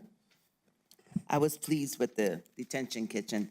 Well, in the previous year where you had everything outside, a big difference. And I saw that the detainees were happy, and working well in their kitchen and the walk-in freezer. I got to go in and looks pretty good. So only concern I have was, hopefully the county will be able to assist in getting the new floor on some of the areas in the adult detention center. The juvenile detention center looked well and everything, what they had in their classes, and the kids behaved well with me so far. So everything looked good. Thank you. Awesome, thank you. Just for your information, we are working on the floor currently on the detention center, the adult detention center. They're slowly working on it. It's problematic because people are walking around all the time, so they only have a short window at night that they can work on it. Awesome. And I want to thank your staff. They guided us well, and it was good. I apologize, I couldn't make it there, but I'll be there I next year. understand. We understand. Yeah, your staff is great. Thank you so much. Thank you. Perfect. And then, do we need a motion and a second to accept the report? No, it's just. No, it's just No. a report back. Okay, perfect. Wonderful. Okay, moving on to the consent agenda before we go into closed session for that. Is there anything on the consent agenda that a commissioner would like to address prior to hearing a motion? Commissioner Reynolds. Oh, go ahead. I only have one question. Of course. Item number 11, it says Votto Parks. Looks like Robert's not here, so I won't get that answered. Okay. So the money, what is the question, whether Okay, it says. Vavo Parks? It says that the money's going to be put toward Votto Parks. Somebody called me on that and said that there hadn't been any money put into Votto Parks in years.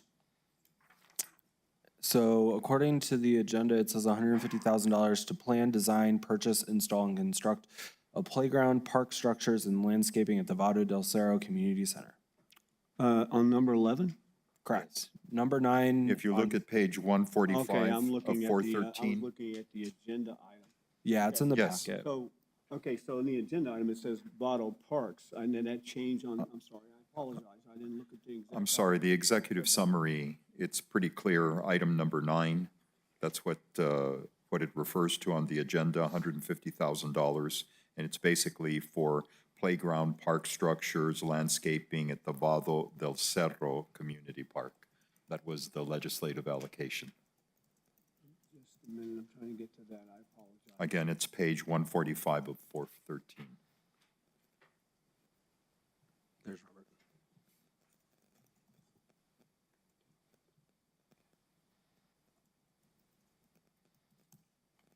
Okay, I was actually looking at item number 11, where it doesn't say Vado del Cerro, it says Vado Parks.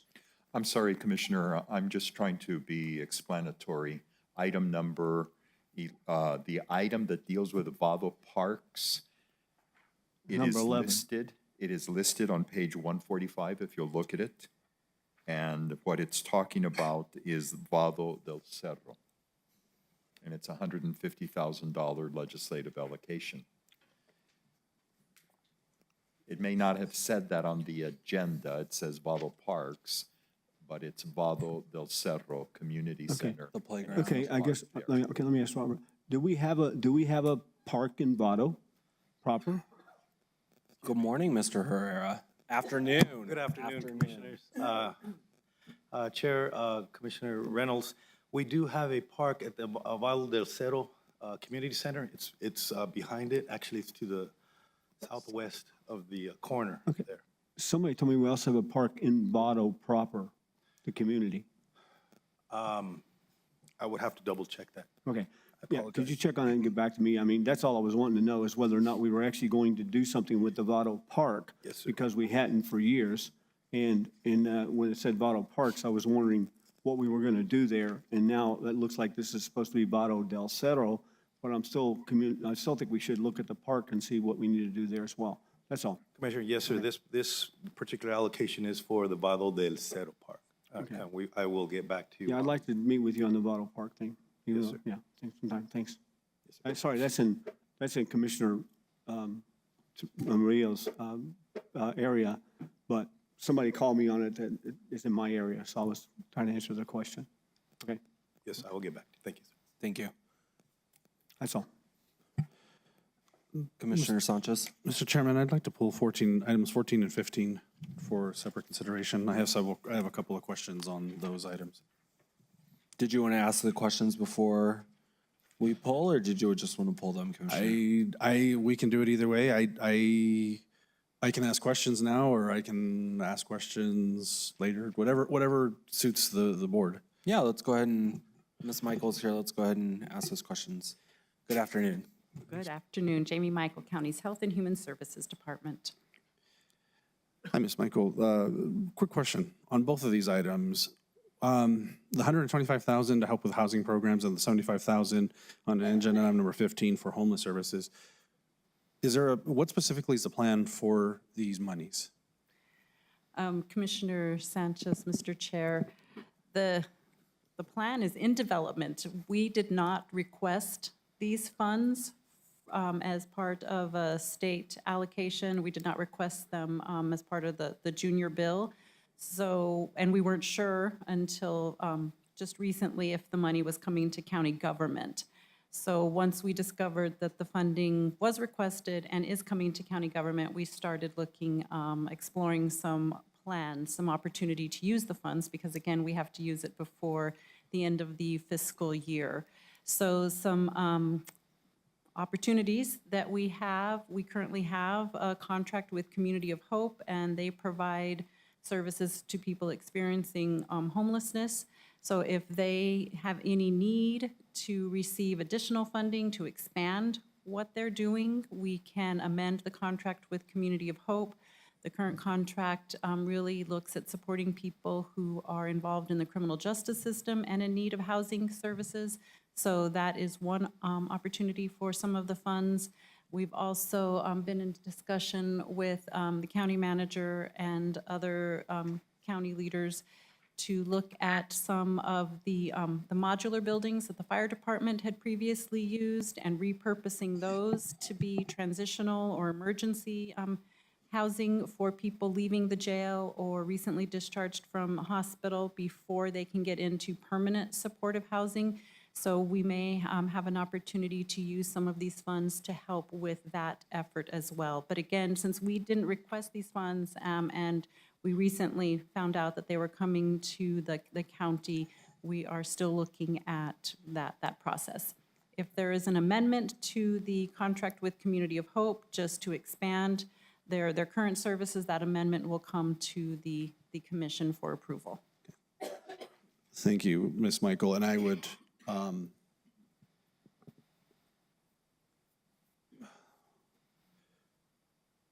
I guess, I guess my question on these, are both of these, we want to delegate, it's asking that we delegate signature authority to the county manager to sign related agreements and documents. Is that only to accept the monies? Commissioner Sanchez, yes, that is correct. It is just the documents to accept the funding.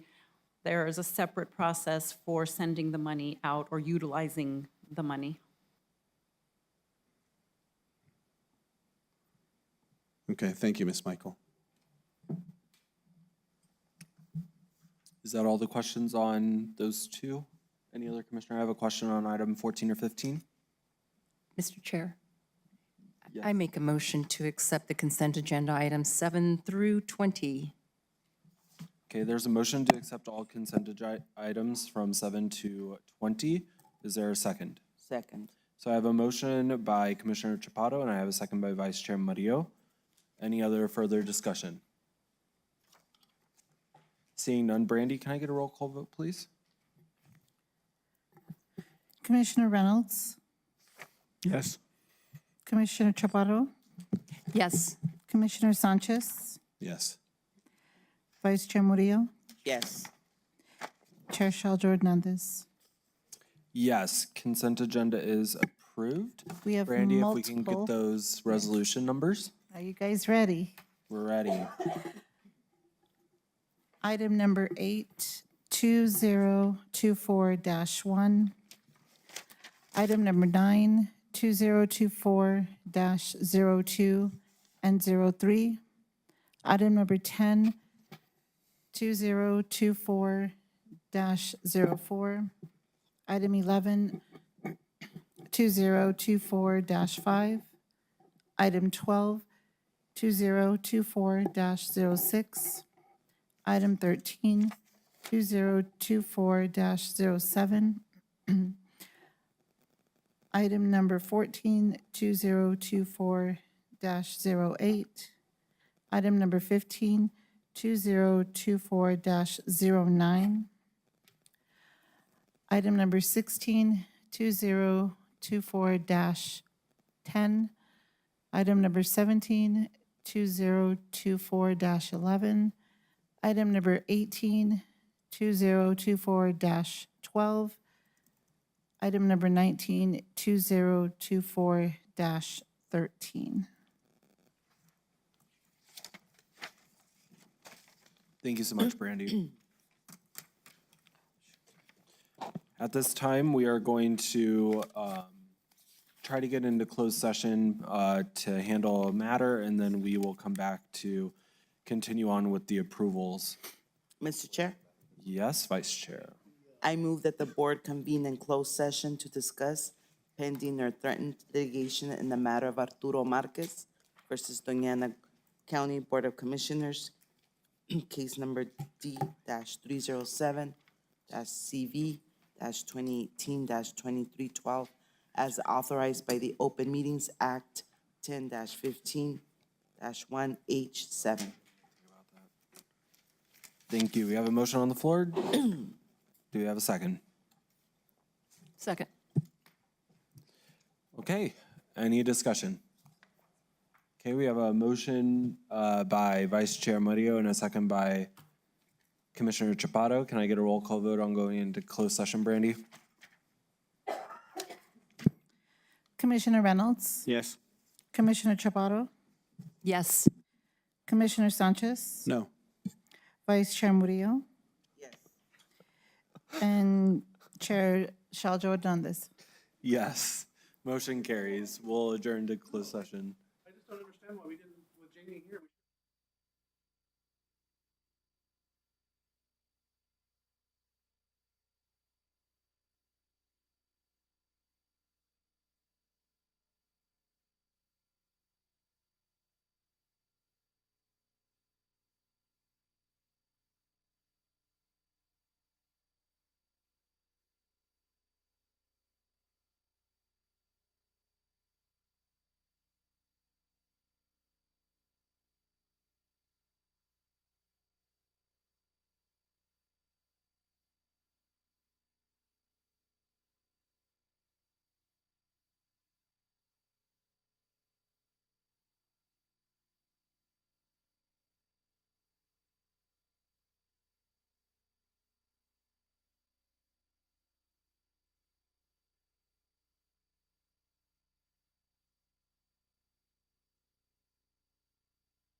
items identified in the motion to go into closed session. Thank you. Do we need a motion to go back in? Do we need a motion to go in? No? Okay. Okay, the time is 2:13 PM and we are back in open session. Moving on through approvals, we do have approval number 23, which is approve a one-time investment of 1.5 million in cost share as part of a proposal of the Substance Abuse and Mental Health Service Administrations and for Children's Mental Health Initiative. We have Jamie Michael. Good afternoon, Commissioners. Jamie afternoon. Michael, County's Health and Human Services Department. This request is in preparation for a potential application that the county is contemplating. The federal government, through their Substance Abuse and Mental Health Services Administration's Children's Mental Health Initiative, released this notice of funding opportunity. And one of the requirements in order to submit an application, one of the requirements is a cost share of $2 million. So the first step is coming to you all to see if there is a desire to move forward with this and allocate. I'm recommending that if we do this, that we don't do the entire $2 million, we just do $1.5 million. We need other partners in the community to come together, and so if the other 500,000 can be covered in cost share from other partners, they have over 4 years. The cost share will be spread out over 4 years. It's not a cash match for other providers. It is a cost share. So I think that would be a nice partnership. I have not found a provider in the community who at this point has said yes. We feel that we can meet all of the required activities. So just if you all do approve this, it doesn't guarantee that we will submit the application because we still have to find willing providers who want to partner with us to do it. Insight is poised to help us create the application and submit it if the county and our community providers all decide that this is something we want to do. So thank you for your consideration. Perfect, thank you. Do we have a motion? So moved. Okay, we have a motion by Commissioner Murillo. I'll second the motion. We have a second by Commissioner Sanchez. Mr. Chairman, I did have a question. Yes, of course. So just to clarify, so this is the grant application we're submitting, is that correct? Commissioner Sanchez, this is one step we need to be able to put the application together and submit it. This is not saying we are going to submit it because there are several other requirements. Okay, and I think the reason I asked the question is because I think generally when we do submit grant applications, although we generally do have an idea of where the funding would come from, and then we as a BOCC approve the grant application with the understanding of where it's coming from. But I guess that's where my question is. This is a little different because we're having to approve the monies now before we're even considering a grant application. So it's just completely different than what we've done. And so I guess, and maybe I missed it, but I guess I don't understand why rather than us approving the grant application if we do decide to move forward with it.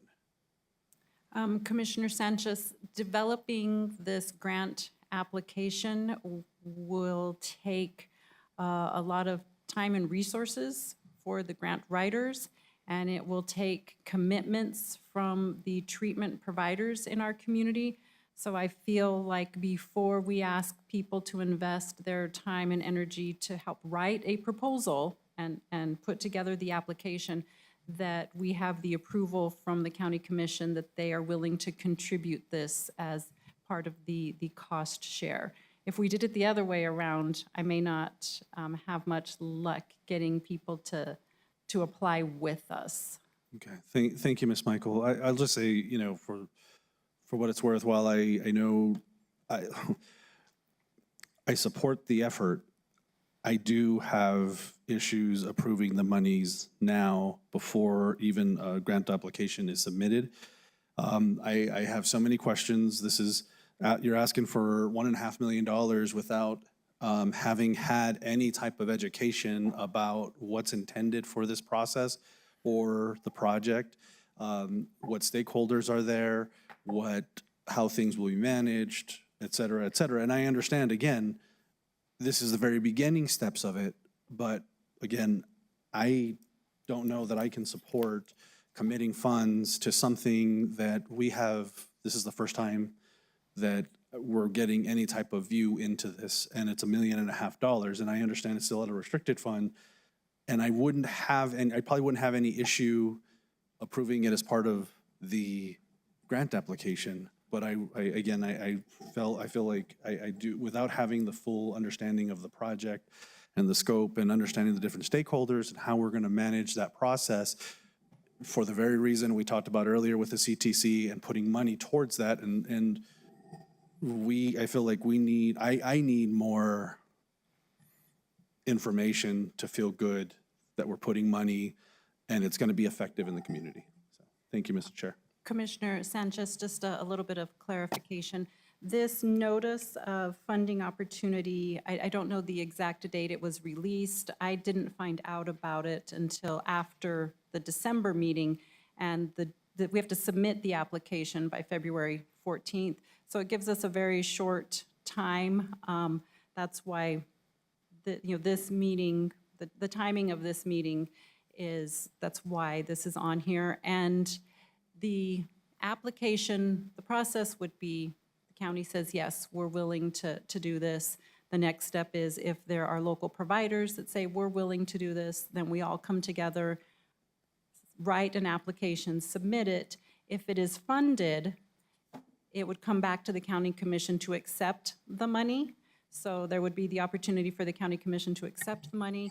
And then at that point, we would also have to come to the county commission to figure out how to expend the 1.5 million cost share. So that would come back. There are several steps in this.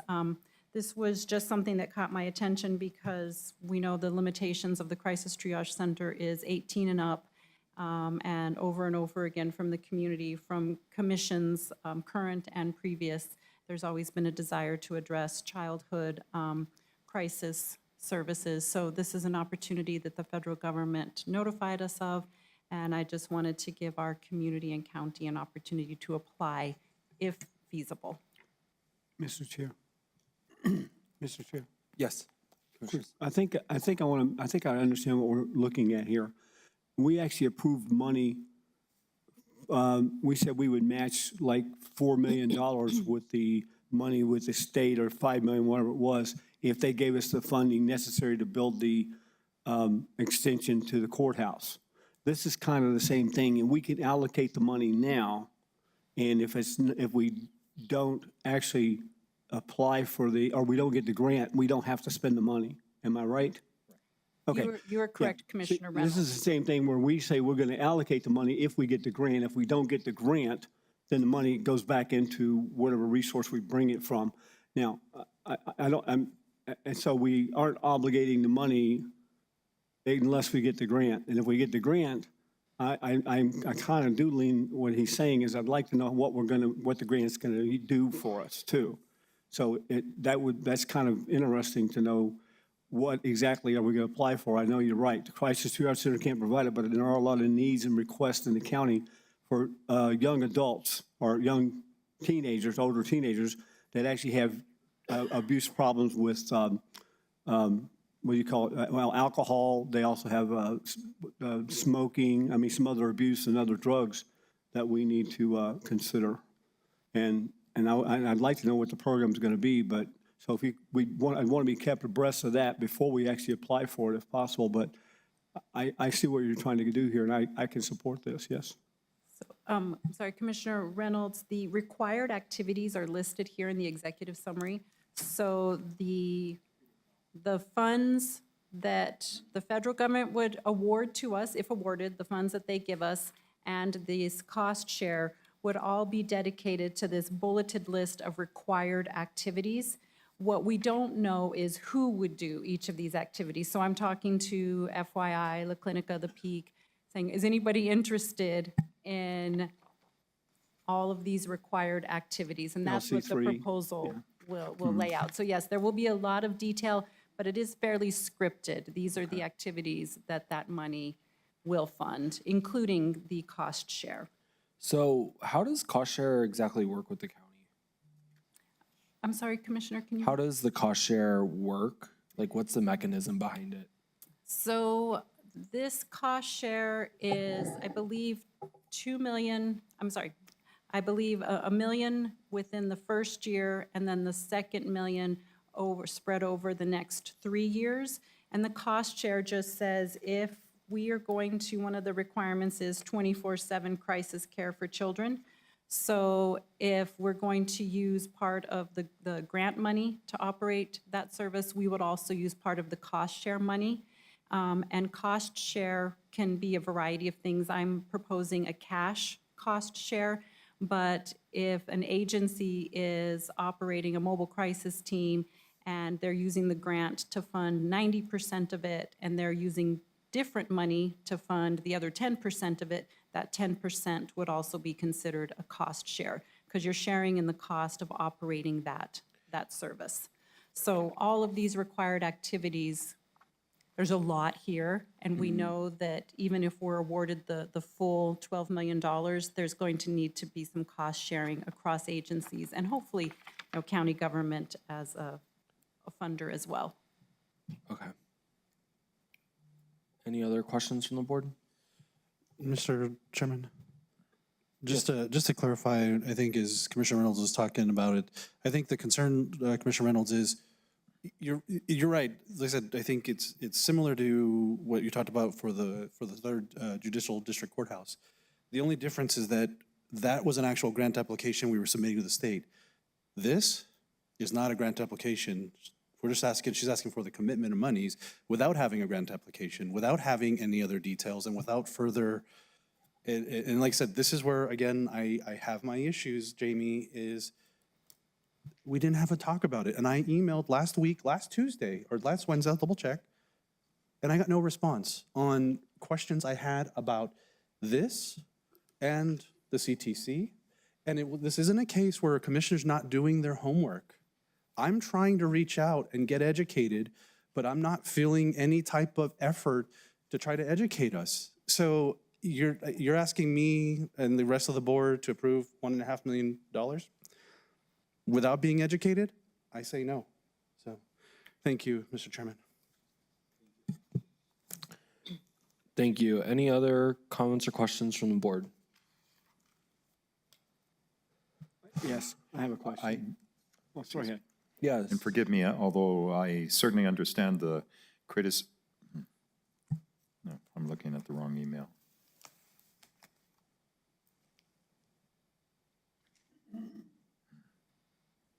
Okay. No, nothing. Thank you. Okay. Commissioner Reynolds. Yeah, my computer died. Okay. I can't see everything about this, so what was the time? It seemed like there was a sense of urgency for this item. What was it? When is the grant application due? I thought I had said. I'm sorry. No, you're okay. I apologize. February 14th. Do we have to have those named partners before February 14th? Oh, absolutely. We need to have the named partners within the next couple days, because they all need to come together with insight to write the application. So again, I don't want to spend the next 3 weeks asking all of these agencies to come together, write an application, if we know that, because this is a requirement, this is a go or no-go decision. So I don't want to ask all of those agencies to come together, write an application, and then we can't apply because there is not the cash match. But if this is, I mean, there's no guarantee that any of the agencies are going to want to do this. So even if you approve it, there's no guarantee that we're going to submit the application if we can't find partners. And, the federal government sends out notice of awards periodically. There's always a short turnaround time, and we never know if there's going to be a required cash match or cost share. But this is just an opportunity that I wanted us collectively to at least be able to consider. Mr. Chairman? Yes. just for reference too, this grant application was posted on grants.gov Thursday, November 16th, 2023. The due date of Wednesday, February 14th, 2024. There is another window for 2025. So what I would suggest, again, it's up to the will of the board, however you decide, but we should be doing or do, rather than trying to force this last minute, let's go after this in 2025 and have a full slate of information and have our research done and work to build those communities. Like I said, this was awarded in 2023. This is 2024, so this has been out there. So to try to force this last minute, I don't agree with this. So thank you, Mr. Chairman. Okay. So with that being said then, well, no, never mind. That doesn't really work. Any other comments, questions, or concerns?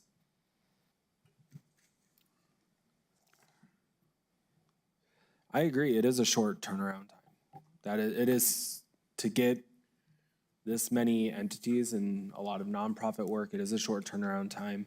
Is there a way to amend the motion to do this for the 2025 application date? To give us a year? Is there a way that we can amend the motion for the monies for 2025 and get that approved so she has a, no? You No, can't that's do that next for year- a that's year? next year's Yeah, budget. We're that's not what I there was yet. wondering too. So we can't really spend the money from next year. We could allocate it. So, Mr. Chair, Commissioners, I agree. And I didn't get notified the day it was posted. I got notified middle of December, and it is a quick turnaround time. And so I understand the hesitation. I just didn't want the opportunity to pass us by without us at least thinking about it.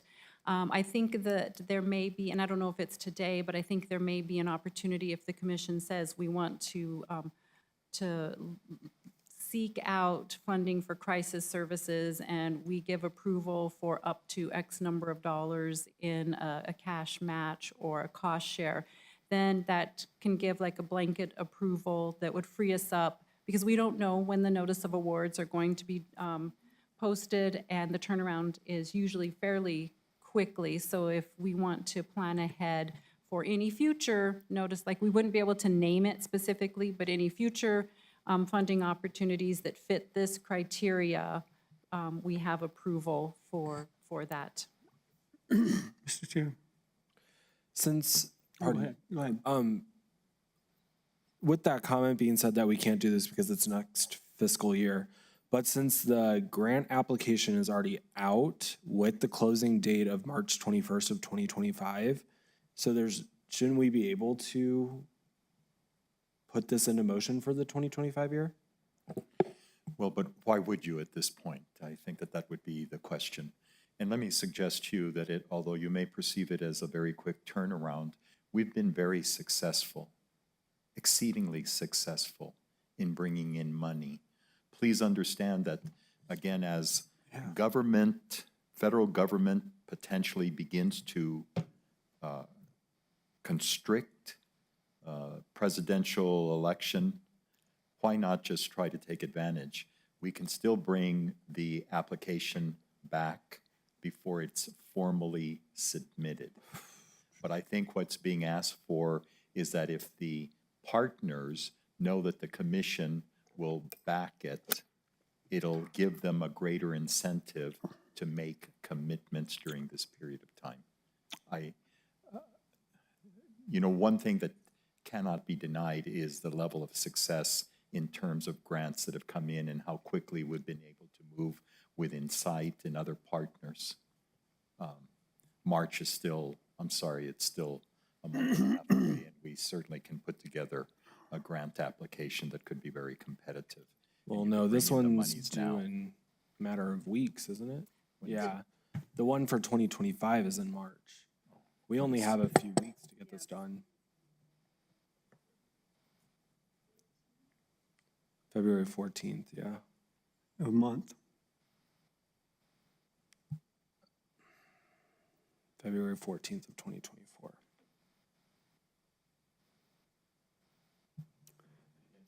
The question is, why not just give it a chance?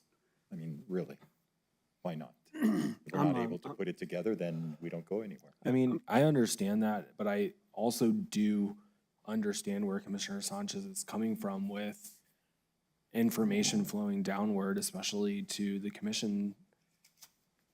And it's not just you, Jamie. It's not just your department. It is not. It is an overwhelming feeling sitting up here that we are put in positions where we do have to make decisions right away for $1 million. Like that's a considerable amount of money. And, you know, I understand where that's coming from. I'm glad that this seems to be a regular occurring yearly thing. It looks like there was an application due in May, now one in February, and then there'll be one in February 2025. So I mean, it's a regularly, Brandy, make sure you put that all in there. Regularly occurring grant application. I would just like to not piss off, not anger our partners by putting them in a position where they have to act fast. I do not want to do that. I've worked in the nonprofit world. That is never a fun conversation to have with, you have 3 weeks to get this done if you're interested. There's $13 million. Yeah, that sounds great, but I'm just not in the mood to put people in those positions during the new year when they're also trying to get their end of year done. I would just rather say, let's come up with a plan for February of 2025. That's where I'm at. I just don't want to put nonprofits and other entities in this position to get it done. I'd rather plan ahead. It was Thank you. going to be a hard lift. This is a huge hard lift, and I envy you for taking it on, but I don't think it is the right time to take it on. I think next year, you guys, we can put something into the agenda for a future meeting that gives you the go-ahead with this to, you know, because there's other entities, and I mean, the outlook is really great on the thing, you know, you have systems of care, you have LGBTQ plus initiatives in here, you have children and youth. I would love to give feedback on it at a later date because I think there's other things that we can put in here that would help out.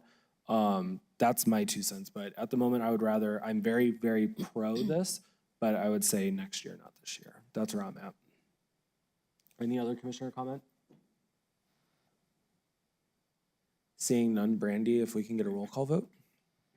Did we have the motion on that? Okay. Yes. Yes.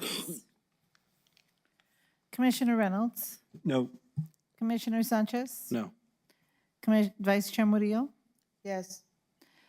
Chair Shaljo Hernandez? Not at this time, no. Thank you, Jamie.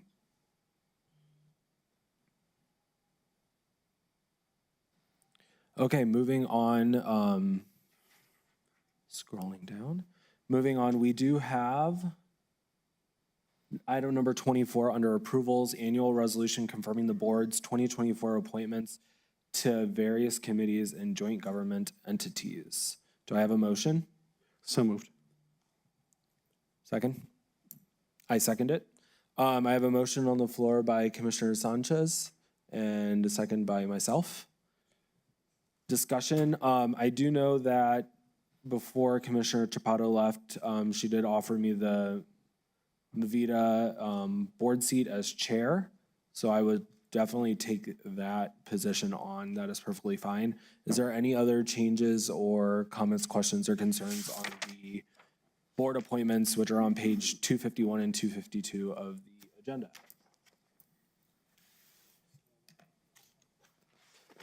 And Mr. Chair, the only one comment I would make on it, we do have on here the appointments for the Animal Services Center, the Mesilla Valley.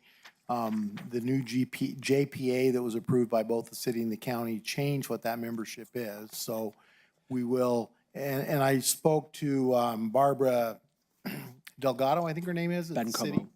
Bencomo? It used to be Delgado? It used to be, yes. Okay, so I spoke with her, and she said that there was some delay at the city side, but it has been sent up to DFA. So once it's approved by DFA, that new JPA would be in effect. So at that point, we would be coming back to the board with, to make those appointments pursuant to the new JPA. But in the meantime, still follow the, what's in the JPA that currently exists. So that was the only comment I wanted to make as to that. Just, there were some questions of why we're doing that if ASCNV changed their membership. Okay. No, that makes perfect sense because it will be a different makeup of that board here pretty soon. Any other changes on that? Mr. Chair, Yes, ma'am. Commissioner Chaparro had asked that I was placed, that she wanted to be removed from the Rio Grande Council of Government, Okay. and in that, for me to substitute, to be in her place. Okay, so for Rio Grande Council of Governments taking off Commissioner Chaparro and putting on Vice Chair Murillo. Does anyone have any comments on that?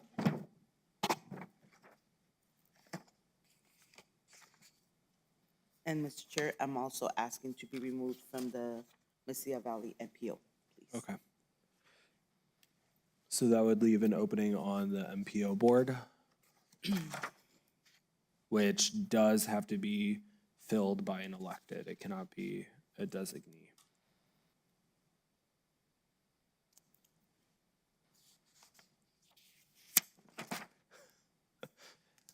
I mean, we could have Commissioner Chaparro, she can't say no. So. You are correct. But I think, I know, What Lisa, I think precedent otherwise. that would set. But otherwise, I think the only other person that could, and understanding you have your own concerns with the MPO as well. Yeah, so. I'm gonna go ahead and stay on MPO. And if there's anything that crosses with Russell and Messia, I'll abstain. And I think the only other option would be Commissioner Reynolds. But. Yeah. I'd rather not. I've been on the MPO, and yeah, I didn't find it any value. Well, for me, Sorry, Vice Chair Murillo, you're stuck on MPO. Well, I'm gonna be, Oh, we'll have to look at that because it's. the regulations, about the meeting virtual, it's just, No, we'll have to look at that within the, that's a whole nother conversation, but, Mr. Chairman, I will say, I think on the MPO piece, I think as the MPO moves out of the City of Las Cruces structure, I think there'll be a lot more flexibility with virtual meetings, and I think that's something we've pushed for in the past. Yeah, I know I can't say anything else until it actually changes, but the MPO. the Mesilla Valley. The Mesilla Valley MPO? Yeah, what We're happens waiting with their on, bylaws? The bylaws don't allow. more than one individual to join telephonically. On the MPO, and even then, it can't be something, it can only happen once, it's very they're very restrictive. And part of the issue has been that the City of Las Cruces has indicated, or their legal counsel has indicated that the Open Meetings Act does not allow only for very limited use of telephonic or remote services like that. And so I know we as a county have a different view, but that's been the issue. No, it has to be No, it through has to be elected. electeds. Okay.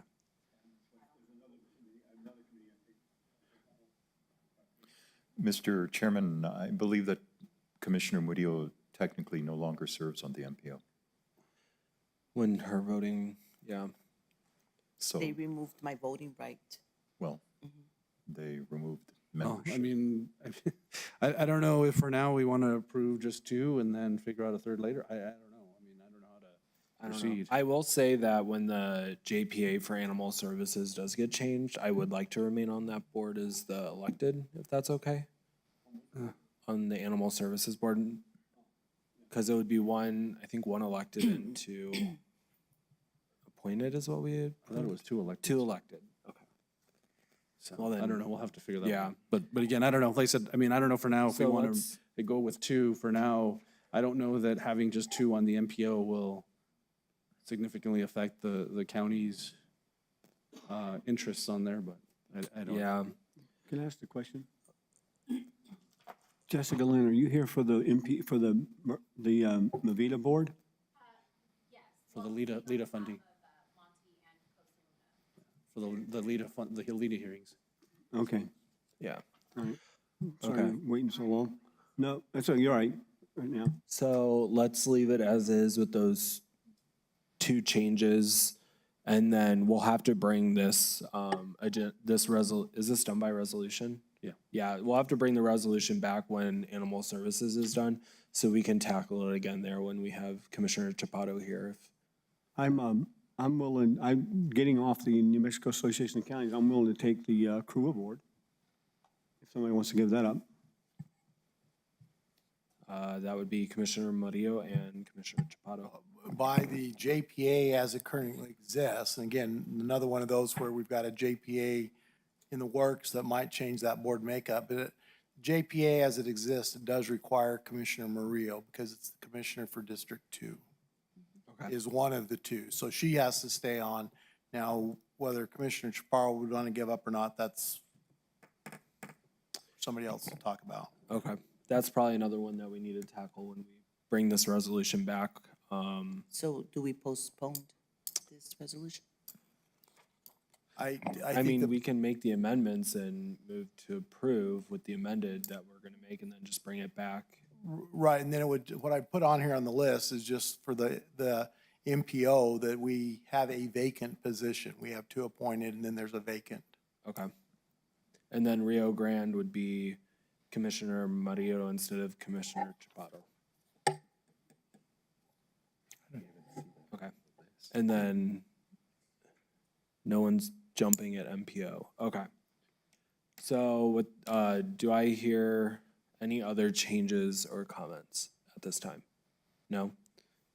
Okay. Brandy, if we can get a roll call vote on that? Commissioner Reynolds? Yes. Commissioner Sanchez? Yes. Vice Chair Murillo? Yes. Chair Shaljo Hernandez? Yes. Motion does pass. That four in the affirmative. item does have, I'm sorry to interrupt, No, that go ahead. item does have a resolution number? Go ahead. The number is 2024-14.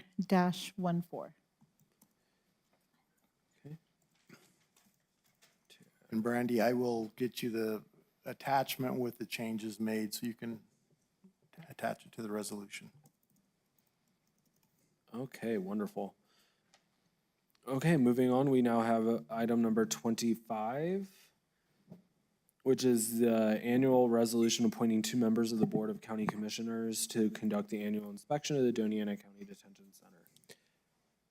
Do I have a motion? Do we know which 2 members were approved? Oh, true. I would like to stay. Okay, Commissioner Murillo would like to stay on that. I have no issue staying on that if no one else is wanting to go. Oh, did you? I've done it in the past. So. Oh, okay. I will. Okay. Then it looks like Commissioner Murillo and I will both be doing that again next year. Mr. Chair, if that's the case, then I'd like to move approval of an annual resolution to appoint Chairman Chairman Shaljo Hernandez and Vice Chair Murillo to conduct the annual inspection of the Doña County Detention Center. I'll second. We have a motion and a second. A motion by Commissioner, forgot your name, Sanchez, and a motion by Commissioner Reynolds. Any other discussion? Hearing none, Brandy, if we can get a roll call vote, please. Commissioner Reynolds? Yes. Commissioner Sanchez? Yes. Vice Chair Murillo? Yes. Chair Shaljo Hernandez?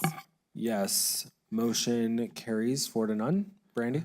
The resolution for that item is 2024-15. Beautiful. Moving on to agenda item number 26, we have a resolution supporting the New Mexico County's 2024 legislative priorities. And for that, we have Mr. Gooden. And Mr. Chair, I'd like to move approval of agenda item number 26. Beautiful. Mr. Chair, Commissioners, this was submitted to us by the clerk. She is the county's representative on the general membership board of the Association of Counties. They had met, and every year they go through their budget, their priorities that they have for the year. And these are the priorities that they had voted on as the board of directors for the New Mexico Counties Association. And so then it was brought back by that board asking that each county commission approve a resolution that would support those priorities. And so that's basically what this is. We've outlined, I think the executive summary was a summary as to what those were, but there was also attached a little more detail as to what those legislative priorities are. And has a lot to do with getting some more funding to the counties, dealing with issues with detention centers, and that type of stuff. So I don't know a lot of the details of each of the priorities, but that's kind of the overview for them. There is one in there for elected salary increases. That was approved by the governor it was approved by the legislature a couple of years ago and was vetoed by the governor. It comes up every several years. County elected official salaries are set by statute. And so they only move when the legislature says they do. Governor Lujan Grisham had vetoed it, so the Association of Counties is bringing that back as one of their priorities to increase the salaries of elected officials. There's a request for some firefighter retention and recruiting, similar to what was done with law enforcement last year. And then just on the HB2 appropriations, there's a lot in there dealing with, again, courthouse expansions, their detention centers, and because a lot of those things are supporting state operations more than county operations. And so there's some requests in to try and get some funding for that back to the counties. Wonderful, thank you. So we do have a motion, but we still need a second on this. I have a question. We don't have a second, do we? No, we do not have a second yet. I second. Okay, perfect. We have a motion by Commissioner Sanchez. We have a second by Vice Chair Murillo. Now you can ask your questions, I have sir. a question. Of course. Do you know where anybody stands on this? With the New Mexico Association of Counties, where the clerk stands on this item? Okay, we have an item on the agenda to determine whether we're going to pass a resolution supporting the New Mexico's counties 2024 legislative priorities. Did she leave you any word on that? Okay, thank you.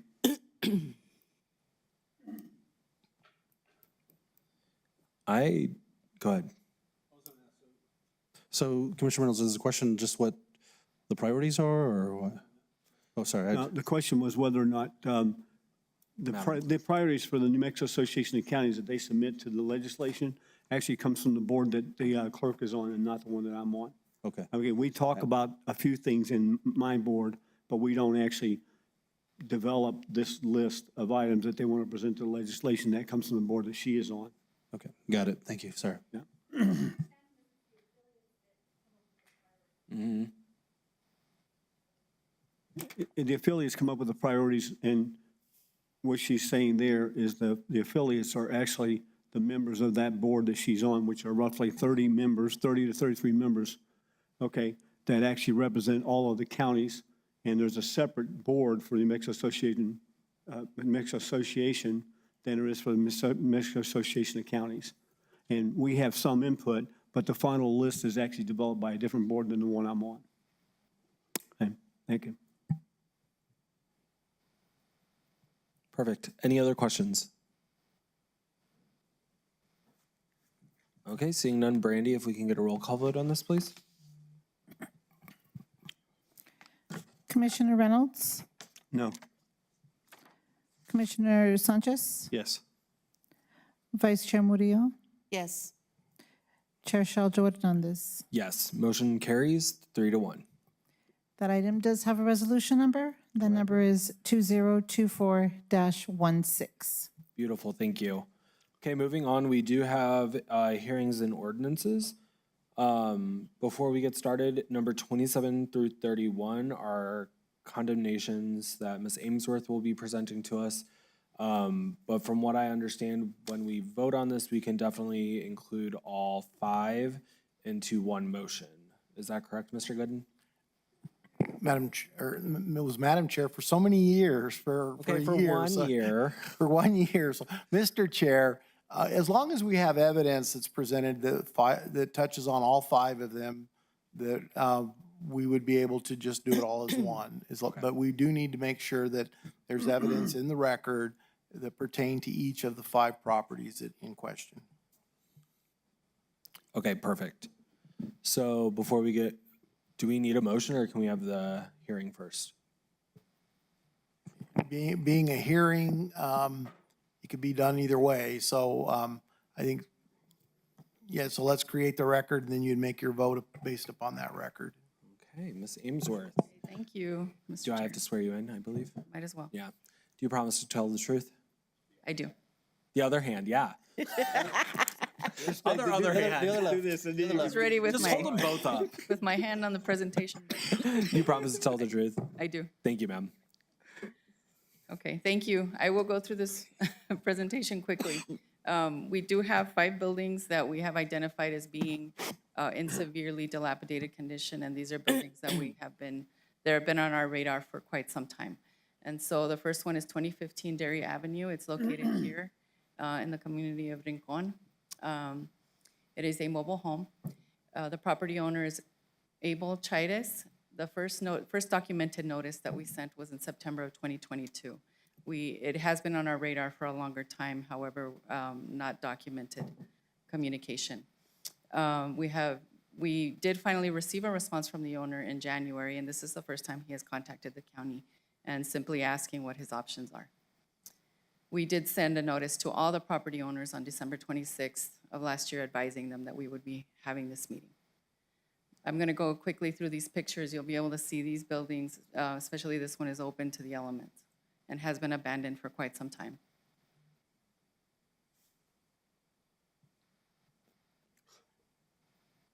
It's not a building. Yeah, I mean, this is a mobile home and it's really not habitable and It's a pergola. it's dangerous. It's a pergola with mobile home walls. Yeah, exactly. So the second one is on 8035. Actually, this is the wrong map. I apologize for that. The next one is supposed to be on Doña Road. And the property owner is Stuart Jeffrey Besser. Was sent the first documented notice in April of 2022. The building also severely dilapidated. The owner has made contact with the county periodically and had tried to rehabilitate the building. He hired a contractor and unfortunately found out that it's in a 100-year floodplain, which pretty much made his project infeasible. And he has not moved forward with any either demolition or anything else. This is the building. You can see half of it is already collapsed. It is an adobe structure, and unfortunately, it has sustained too much damage and can no longer be saved. Is it still available? Sorry. So, I mean, it's almost demolished on its own. So it really is a dangerous situation. I'm surprised we had someone go in and take pictures. Yeah. Okay, so the next building is on 549 Renteria Street, and this is right close to the city limits, and so it's pretty much in the middle of the city. The owner is Ruben Estrada. First written notice was sent October 17th, 2018. There were originally 2 buildings on the property. One of them was demolished by the property owner. He went ahead and requested a permit to demolish the other one in 2021 and has taken no action. The Constituent Services has even gone ahead and looked for volunteers to offer assistance to him, and he has refused. He did contact us and requested more time to secure the building. However, it really is also in a very dire situation. So, again, open to the elements, and really not in a situation where it can be rehabilitated. So, again, we're recommending also to move forward with this one. The next building is on Tumbleweed, and this one is in the community of Chaparral. They're off of Lisa Drive. It's located right here. Property owners Elizabeth and Francisco Marta. First notice that we have documented was in December of 2019. We have never received any response from the property owners, even to the latest notice. This building is also a mobile home and also abandoned.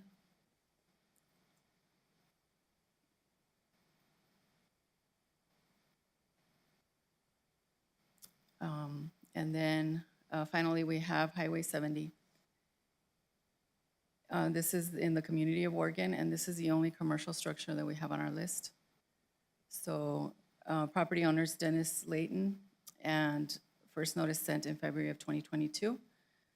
Building is severely dilapidated. The property owner has secured the building in the past. However, vandals have broken in again. The property owner is requesting additional time. He does have plans for the property according to the conversation I had with him. And so he did make that request. This is the property. It's a cinder block building, and although it is open to the elements, the walls are probably structurally sound. We would need an assessment from an engineer. You can see it has been vandalized. And although it's boarded up, people have gotten in. So we have sent notice to all property owners. We would be required to send them a notice if these resolutions are approved. We would go forward with obtaining bids and pursuing a contractor to move forward with demolitions. If we do demolish the structures, we would file liens on the property, and we could also eventually foreclose on those liens. If these resolutions are approved, we could still, we have the discretion to afford the property owners time to submit a timeline and plans to us. We do not have to go forward with using county funds to demolish the structures, but it would require timely communication and a feasible plan from the property owners. And so we are requesting that you approve all of the resolutions and allow the department to move forward as needed to make sure that these dangers to the community are remediated. Thank you. No, good. Okay, I did have one question about the final property, the commercial property. Yes. You said that he was in contact with you and had plans. Is there more going forth with the conversations with you and them, or is that kind of? He contacted us just in the last few days when he received the notice, and he has expressed those plans in the past. He told me more recently that he was delayed due to the COVID situation, but that he wants to submit some firm plans to the county. Okay. So he's one of the ones that we would be willing to work with as long as he provides us timely communication and shows us that he has a feasible plan for this building.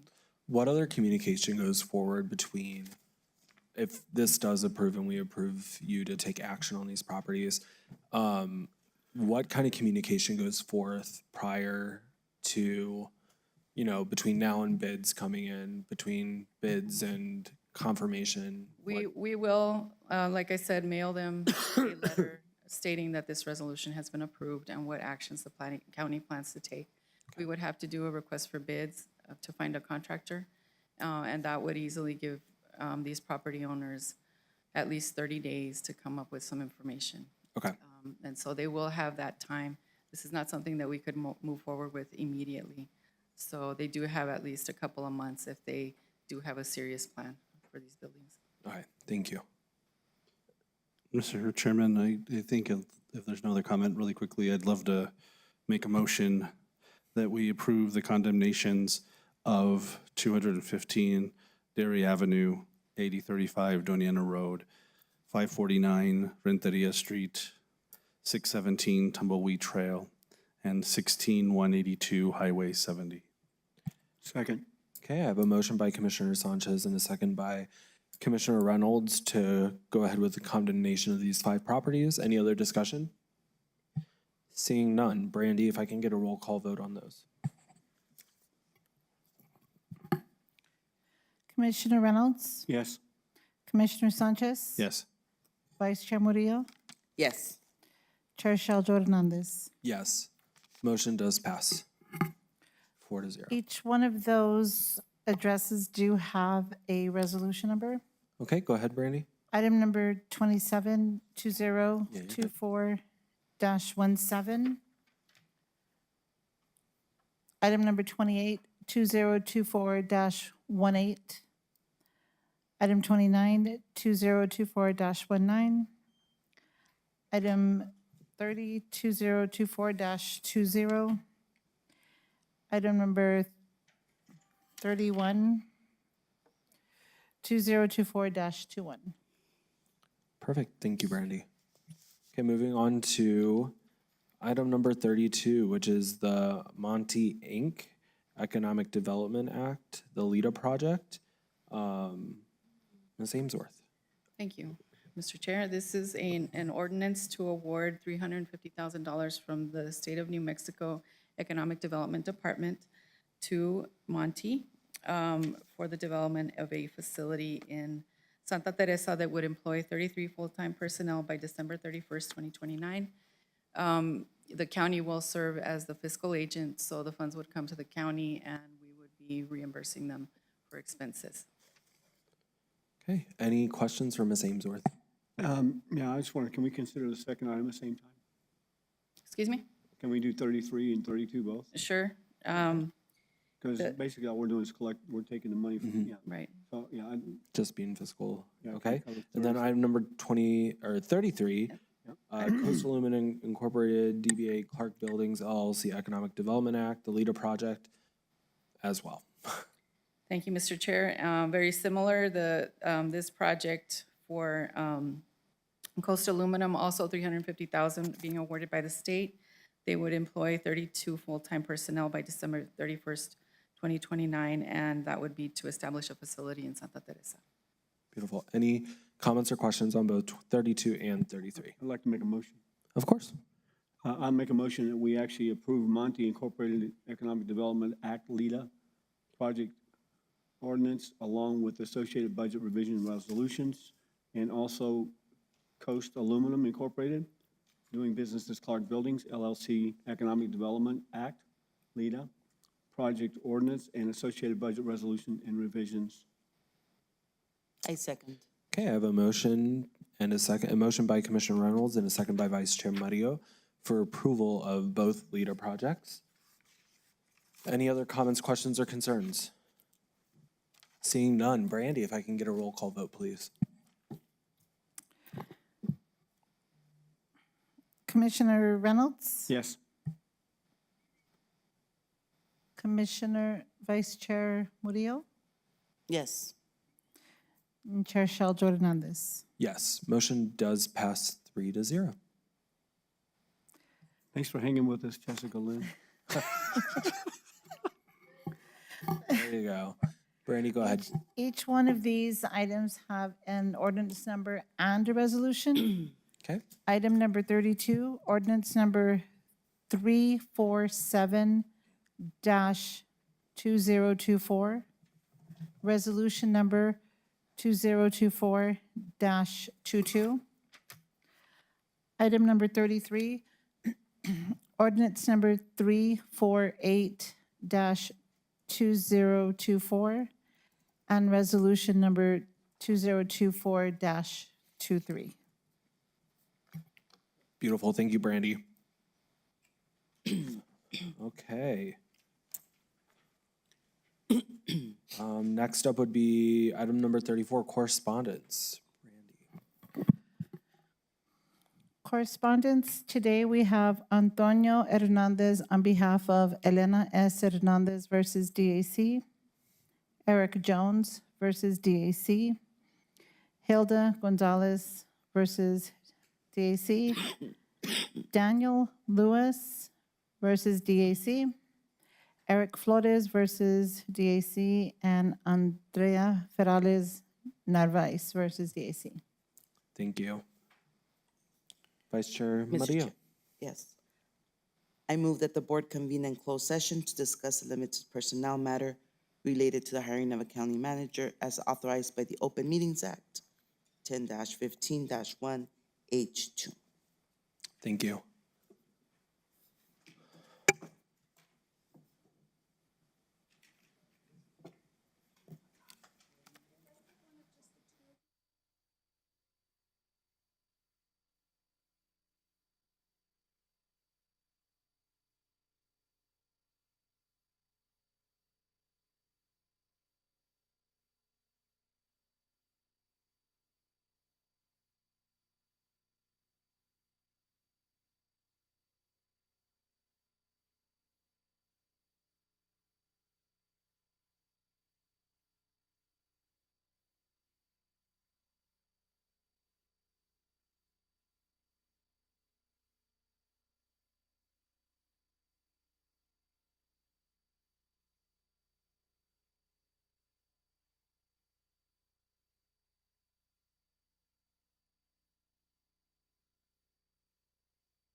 Yeah, you have the sheet. Let the record state.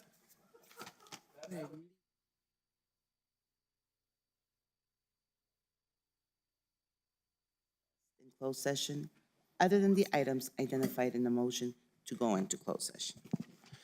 Thank you, Vice Chair Murillo. Okay. That concludes our first meeting of 2024. The time is 3:42, and our meeting's adjourned. Thank you. What? Oh, we already did it. You were gone.